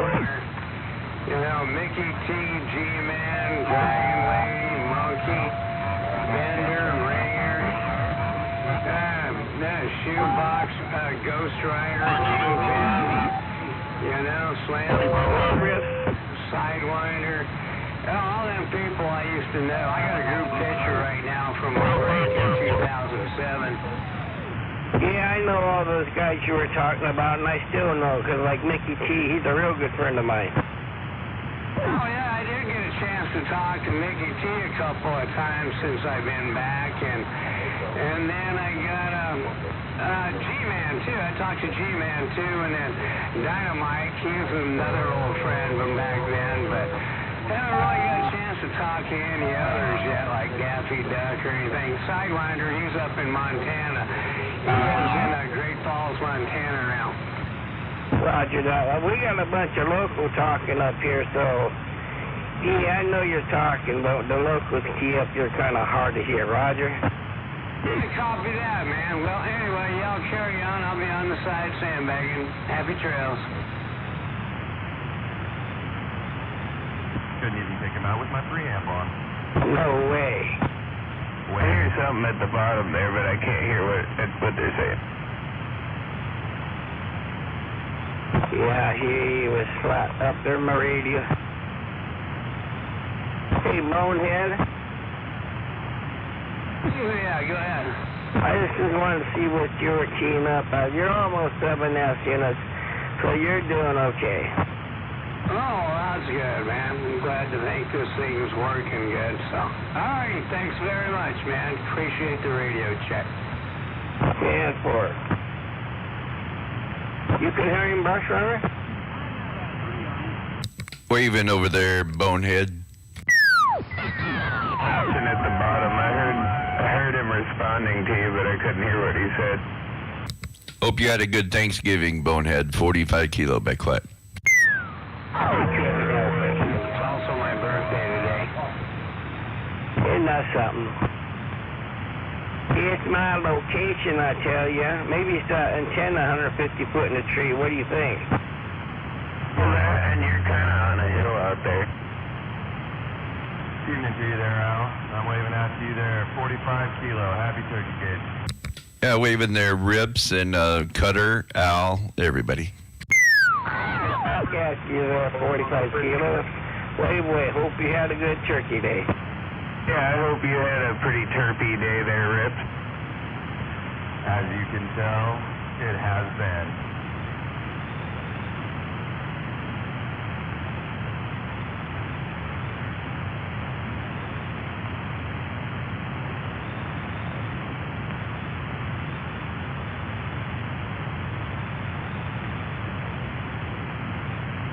Did you hear that call earlier there, Brush Runner, where they were reading out the VIN number of the vehicle and it didn't match the license plate? And the guy that was driving the truck was the registered owner.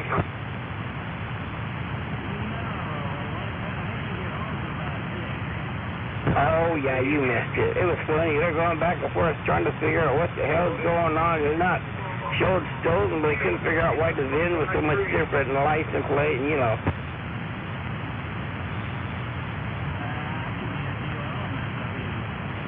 Right, well, they didn't arrest him or nothing. I don't know exactly what all ended up, but they ended up calling on the phone trying to figure it out.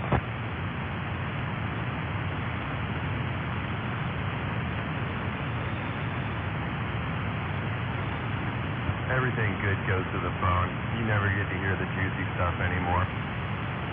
Yeah, I know. It's ridiculous. Yeah. I've been looking at one, believe you me.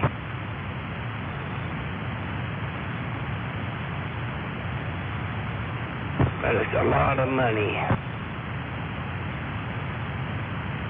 Oh, you can actually get something like that?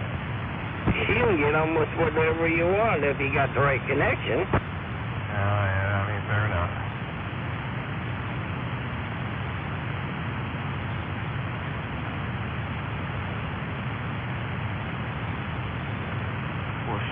if it exists, then there's got to be a way to do it. Wow, I can hear the guys doing stuff. Yeah, it's got to be some way of doing it, huh? I can hear the boys down south. About time. Watching Wizard of Oz.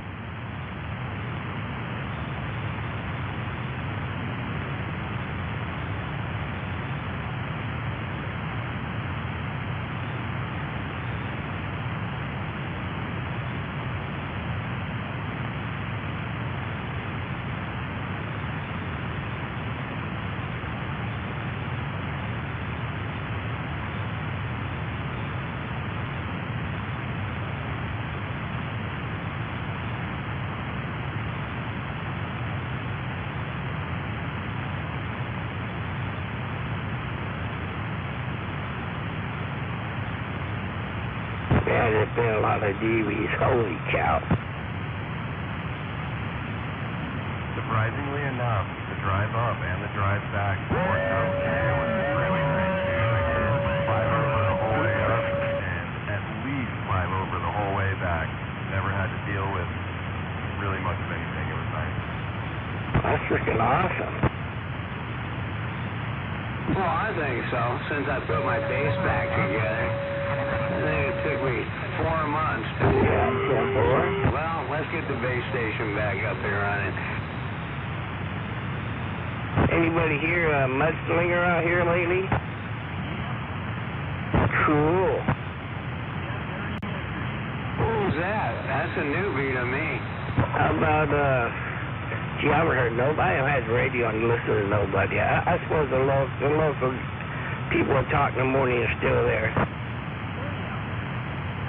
You know who I can't believe is still on the radio? Oh, this is odd, man. After 13 years of being gone, and we still have to hear Potato Head.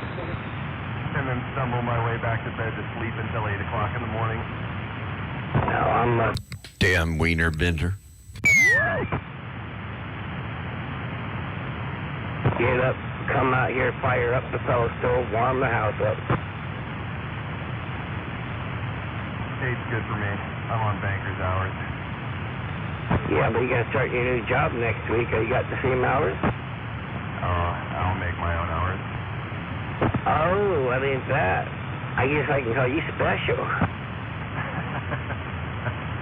I'm only going to be working part-time. It's only 20 hours a week, so it's normally, I don't think it's going to matter what time I'm there.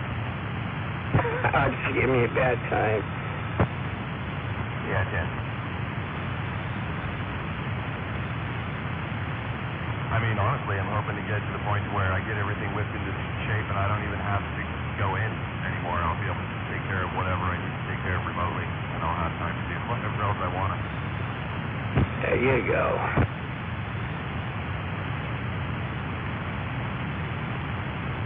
Did you hear what I said earlier, Brush Runner, about me? I'm going to drop some more cherry trees down?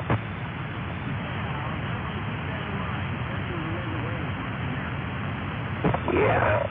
Well, I'm in no hurry to get them down, but if you show up, it takes nothing to chop those 10 or 12 trees down, if you know what I mean.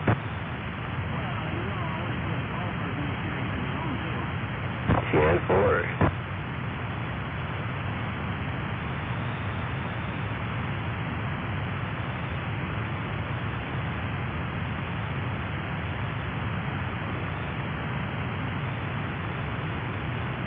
Yeah, I just got a bunch of them, you know, where you took the other ones out. If you look down farther, there was more. And I just thought, I'm going to drop them all, get rid of them.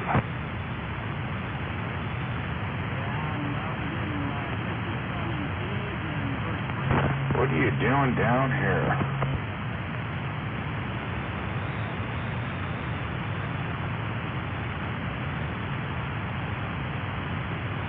You're going to be able to fill up your whole yard there.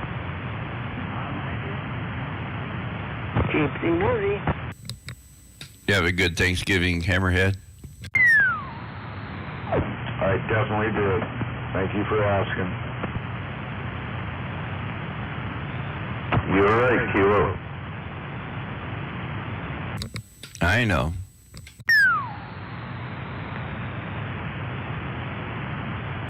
I can't wait for the leftover turkey sandwich tomorrow. With gravy. Oh, yeah, now you're talking. I'm thinking about going out and getting another piece of pumpkin pie myself. Oh, man, I can't even think about eating it yet. Shoot, I stuffed myself. I was just this side of ill on the way home, man. It was uncomfortable. I didn't get that way. I wouldn't let myself get that way. Stop.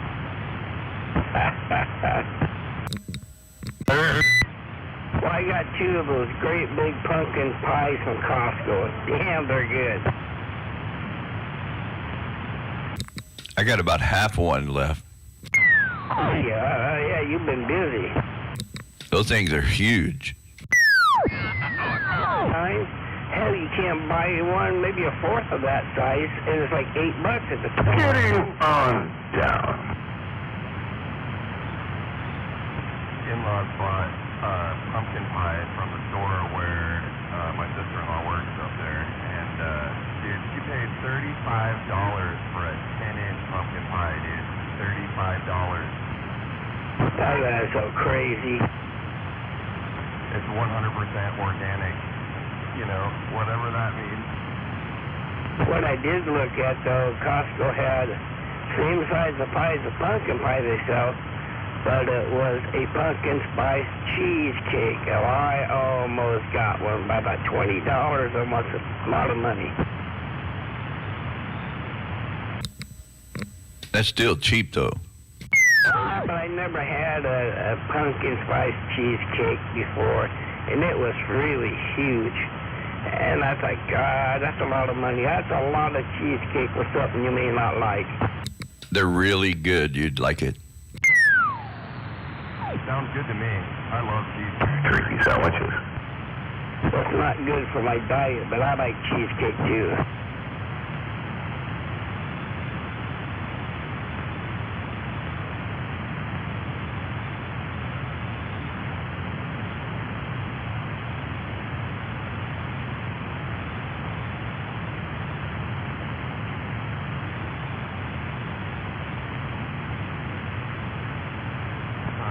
Somebody doing a slow roll by my house. I wonder what's up with that. Oh, really? Well, it's going to be quite quiet for a few days. Enjoy it. Oh, where you going? I was going to say, oh, you're leaving, huh?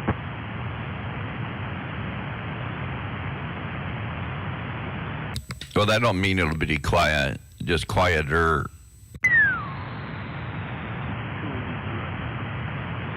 I know. What about Wienerbender?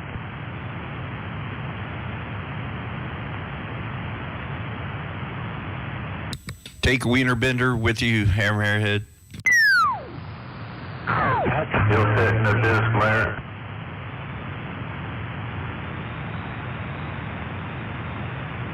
I don't usually jump on the radio, but the last few days I've been on here a little bit. That's good. Good to hear you. I agree. Good to hear you there, Cheddar, and I'm back out. Way, Dino, boy.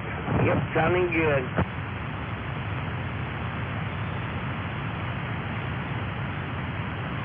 Waving over that dyno.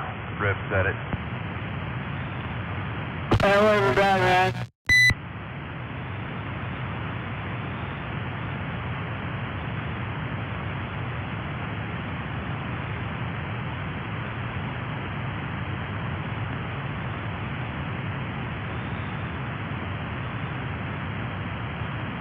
I know, it sure is nice for the old skip to go away a little bit earlier than it has been. That's super. I was just going to say something about that, man. It's like, it's really quiet. Conditions are pretty good locally right now.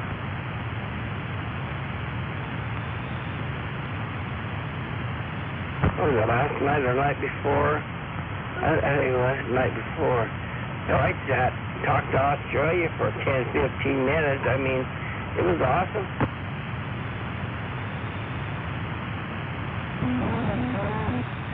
Oh, dear swear, waving back. How come you're squealing, man? Sounds like you're overdriving something. I may be wrong. I have no idea what you said.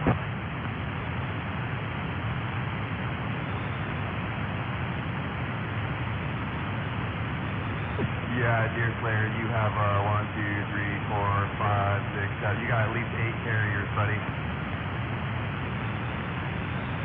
Or at least one really strong one and 7 good reflections off to the side.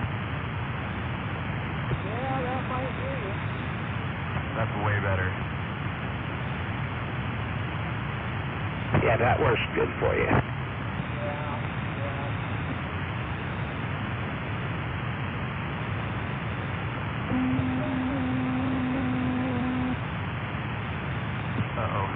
Oh, he went back. Is that your mic doing that? I don't know what you said, but if it is, change your mic.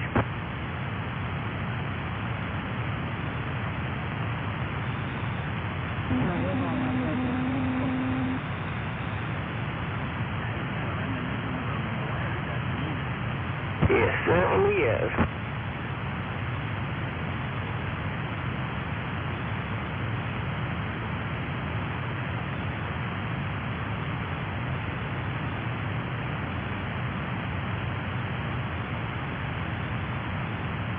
I talked to Dirtman this morning, I guess it was, or was it last night?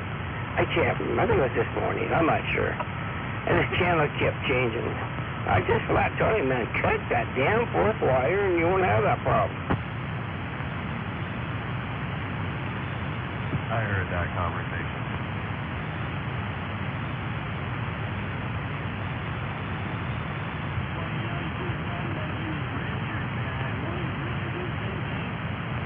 Yeah, it probably will.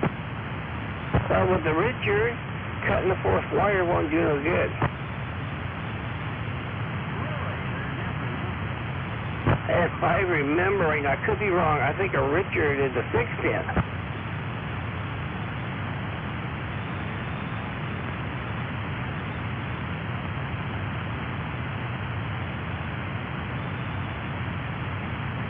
And the last time I screwed with something like that, I tried every wire, and I couldn't get it to quit doing that.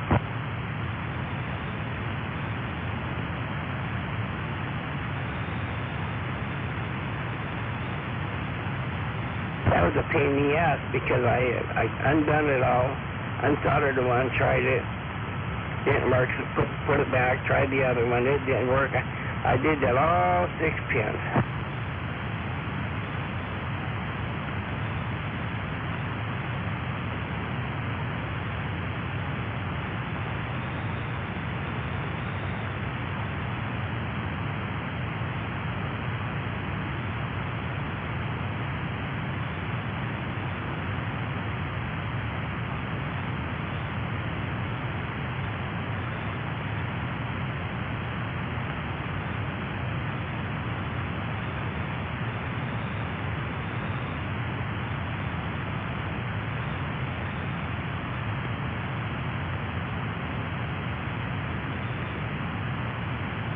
Oh, I can't wait for my radio to get back, I tell you. I can't wait to get paid so I can start buying some more radio junk. Oh, my old 90 kind of took it and shit, man, and I sent it back to Chris to have him work on it. He calls me up, he says, your radio's working right now. I says, yeah. I says, then all of a sudden it goes to hell. I says, you're the one that I worked on and built it. And he goes, I thought that work looked familiar, because he built it back in 1991. Roger. Sirman sent me a link to one of those DX HPs, and they do. He was right, it's 250 watts. It looks like almost exactly the same as the 2995 DXF. Pretty much the same radio. Yeah, I seen something similar to,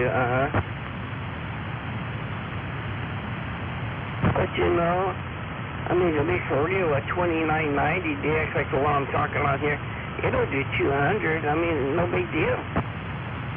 Yeah, this one will do about the same. So what's 50 more watts going to give you? You're not going to notice a difference. No, not at all.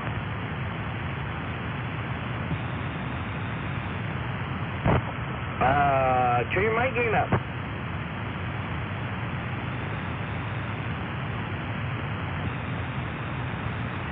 Well, you ain't got no audio whatsoever, okay? Good signal, no audio.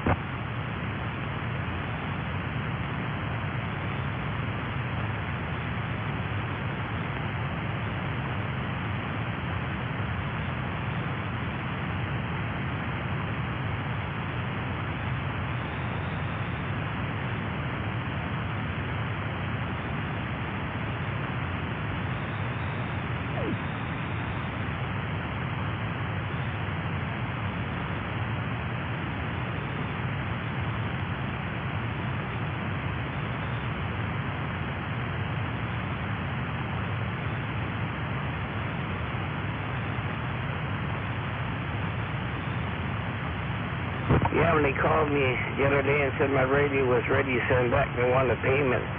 I asked her, I says, so what part did they replace? And she goes, a lot of them.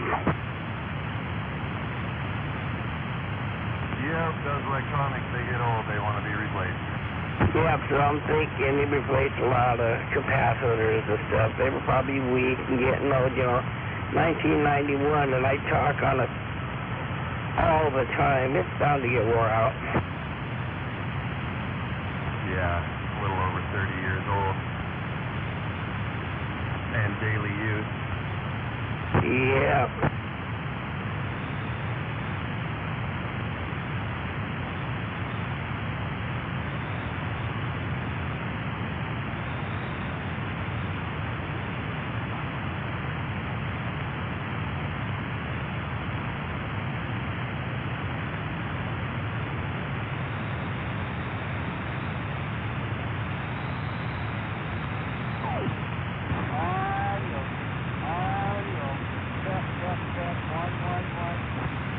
That's much better. You sure have a lot of mic problems, you know that? Yeah, it seems like it's running right there in front of me all the time.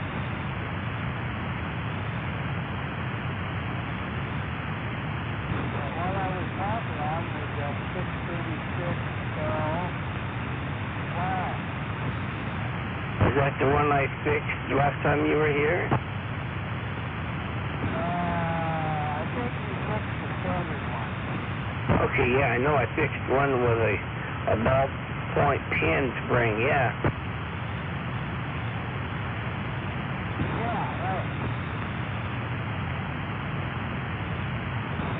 Nobody worked on this one yet. That one seems to be working. You don't have to eat your mic. Oh, yeah, I got one of them Procom mics out there now. Yeah, 10-4, I got a couple of those brand new. I bought to sell, but now they're just sitting here. 2 Procoms, I got a brand new 636. And what else? I got another one.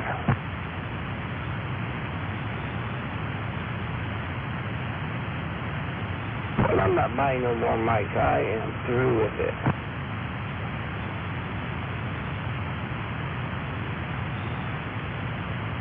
Oh yeah, you got a brand new one of those Rangers, 158 mics. I got a 198. Those are nice mics. Yeah. I remember I got you the 158 and they didn't like your voice, remember? Right, it was pushing the radio too hard. So I got you, oh yeah, 636, that worked good. Yep.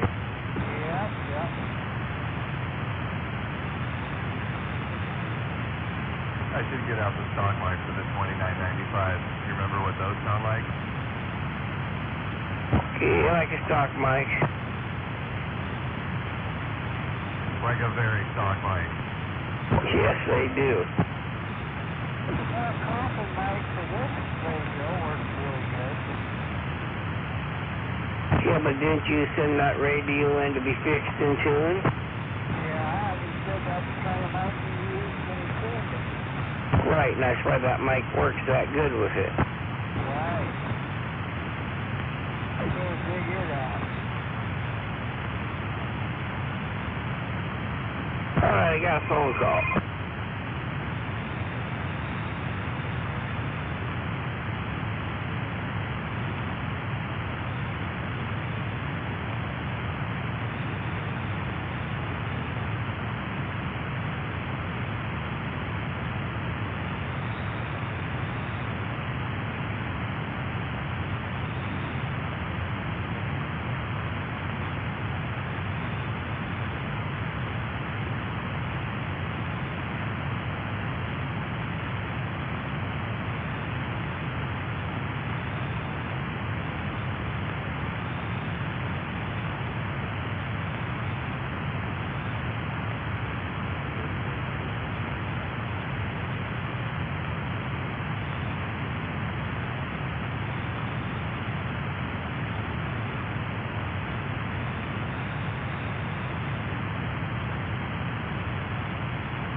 Alright, stock mic, here we are.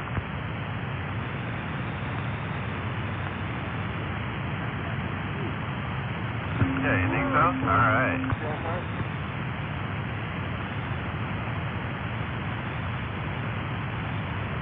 That's at like half gain.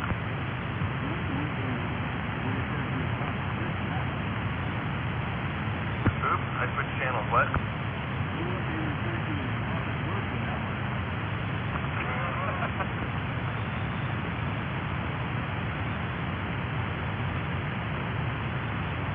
Audio check, 1, 2. Is that any better?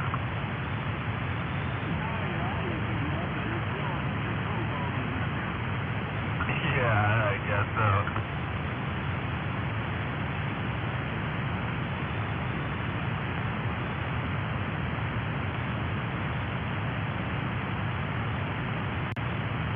And back to the regular setup.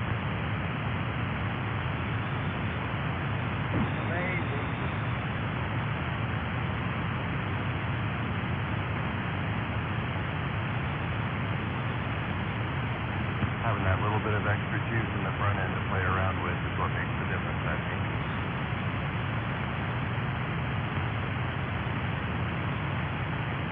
Not too much, just enough.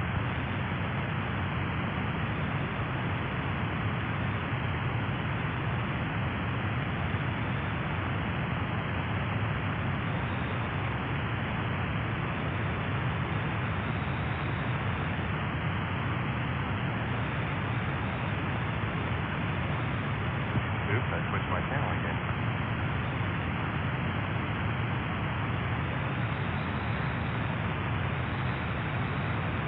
I guess that's the difference between the processed audio and just coming straight out of the raw microphone.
I don't even know why it would just stop OBS. I guess, it could be honestly, come to think of it, it could be the network switch sitting up next to me here that could have been the problem.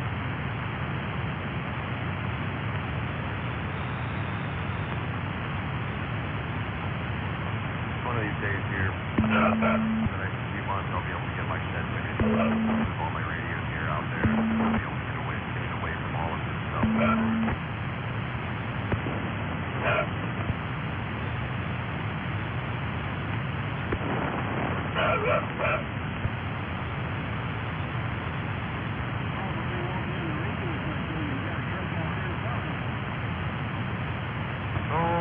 I don't know about that, because I plan on making it pretty nice out there.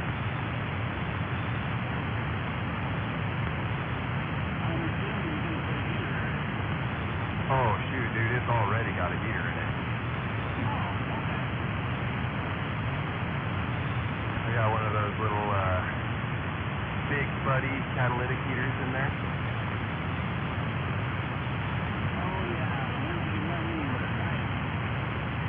Yeah, I had one when I was working my workspace at Seattle Shellfish.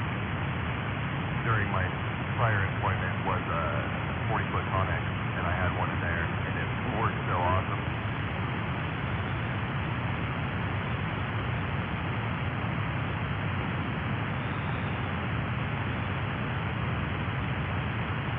Matter of fact, most of the time, even in the dead of winter, I had to open the door up a bit and turn that thing down on low, or it would just cook us right out of there.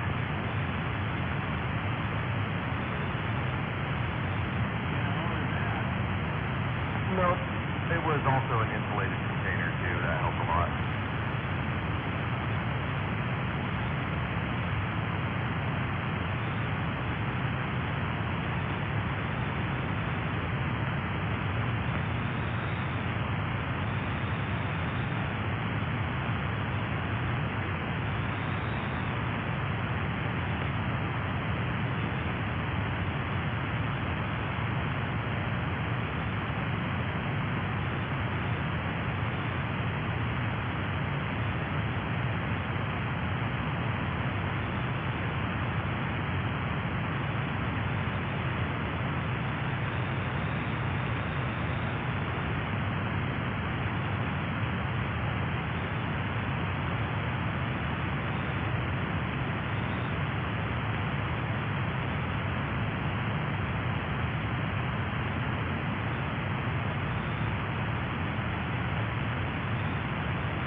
Well, shoot, I think I'm off to watch some television. Have a good evening there, Brush Runner, Cutter, all the rest of you sandbaggers. Good night.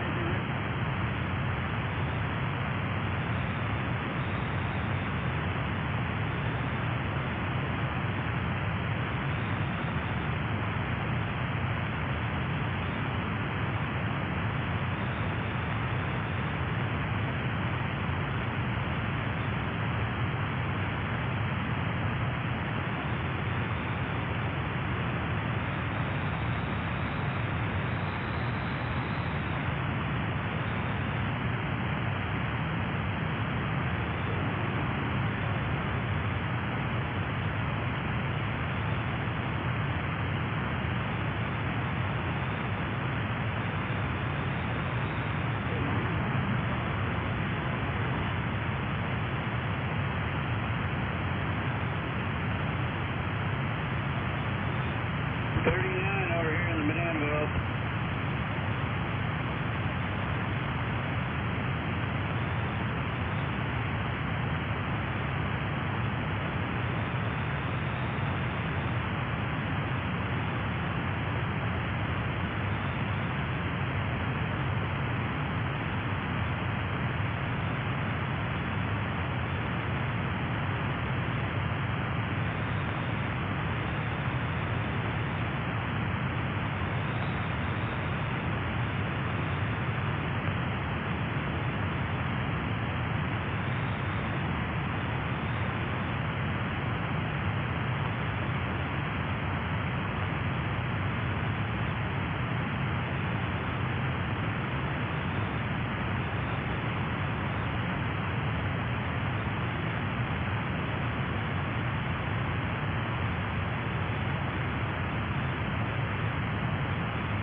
On the way, motherfuckers.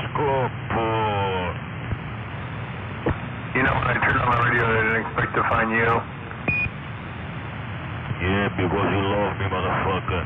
You always look for potato heads, the biggest and the best in the Northwest. Yeah, sure. Yeah, that's what it is. Yeah, you go with that, dude. You just go with that. Think for a moment the world without me, it'd be empty. That's right. No, because Jen is with me, and there is nothing greater than a Jen. So, fuck off. Goodbye. You are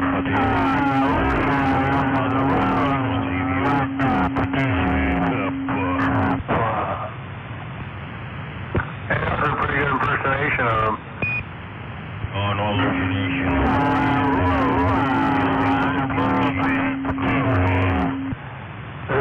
Stupidest fuck up in the world. See, Potato Head, everybody takes you out, even if you don't want to. It doesn't matter.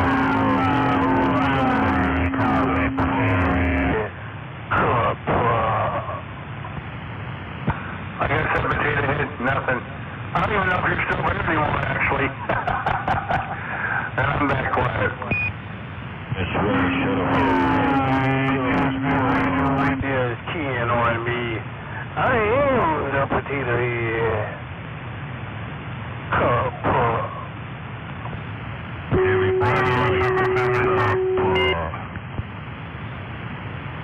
I don't like my ass with that Potato Head.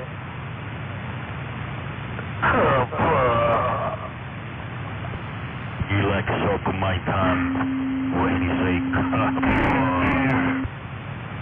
Good evening to you. Potato Head, key on her.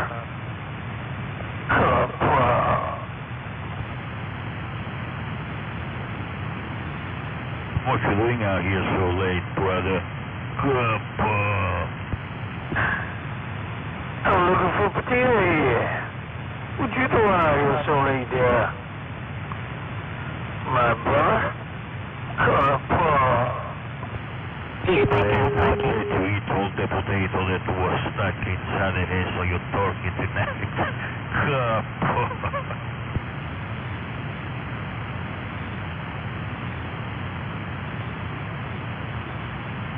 Did you swallow those potatoes that were stuck inside your chest of the turkey tonight? Yeah, that's why you walk around with your underwear looking like bulges in the back. But deep down inside, you got a ass full of potatoes in your pants.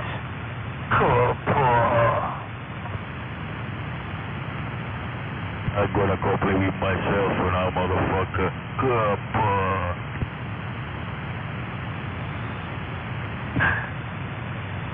What do you call you, Potato Head, some bitch?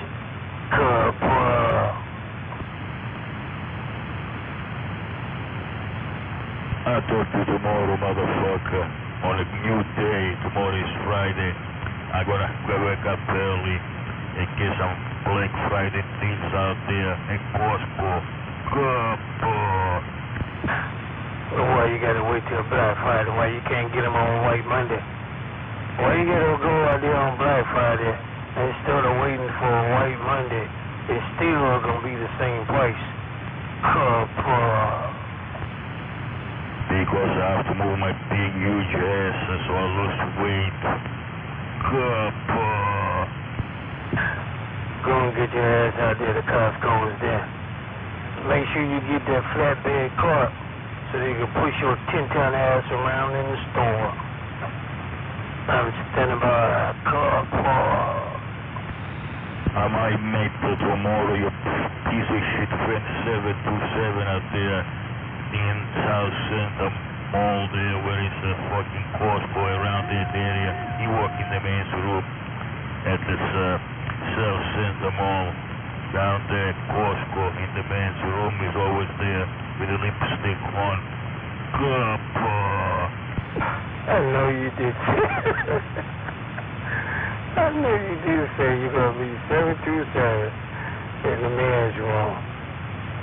I hope you ain't got no holes in your pants, because 727 might put his foot in your ass, alright?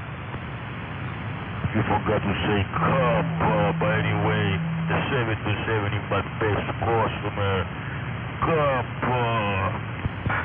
Oh, yeah, he's your best customer. That means y'all be handling things.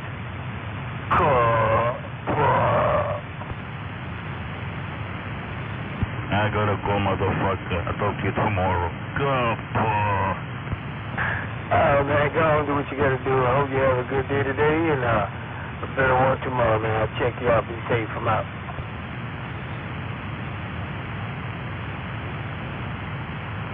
That was mildly entertaining for a late night conversation. Shit, I was thinking the same thing. Some hot chocolate. Never really drink me some hot chocolate. I just ate me some stuff in it, some ham, and now we're gonna drink me some hot chocolate. Good evening, 521 out. All right, 521, you enjoy that hot chocolate. I heard you there, young lady. Good evening to you too. Welcome to your Thanksgiving. Happy Thanksgiving, everybody. All right, back at you, Sweet Pea. I know you had a good spread on the table. Good evening. Sweet Pea, I'm back out. We have a good one, 521.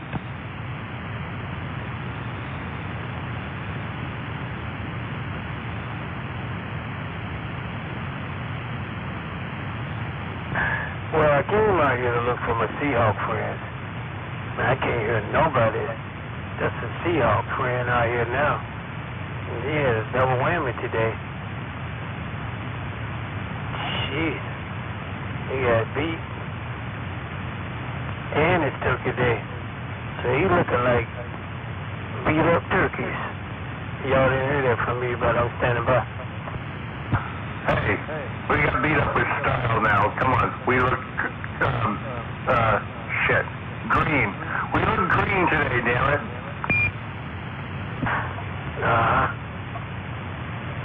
That means they going down.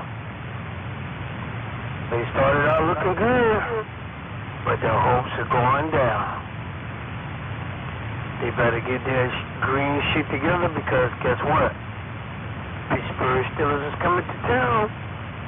No.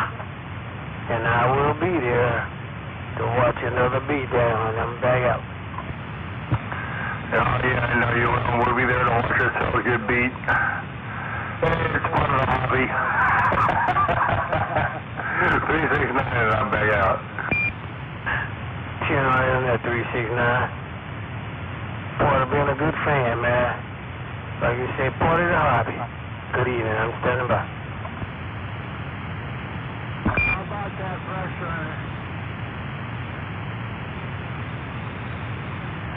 I got this radio over here. I don't feel like trying to pick this shit up. I'm gonna get it out here and take it to the dump. Anybody know anybody want a Johnson radio? Johnson Viking radio? You know, this is the mic they use when they rebuild them down there, I'm thinking. Damn. but I ain't got to key up at the same time. All right. You know, Damn shame, you can't even give it away. I'm out. like I'm adjusting the power. If I got the power turned down to like 50 watts, 50, it puts up a 1.5.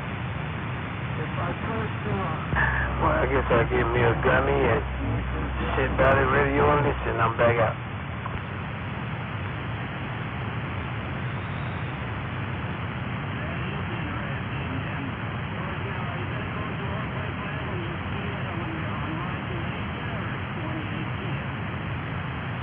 yeah, just when I see it.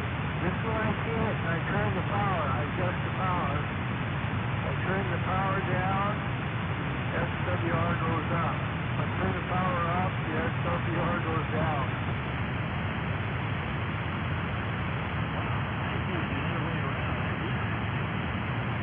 Yeah, geez, I think I'm lucky. Am I lucky or what?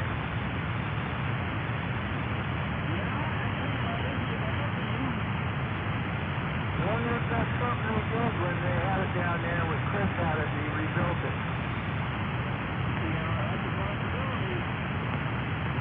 Yeah, the second time I set it down there was because the whole thing got burned up in here when the alternator went crazy.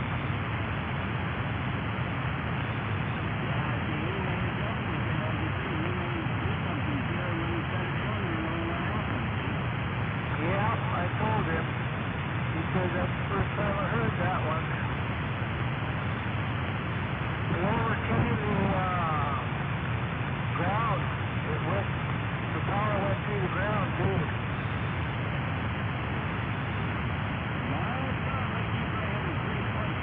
I had to replace every light in this thing. Every light. The stereo got burned up. This radio got burned up. The only thing that didn't get burned up was the lights in the camper.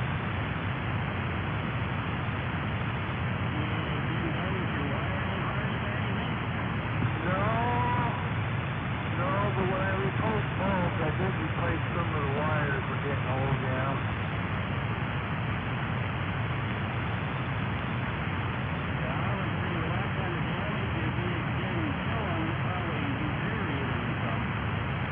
Well, checked them out good. The old mechanic, he checked them out, made sure the flow was going right, and he said, we'll send these up. And we put them back together, and we said, they're all right.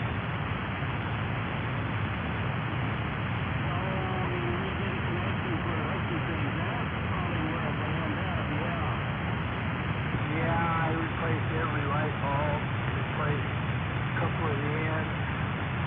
The ones that got hot was tail lights. I think that's because they got an aluminum ground.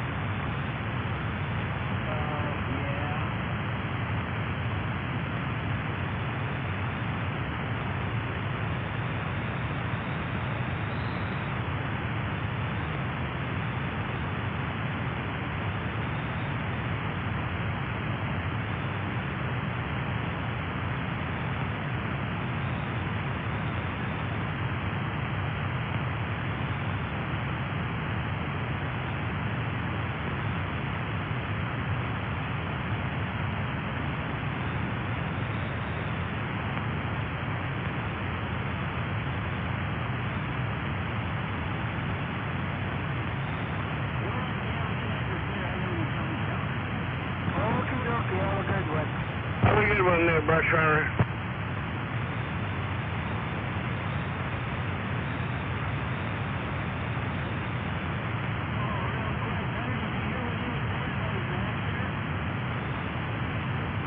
Yeah, none of my radios do the same thing.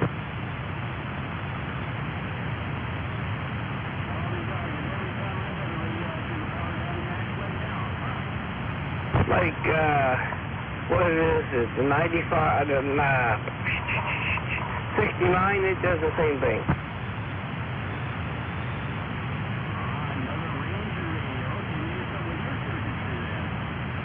Yeah, I don't know. But it's been down to Chris, too.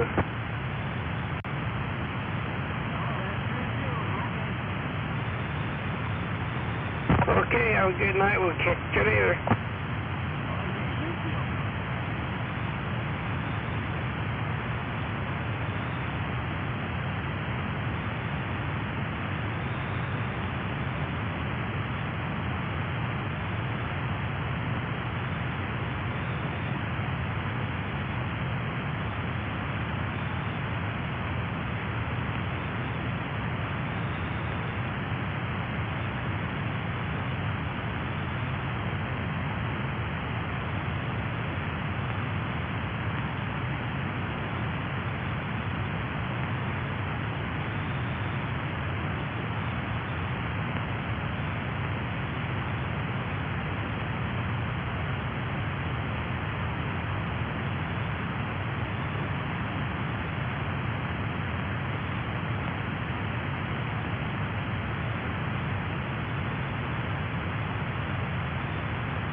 lively bunch we have out here tonight, huh? What do you think?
Where's all those Thanksgiving feasters? Well, I'm right here. What you up to? I just got home from the big family feast. Hell yeah. Copy that. We did too a while ago.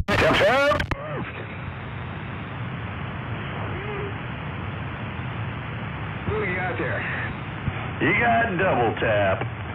Double Tap? Hey, I haven't heard you, I don't think, yet since I've been back on, but you got Bonehead over here.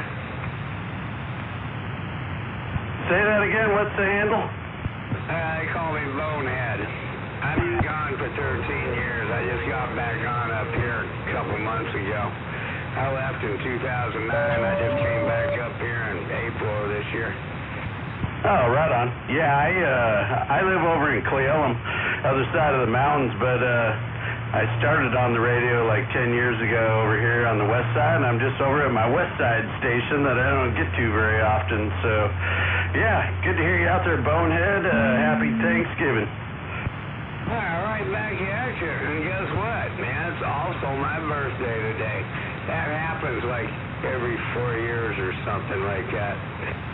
Oh, right on. Well, happy birthday, man. Can't beat that. Whereabouts are you?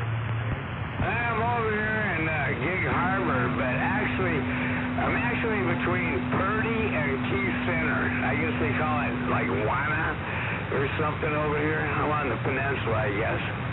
Oh, right on. Yeah, I know right where that is. I'm going to be heading over there. If not tomorrow, I'm going down to my cabin in Shelton on Saturday. So I got a station set up there too. So pretty cool. I love that area. I'm over by about a quarter mile from Gonzo. Well, okay. Yeah, it's been a long time. I had a lot of friends up here before on the radio, and I left in like 2009, and I just came back this year. So, but I got a lot of friends. I've talked to a couple of them you might know, like Mickey T and G-Man and Dynamite, and but there's a lot of others I haven't got a hold of yet. I know Monkey, I sent him a text messenger-wise because we're friends, you know, and he said he hadn't been at base up for a couple, 3 years, and I haven't heard Daffy Duck. Riff Raff died a long time ago, and Slam Dunk died, and Ghost Rider died, and Riff Raff, you know, all them other good people. But yeah, if you've been on 10 years, you came after I even left, so that's all right, man. Good to talk to you out there, man. I'm Bonehead. That's about it. Oh, yeah, right on. Yeah, I was texting with Mickey T tonight. He texted me Happy Thanksgiving. And Monkey, I talked to him on the radio. It's been a month or two ago probably, but I see him on Instagram, and yep, Slam Dunk, I knew him. I bought one of his amplifiers a long time ago, and yep, and Daffy, I heard Daffy, I was talking to my brother-in-law at Trailer Park. He said Daffy was out there a couple weeks ago, so yeah, it's cool. It's pretty cool, man. Fun hobby. Oh, yeah, man. Just like I've been on the radio since like 1975, you know. That's when I got my first radio, and that was a Johnson 23 channel. But, you know, hell, that's the year my daughter was born, 1975. Oh, right on, right on. Yeah, I'm from Burien. That's where I'm at right now. I was born and raised here. Went to Highline High School, graduated in '83, and yeah, just moved over to the other side of the mountains about a little over a year ago. So, yep, pretty cool, man. Neat hobby, though. I like it, man. A lot of good people out here. Oh, yeah, there was a lot of good people out here when I was here, but when it comes down to it, I grew up in the Denver area in Colorado, Englewood, like South Denver. And then I lived in Maryland for a while. I lived in Florida for a long time, too, with my first wife, and that's when I had my daughter and everything, you know. But I lived in Florida, Kansas, Colorado, and I was up here driving truck back for 4 years, and then I left in 2009 and retired. That's about it. Ah, very cool. Yeah, right on. Well, good to talk to you there, Bonehead. It's always nice to meet new people on the radio, and you obviously been out here a long time and know what's going on, so pretty cool. Yeah, I haven't been to this station for, it's been a month or two since I've been here. Since I moved, I don't come over here very often. But it's fun coming over and hanging out and talking to all the people on the west side. Copy that. What was that handle again? It's double tap, like tap tap. Okay, double tap. Yeah, I'll try to remember that. Yeah. Tap tap. More often. Your radio's sounding good right here where I'm at.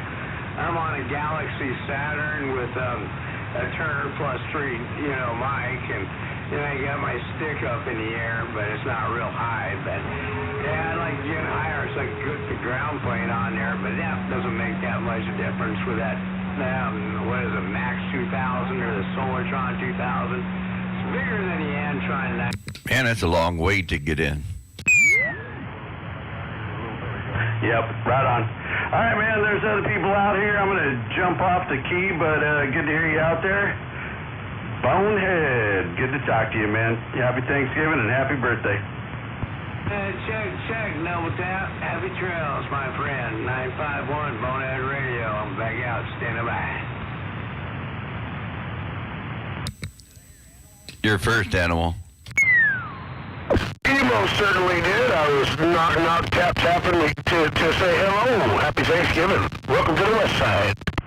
Yeah, right on there. Animal. It's cool, man. I love hearing people out there talking to you. I heard people coming back to you today when I was driving over. Badass. Hopefully you and Mama had a great Thanksgiving. Yeah, we did. We just out here hanging out in the shack, listening to some tunes and sandbagging on the radio a little bit. Oh, nice. Yeah, I was over at my brother-in-law's house.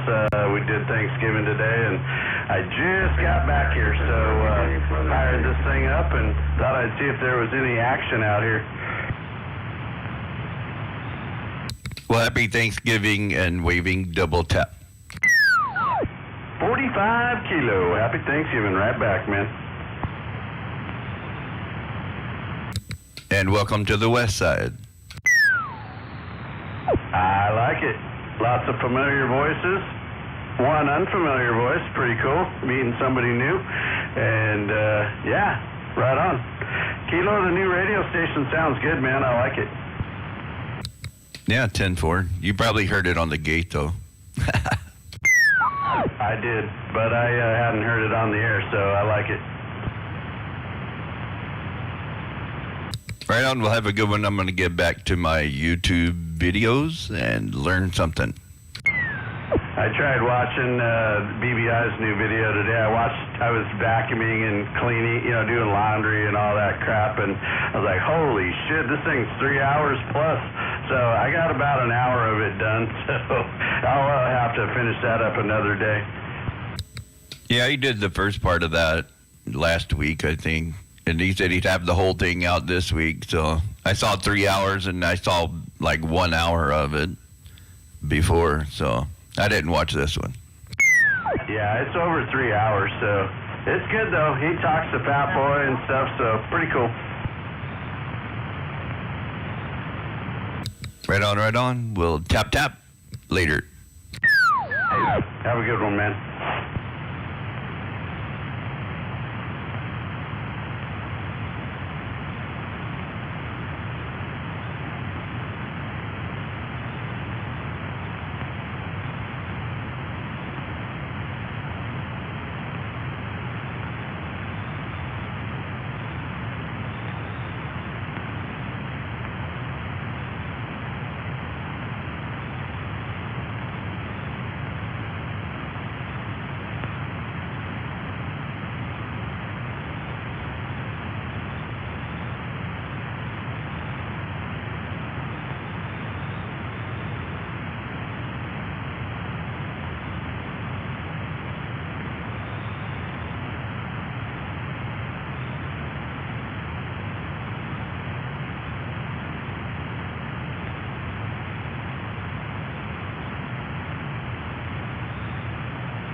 Oh, yeah.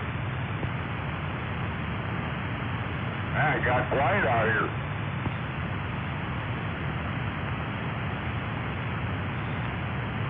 Must be nighty-night time.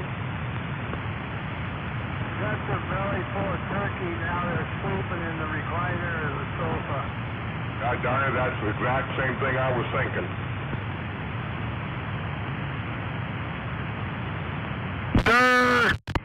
Yeah, hello. Happy Thanksgiving. Right back at you there, Animal. You bet, man. Hope you guys had a good one. Oh yeah, we did.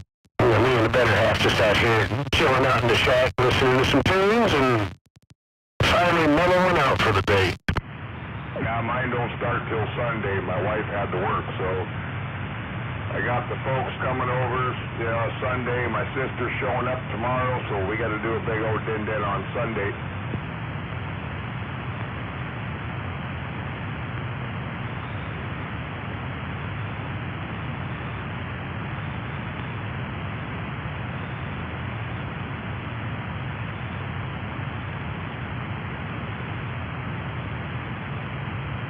Yeah, the only problem waiting for Sunday, well, not for you anyway, but was having to eat the day after all that, or having to work the day after eating all that turkey.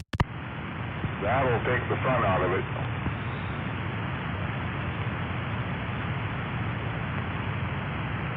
Yeah, I already called in sick for the next month or so.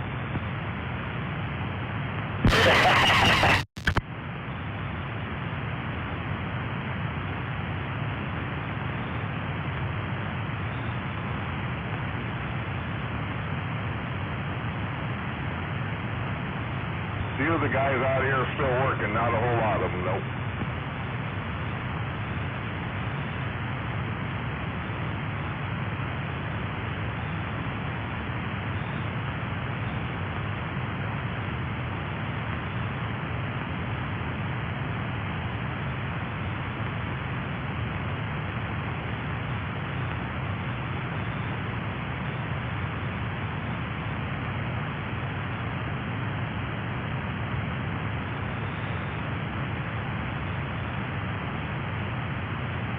Nice day today, huh, Deerslayer? Yes, it was. I get used to that. Yeah, if it's gonna rain, let it rain, and then quit and be nice like this. That'd be all right. Yeah, I like it. The only problem is we live too close to the ocean and we got these mountains to deal with. Hey, I know where my sister lives in Issaquah, in Orting. It was all foggy there for, not really foggy, cloudy. I don't think the sun came out. My buddy said till the afternoon. I'm like, but shit, we started out with the blue skies all day here. Yeah, the wind from the ocean blows it over to the Cascades.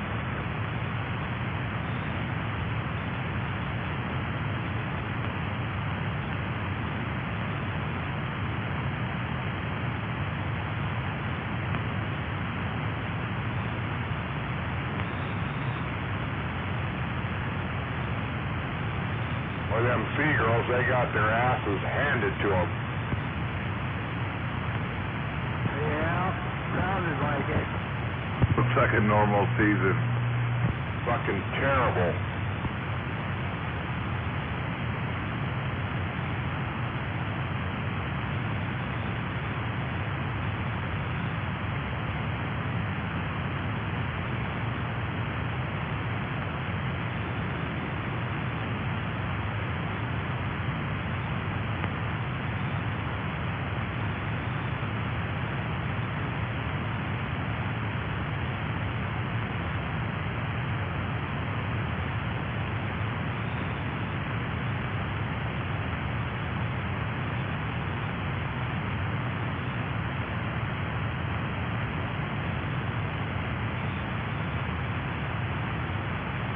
Got the heat cranked up in here now, man. The house was a little chilly. We got home here. The fire hadn't been going all day, so.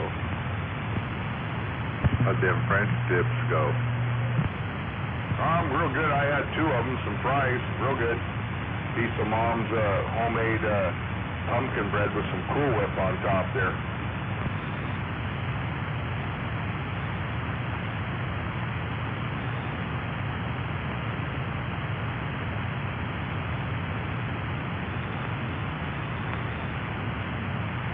Them hoagie rolls and pepper jack cheese and roast beef and au jus. Those are always good, you know. They are always good.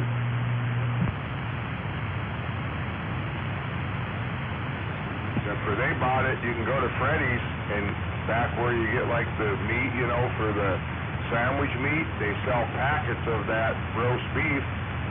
I guess the gal was telling about it back in the, you know, the deli before, but I said, shit, when I went last time, I went to Walmart, and I spent $28, but I go big. I got a fucking huge bag of roast beef, so it lasted here a while. And whatever they use today, they use everything but half a package, so 2 packages, they use 1.5 for, Chuck and I had 2 sandwiches, Mom had 1, so for 5, they got probably enough for 1 more, or a couple smaller ones, but yeah, I spent like $28 on roast beef. I throw mine right in the au jus while it's cooking to heat that meat up. God damn it, that's good. And toast them buns a little bit, melt that cheese.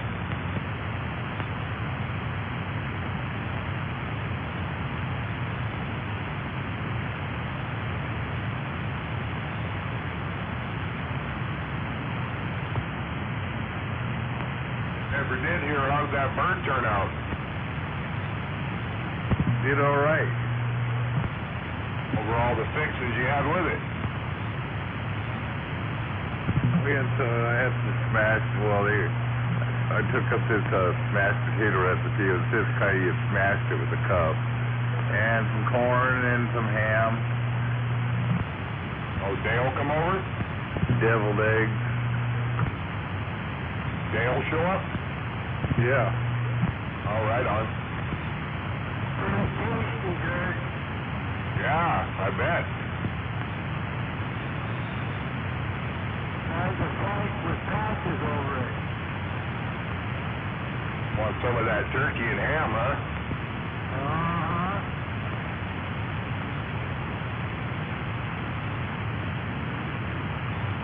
Well, you can't blame them.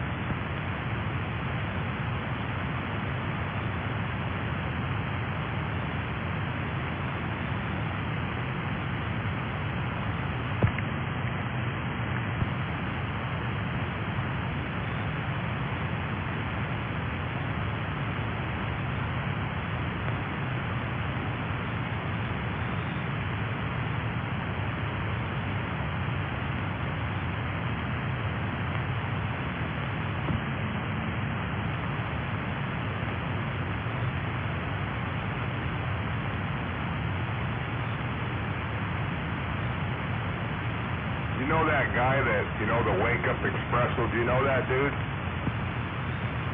The owner? I don't think so. I was getting gas up there at Freddy's the other day. I think I met him one time. He was trying to buy the stand that was crossing Bayshore with that other owner dude. And anyway, I was getting fuel. And he kind of looked at me, pulled in behind me, was getting fuel. There was another guy in the passenger seat chatting and shit. That fucking guy knew my first name and last name. And I'm like, how'd you know that? He never would tell me. I was like, fucking A, yeah.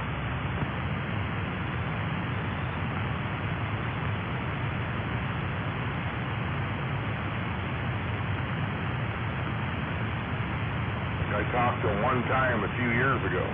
Fucking guy's got a good memory. I don't know how he knew my last name. You probably pay with your card.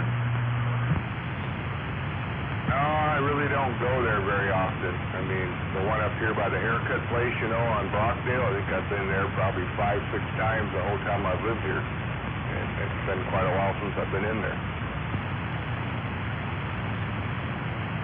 cut way back on going to the coffee stall. I'll stop once in a while, not there, but the other one, not very often. Especially if my friend Crystal's working, I'll stop and see her on the weekend.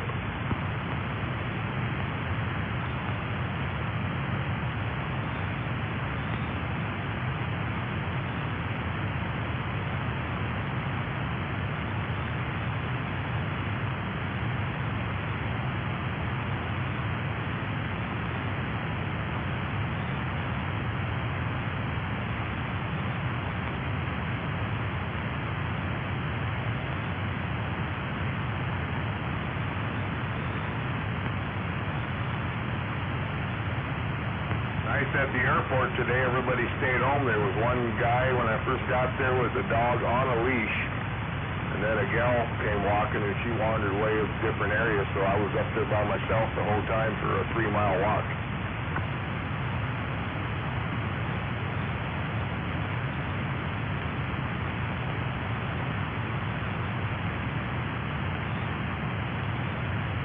The place all to yourself, huh? Yeah, it was kind of nice, man. I had tunes going on the phone, and yeah, round and round.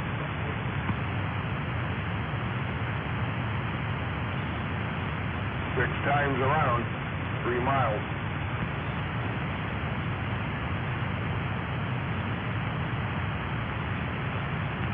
A couple rookies up there practicing driving. That was about it. It was quiet up there.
Damn, 11:15, nobody on the radio. I think they're all turkeyed out, man. They've all passed out for the night.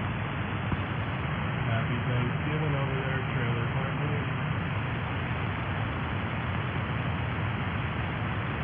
Moving right back, Trailer Park. Oh, let me put a little more fire in the wire so y'all can hear. Happy Thanksgiving to everybody out there. Trailer Park Fitted.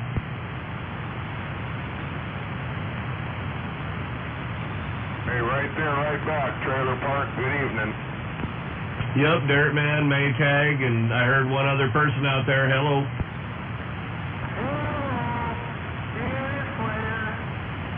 Ah, Deer Slayer. Happy Thanksgiving, Deer Slayer. Sounding good.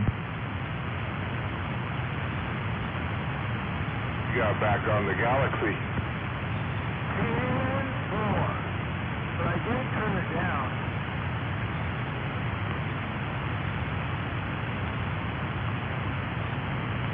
you got 10? You know,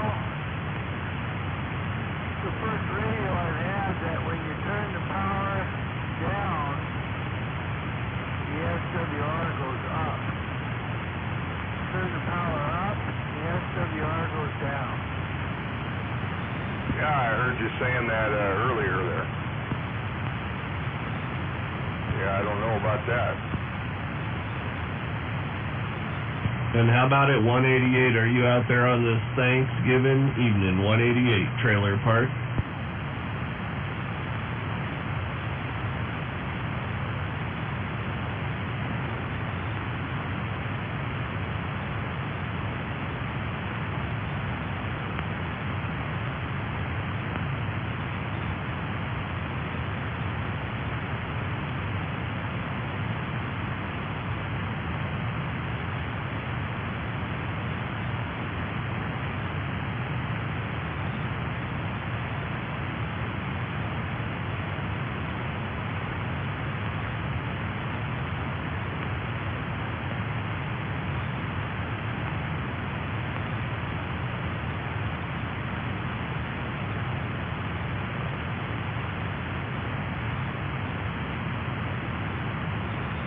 You in there, Inspector?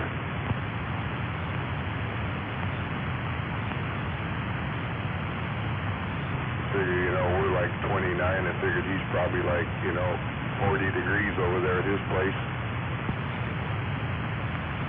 Yeah, or 27 today.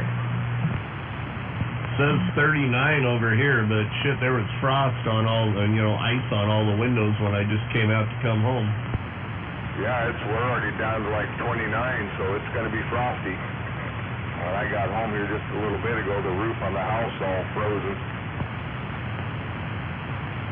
Yeah, I had to wait for a few minutes to let the windows thaw out so I could see through them.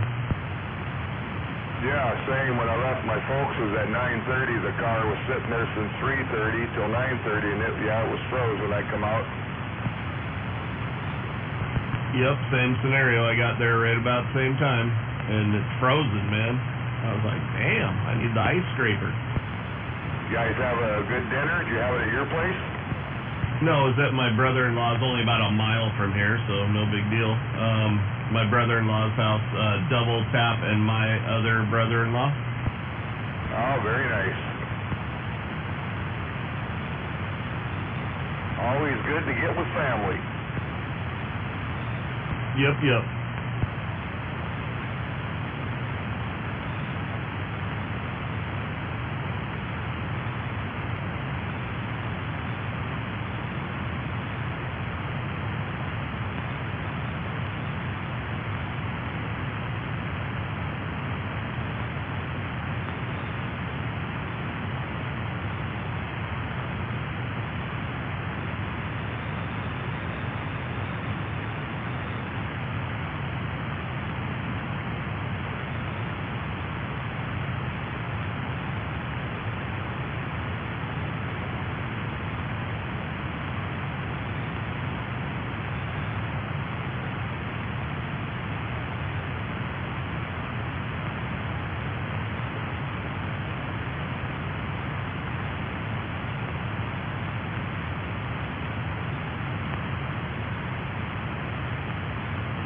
All right, you guys have a good one. I'm going to shut this thing down for the night. Catch you all tomorrow.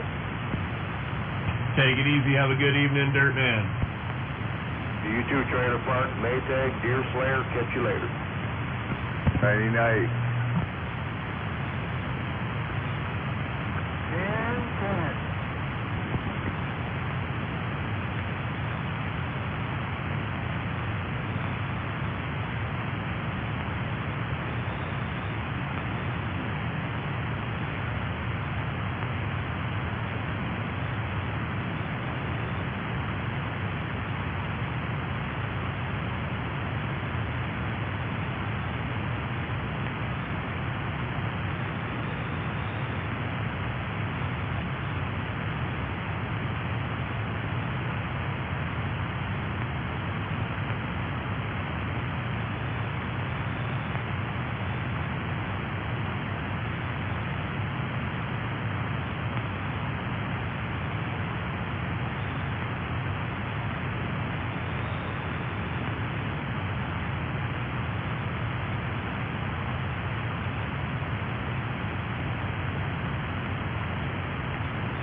Well, it's just because I didn't have anything to say.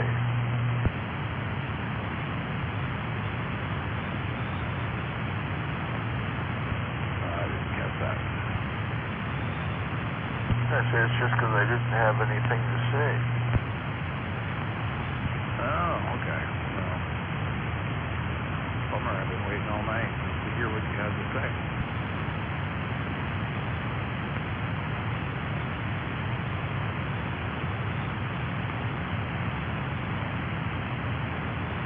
Well, I'll probably think of something eventually.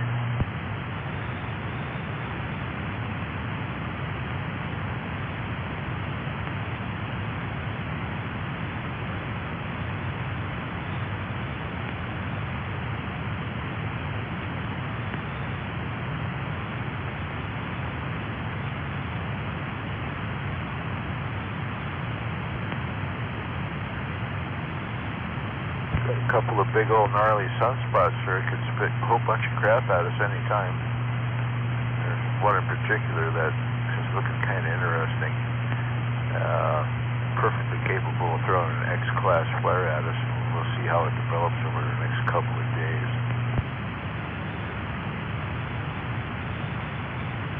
Yeah, what will that give us?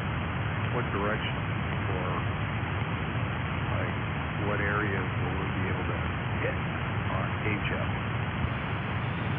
Well, an X-class flare, of course, is, it's the biggest class of flares. Depends on how big it is, as to how bad it's going to affect us, or good. Most of the time when it's an X-flare, if it's on our side of the sun, it's a whole planet thing, especially later on. The initial blast isn't necessarily that big, and it only lasts an hour or two maybe. But, depending on what side of the sun you're on, that's the side that'll get attenuated. But the CME that follows it up, if it's on our side of the sun and we're in a direct path, I can light us up for several days. We either have a whole bunch of skip or none at all. Yeah, happy Thanksgiving there, Big Ben.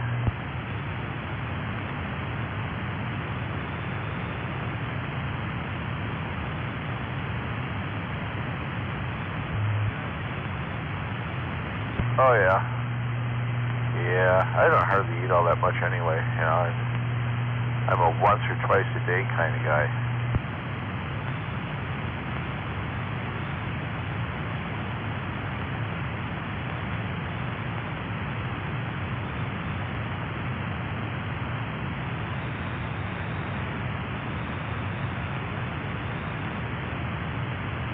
Yeah, if I ate 3 times a day, I'd get fat.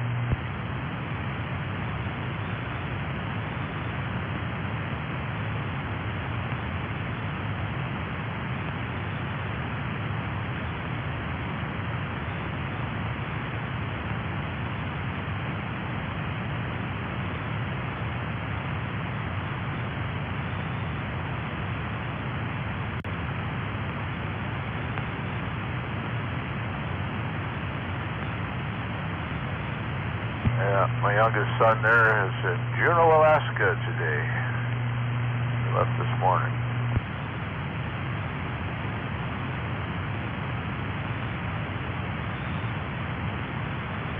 What's he doing in Juneau? I spent a lot of time there.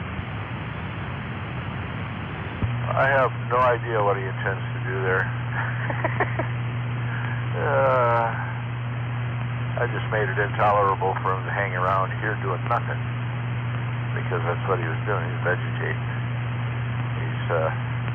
He's been having to poor little old me for the last 6 months because he injured a hand and pulled a few muscles, and he thought he was altogether disabled. Well, anyway, yeah, I got a hand that's fusing at the radial carpal joint, and a whole bunch of stuff that's screwed up, including my back. And I wasn't going to let that be a deterrent to him to becoming gainfully employed. He tried to claim that LNI wasn't letting him go to work, and that was total bullshit. Is he 20-something? something or a 30 something? Shit, he's 44. Copy that. Yeah, well, he's trying to get gainfully employed in Juneau. I mean, I've got a lot of history there, and I know the businesses, and I'm well connected with the government and the law enforcement there. And yeah, this time of year, not a lot going on there. Yeah, it's raining. Looks like it's going to rain the rest of the month. Yeah. Well, and tourism and fishing is the primary thing that keeps that place alive, other than it being the capital. So, the capital really doesn't support a lot of the community, other than hotels and maybe some restaurants. But not a lot of people coming and going there. Well, he's got a lot of knowledge when it comes to firearms, that sort of thing. And if he gets hooked up with the right group up there, he might actually make some money. I taught him how to make black powder, how to make different grades of black powder, how to make damn near smokeless black powder, things of that nature. So if he gets hooked up with a black powder club up there, he might make a dime or two. Who knows?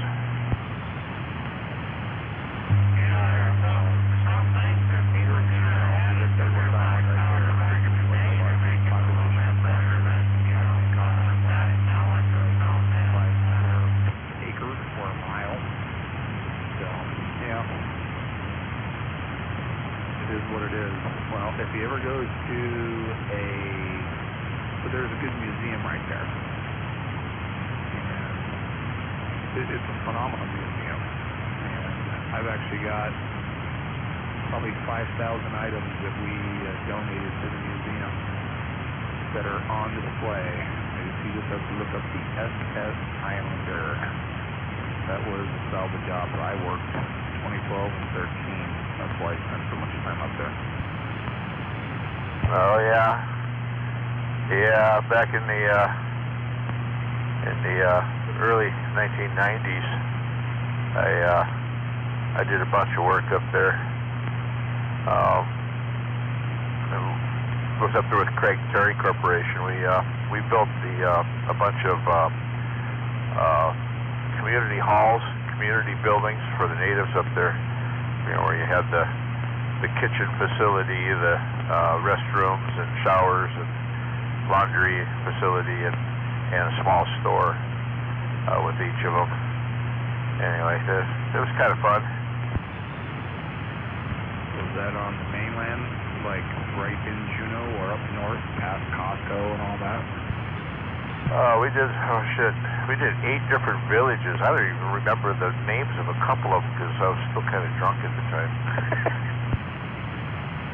Yeah, so were you on a boat to go get to the villages then? So it wasn't in Juneau proper, it was in some of the island communities?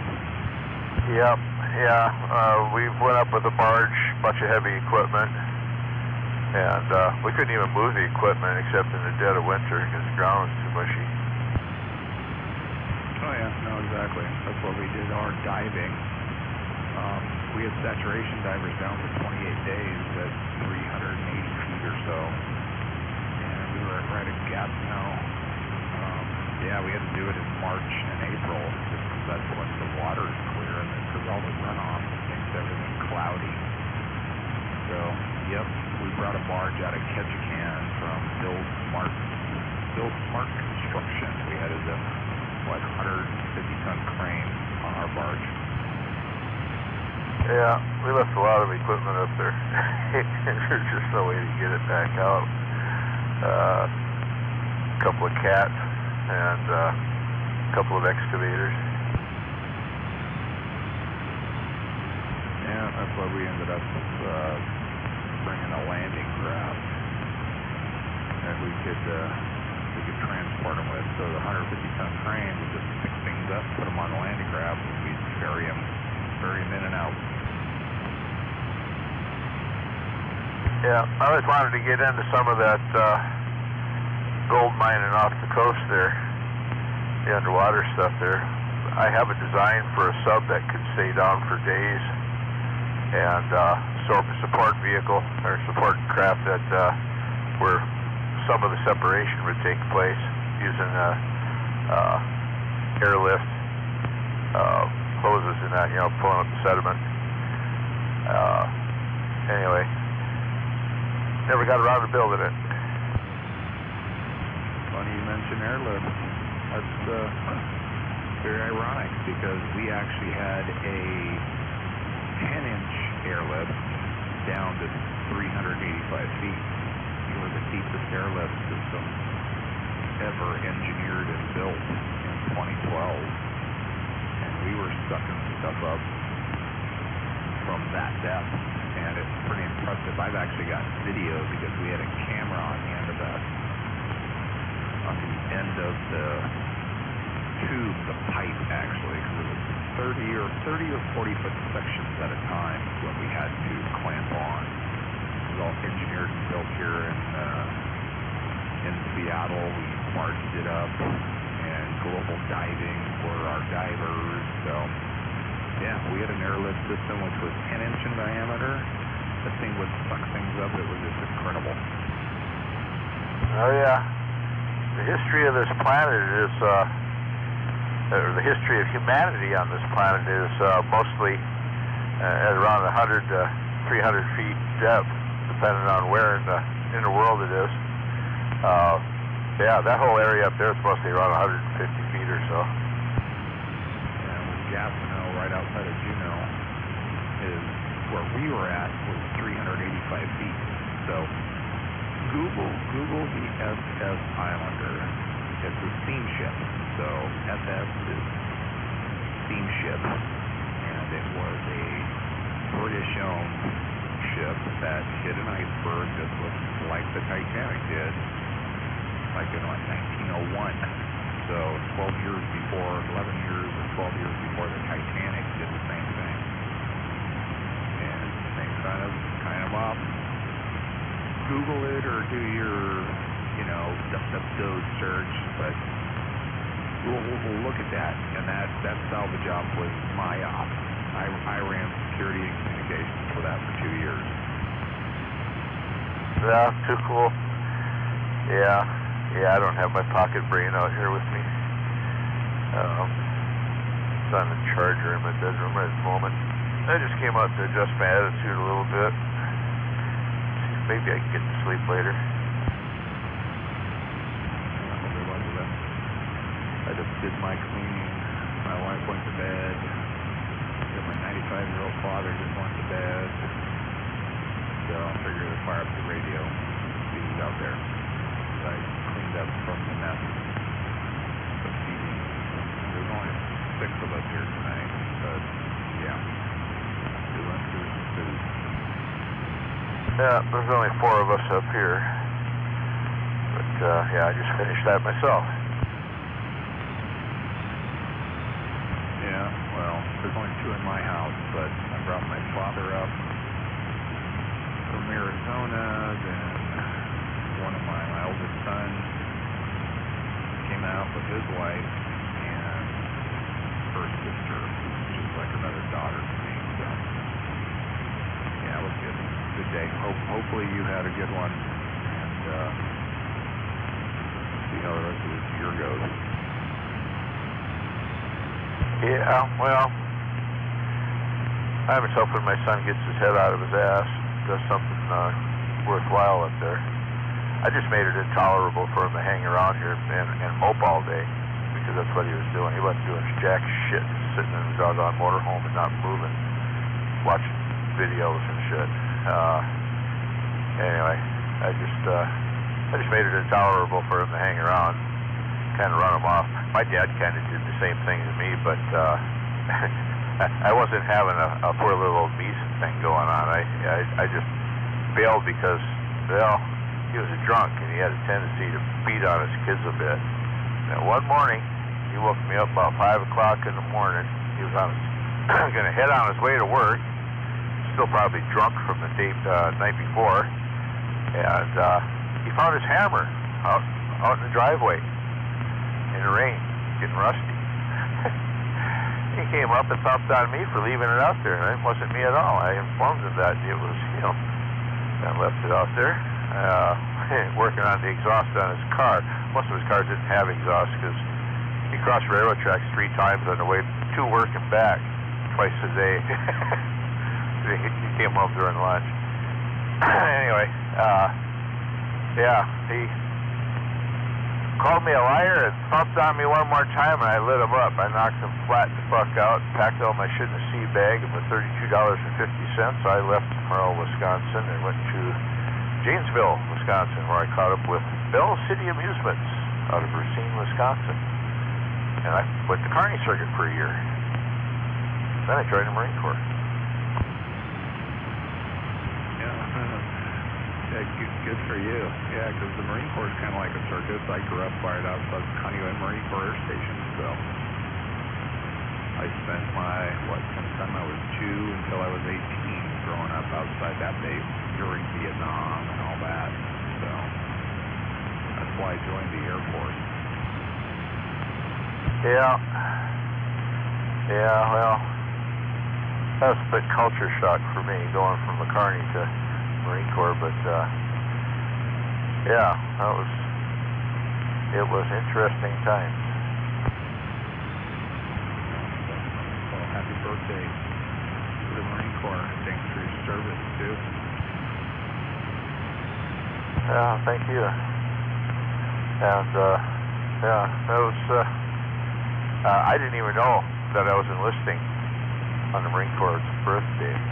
I enlisted on 11/11, 69. Yeah, that's when you enlisted in 69? Yep. Wow, okay. Now you've dated yourself. I thought I was old out here, but, yeah. nothing personal. But, good. You're still out here. Yeah, well, on the top of that, I was an underage enlistee. I used a falsified birth certificate, and the whole deal there. They didn't find out until 4 months before I was due to get out. So you enlisted, you didn't get drafted? No, I was underage. I turned 16 in boot camp. Nice, yeah. You know what? There's a lot of Marines and Navy personnel that did that. You know, at 15, they would join, you know, because paperwork wasn't really paperwork back then. Yep, Wisconsin didn't even have picture driver's license. It was just a piece of cardboard with your description on it. Yep, exactly, and that's when men were men, and you know, I'm from one of the last years because I'm a baby boomer too, so it's yeah, the new gen doesn't get it, and we shake our heads, and so what you're doing with your son is 100% spot on. Good for you, because I was having fun for many years. Now I'm sober dude. Even though I buy the most high-end whiskey and wine and all that for my wife. My wife has we've been together 37 years. So yeah, it doesn't bother me. So yeah, the generations have kind of got different attitudes. Well, yeah. I grew up on a farm in northern Wisconsin. When I was little, we had an outhouse. We had power. We had running water in the house, but we didn't have a toilet or all that stuff in the house yet. And, but right along in that period when styrofoam became a thing for packaging, and my dad managed to score a couple of chunks of it, and we made toilet seat covers for in the wintertime. So you acid stick the doggone toilet seat when you went out there to take a shit. Yeah, I know it all too well. My wife is from northern Iowa, and I think her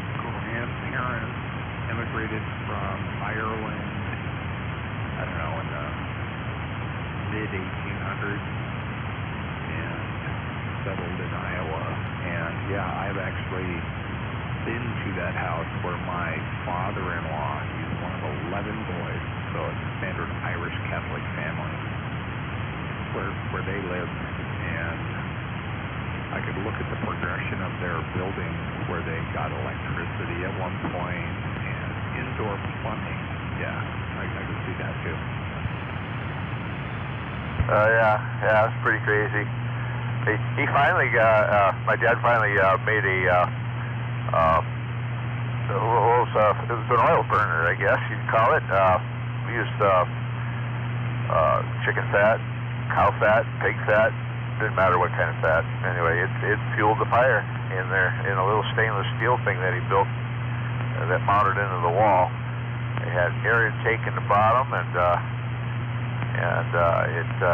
you fill the reservoir with well, you could have filled it with Crisco or any kind of fat, really. And the doggone thing had burned for 3 or 4 days out of about a half gallon or so of chicken fat or whatever we stuck in there, and keep the outhouse warm in the winter. That was a great improvement. No doubt. Yeah, it was the old school rocket stove, because it's like rockets. It's funny, like these guys are like, oh, it's a rocket stove. You can heat things up. Shit, those things have been around. No pun intended. Those things have been around for thousands of years. Oh yeah, actually worked rather well. And if you went out there at night, you could flip open a little door and it would light up the room a little bit so you could see what the heck you were doing. Yeah. Maybe it's good for a while, but it's not that great of an idea.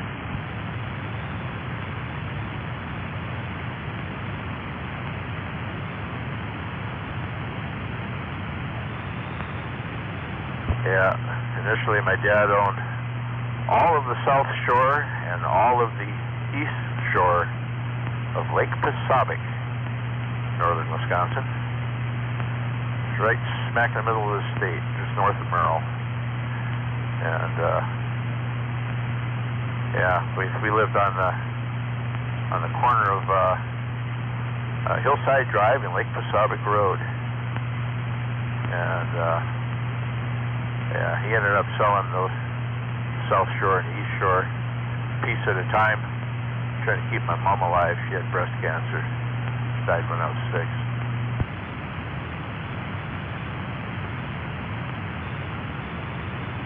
Yeah, well, obviously you landed on your feet. So good for you.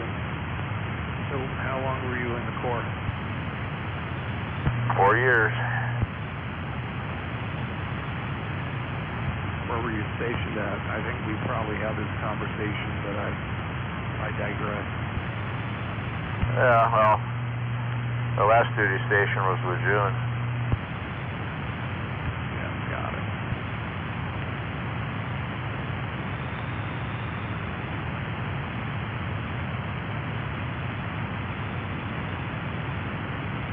Yeah, I was just watching because my family members who live in Hawaii, because that's where I'm from, they sent me the pic of the P-8 that went off the runway. And I think that thing's from Whidbey Island, too. So that was just kind of goofy, where they're giving me a hard time that a Washington State plane ran off the runway in Hawaii. Yeah, I saw that. Yeah, it's from Whidbey. Yeah. Didn't kill anybody, but man, it sure made things wet.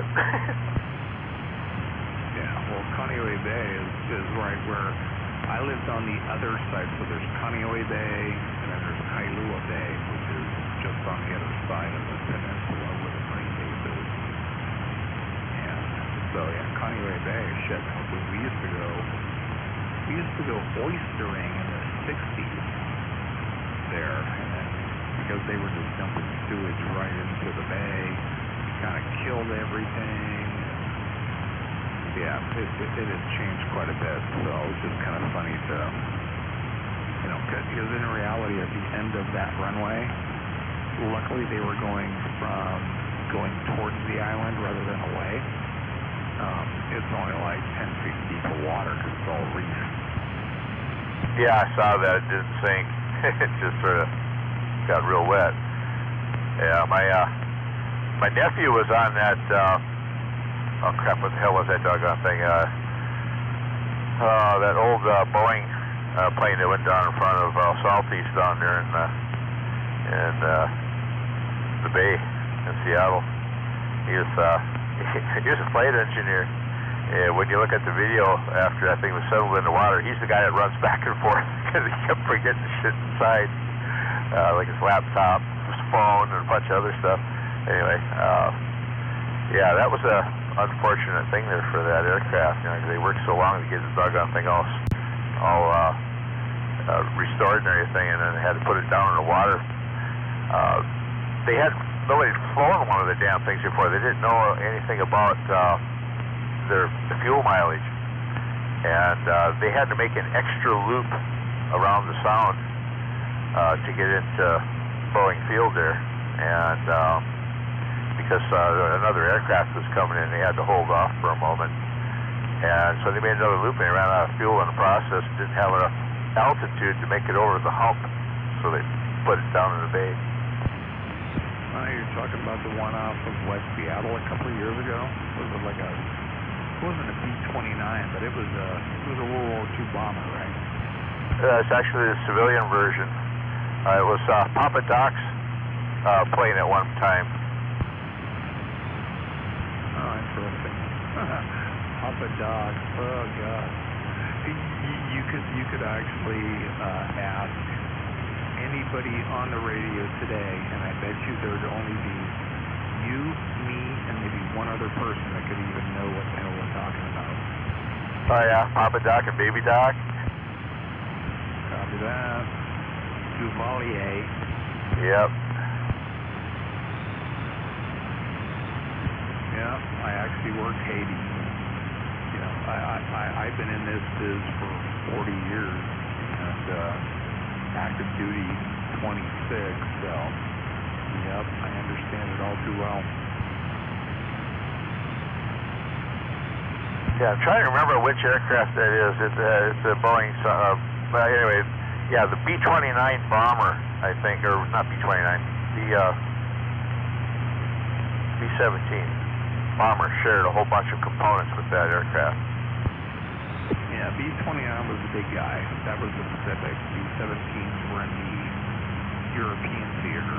Then they've got, a variety of different B-24s, 25s, I think even 26s, but B-17 was Boeing, B-29 Boeing.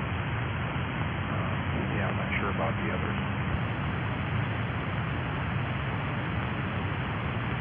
A lot of Northrop Grumman. Yeah, shoot, there was everybody involved back then.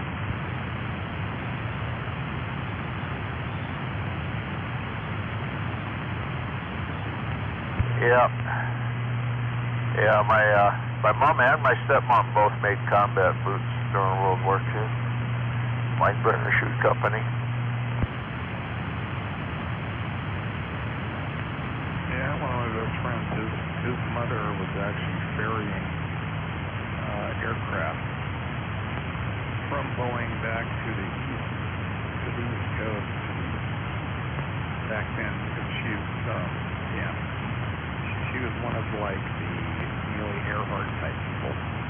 And what's funny is actually my father, who's 95, he actually knew Fred Noonan, had met him as a child, and Fred Noonan was a Boeing or a Pan-Am navigator, and he was a navigator for Amelia Earhart when they disappeared.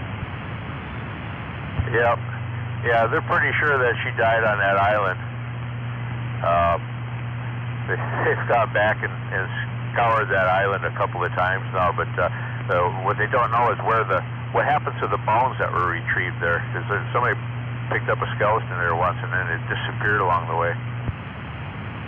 Oh yeah, 100%. I've actually, because I grew up in the Pacific, in Hawaii, I've spent a lot of time. I've been to Tinian, I've been to Saipan, I've been to Pohnpei, I've been to Yap, I've been to all of Micronesia and Samoa, American Samoa, so I've been there, and yeah, so I'm well invested in knowledge on that. And, yep. They know what happened. The Japanese shot her down or whatever it was. Alright. Let's step aside. I gotta run inside the house. Good talking to you. I'll key up in a bit. Let other people fly on this freak. Alrighty. Don't get any on you.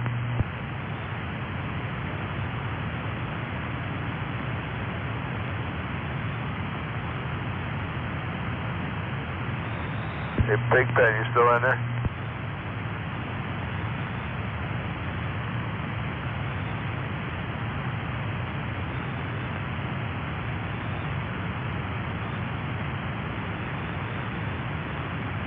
Oh, well.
really going on out here.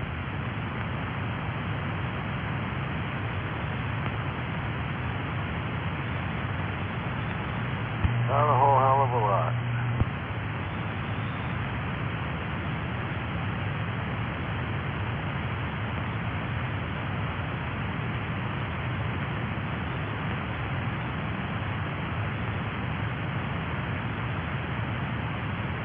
Actually, not even a part of a lot.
Shame on it.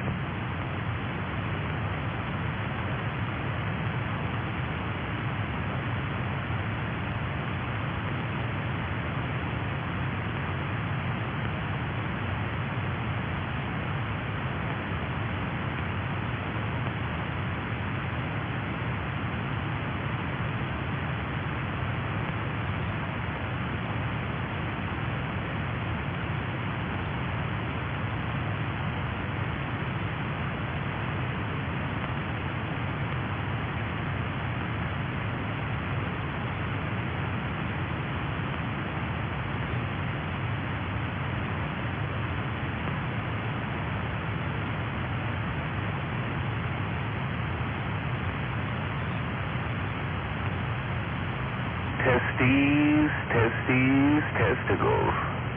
Audio testicles.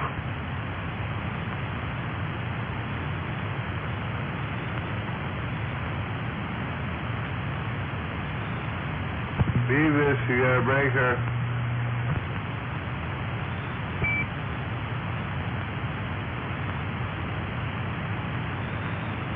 And you're out here late. Were you sucking dick all day?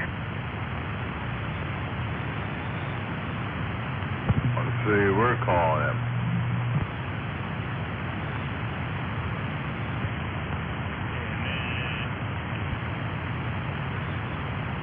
Damn it. You're right.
plead the fifth. I know, you're right.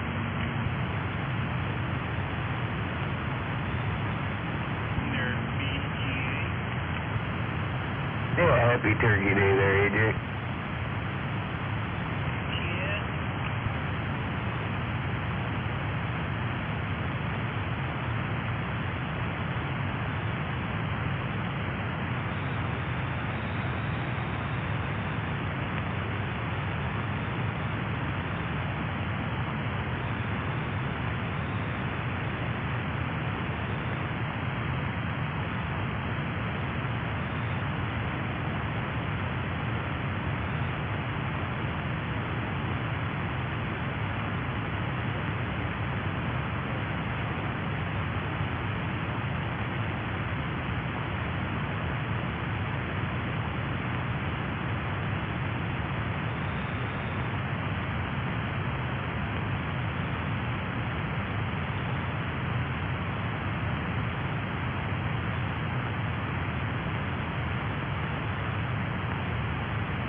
Especially after a few pharmaceuticals and boxes of wine.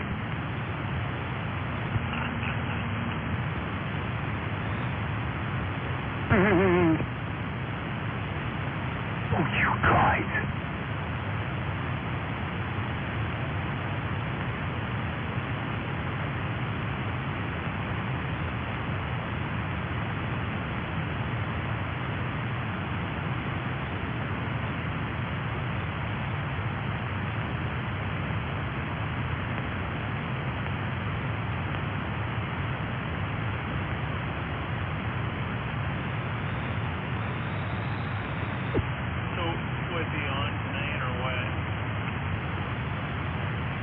I didn't hear him. I haven't been out here much today. I was earlier today, but I've been on and off. I haven't heard him. Oddly enough, it took until midnight to hear one douchebag.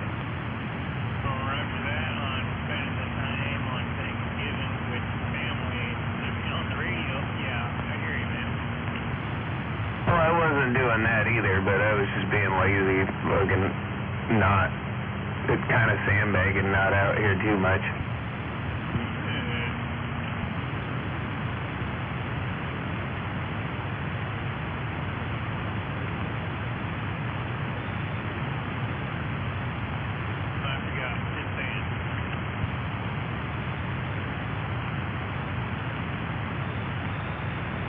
I'm sure he was busy getting a rise in his Levi's in the Moplex. Wow. I'm glad I went commando. That's all I gotta say. A little bit more freedom there, you know. He had 10-4 on the free testicles.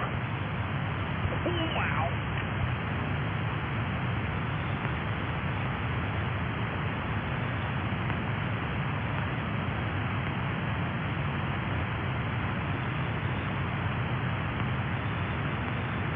Although I don't know how free they are in this cold. I'm looking on my IC 7300. Just what you just said, you look like a little face on my oscilloscope there on the display there. There's some funny shapes that come out of that stuff, isn't there? Is this what you were just talking now, dude? I see a Space Invader, you know that Space Invader car game. I saw one that, I don't know, the third one up. Yeah.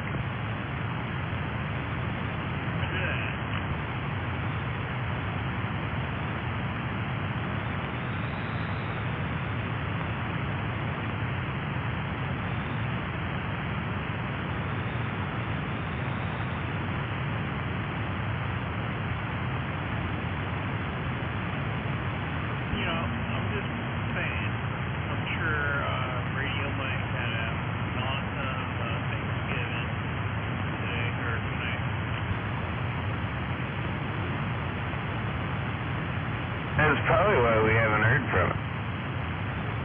Yeah, he's got a big family, so so I'm sure he spent a lot of quality time. I was up north tonight or today. Or yeah, yesterday.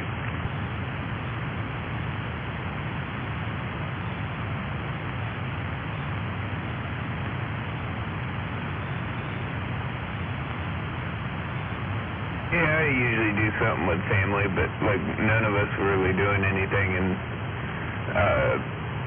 yeah, I just I couldn't be asked to get out of the fucking house today.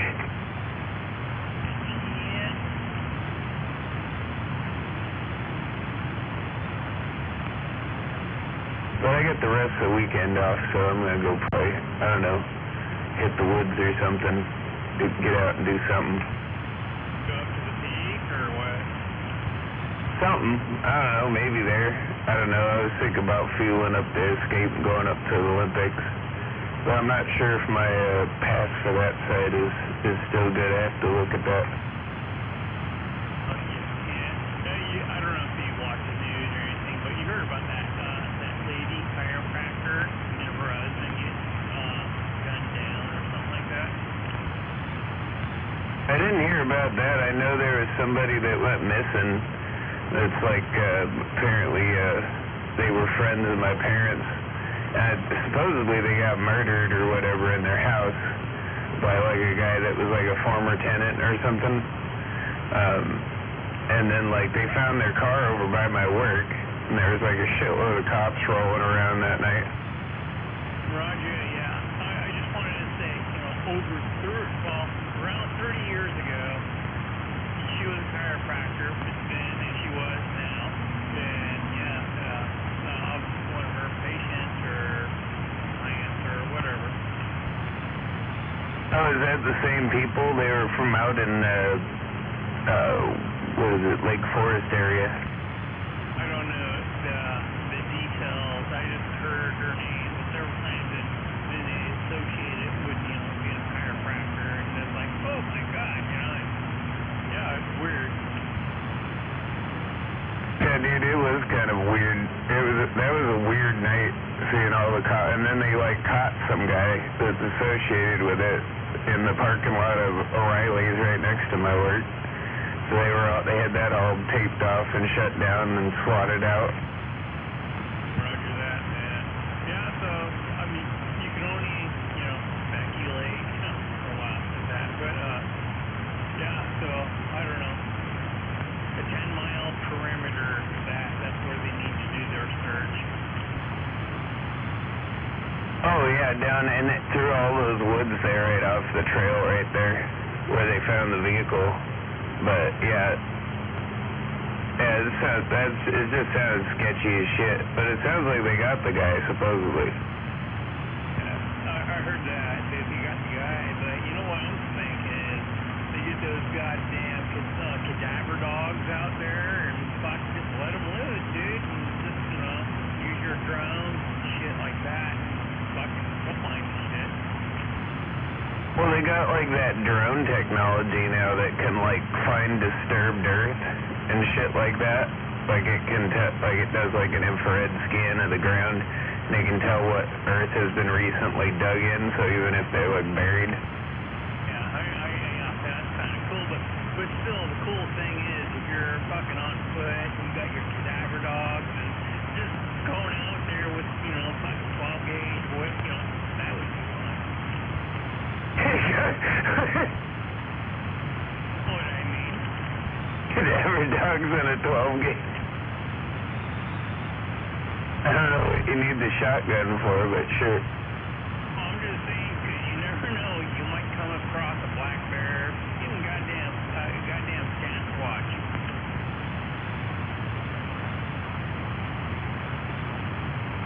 Now that would be something. Just saying, because, when you go out in the woods, you should be armed. I'm just saying. I mean, the family, people, they go out in the woods and they're unarmed, they're fucked. That's all I gotta say, because we've seen enough movies or, or whatever, but you know what I mean. fashion, anyways. Yeah. But I always go out there armed. I ain't fucking around with them tweakers out there. You're talking about tweakers, squeaky fuck. You never know about wildlife too. At the same time, I mean, you know, how would you like it to get killed by a ram? Well, I mean, hopefully it wouldn't sneak up on me, but, you know, as much as I've been in the woods around here, like, the wildlife has never given me any issues.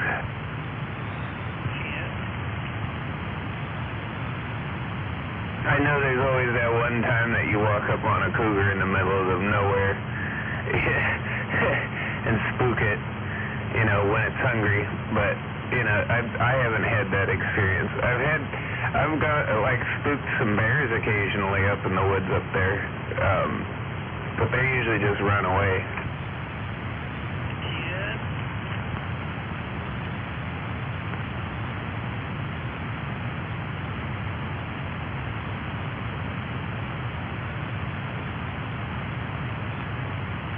I'm using this little Bearcat handheld wireless microphone. Kind of weird because you don't feel the cord or anything because it's wireless, and yeah, I think it's pretty cool.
going on out there?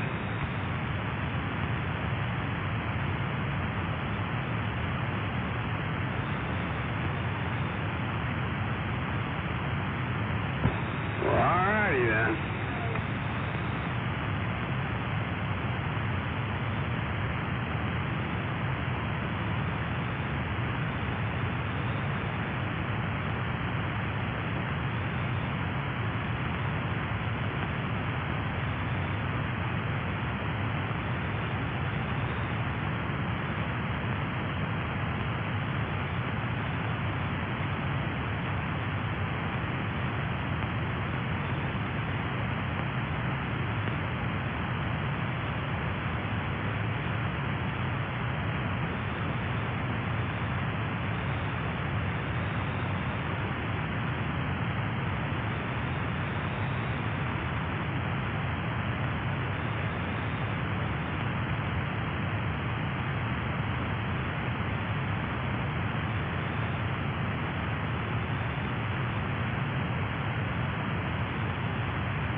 Y'all asleep or what?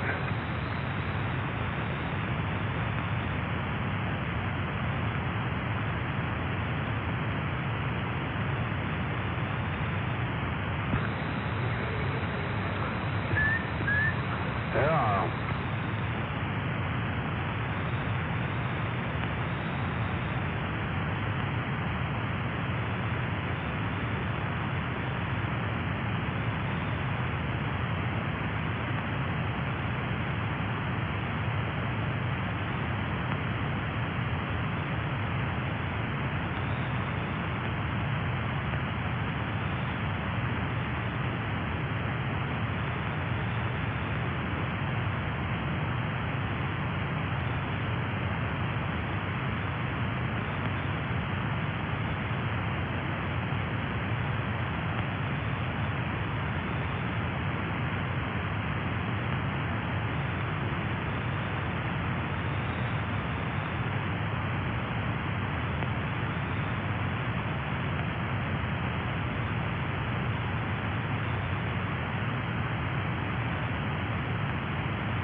Radio check, 478 Washington State.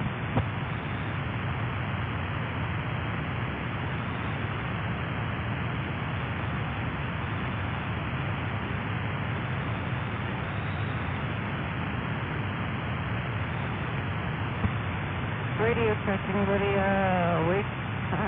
It's so fucking cold.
say my modulation's kind of messed up. I was way from the microphone.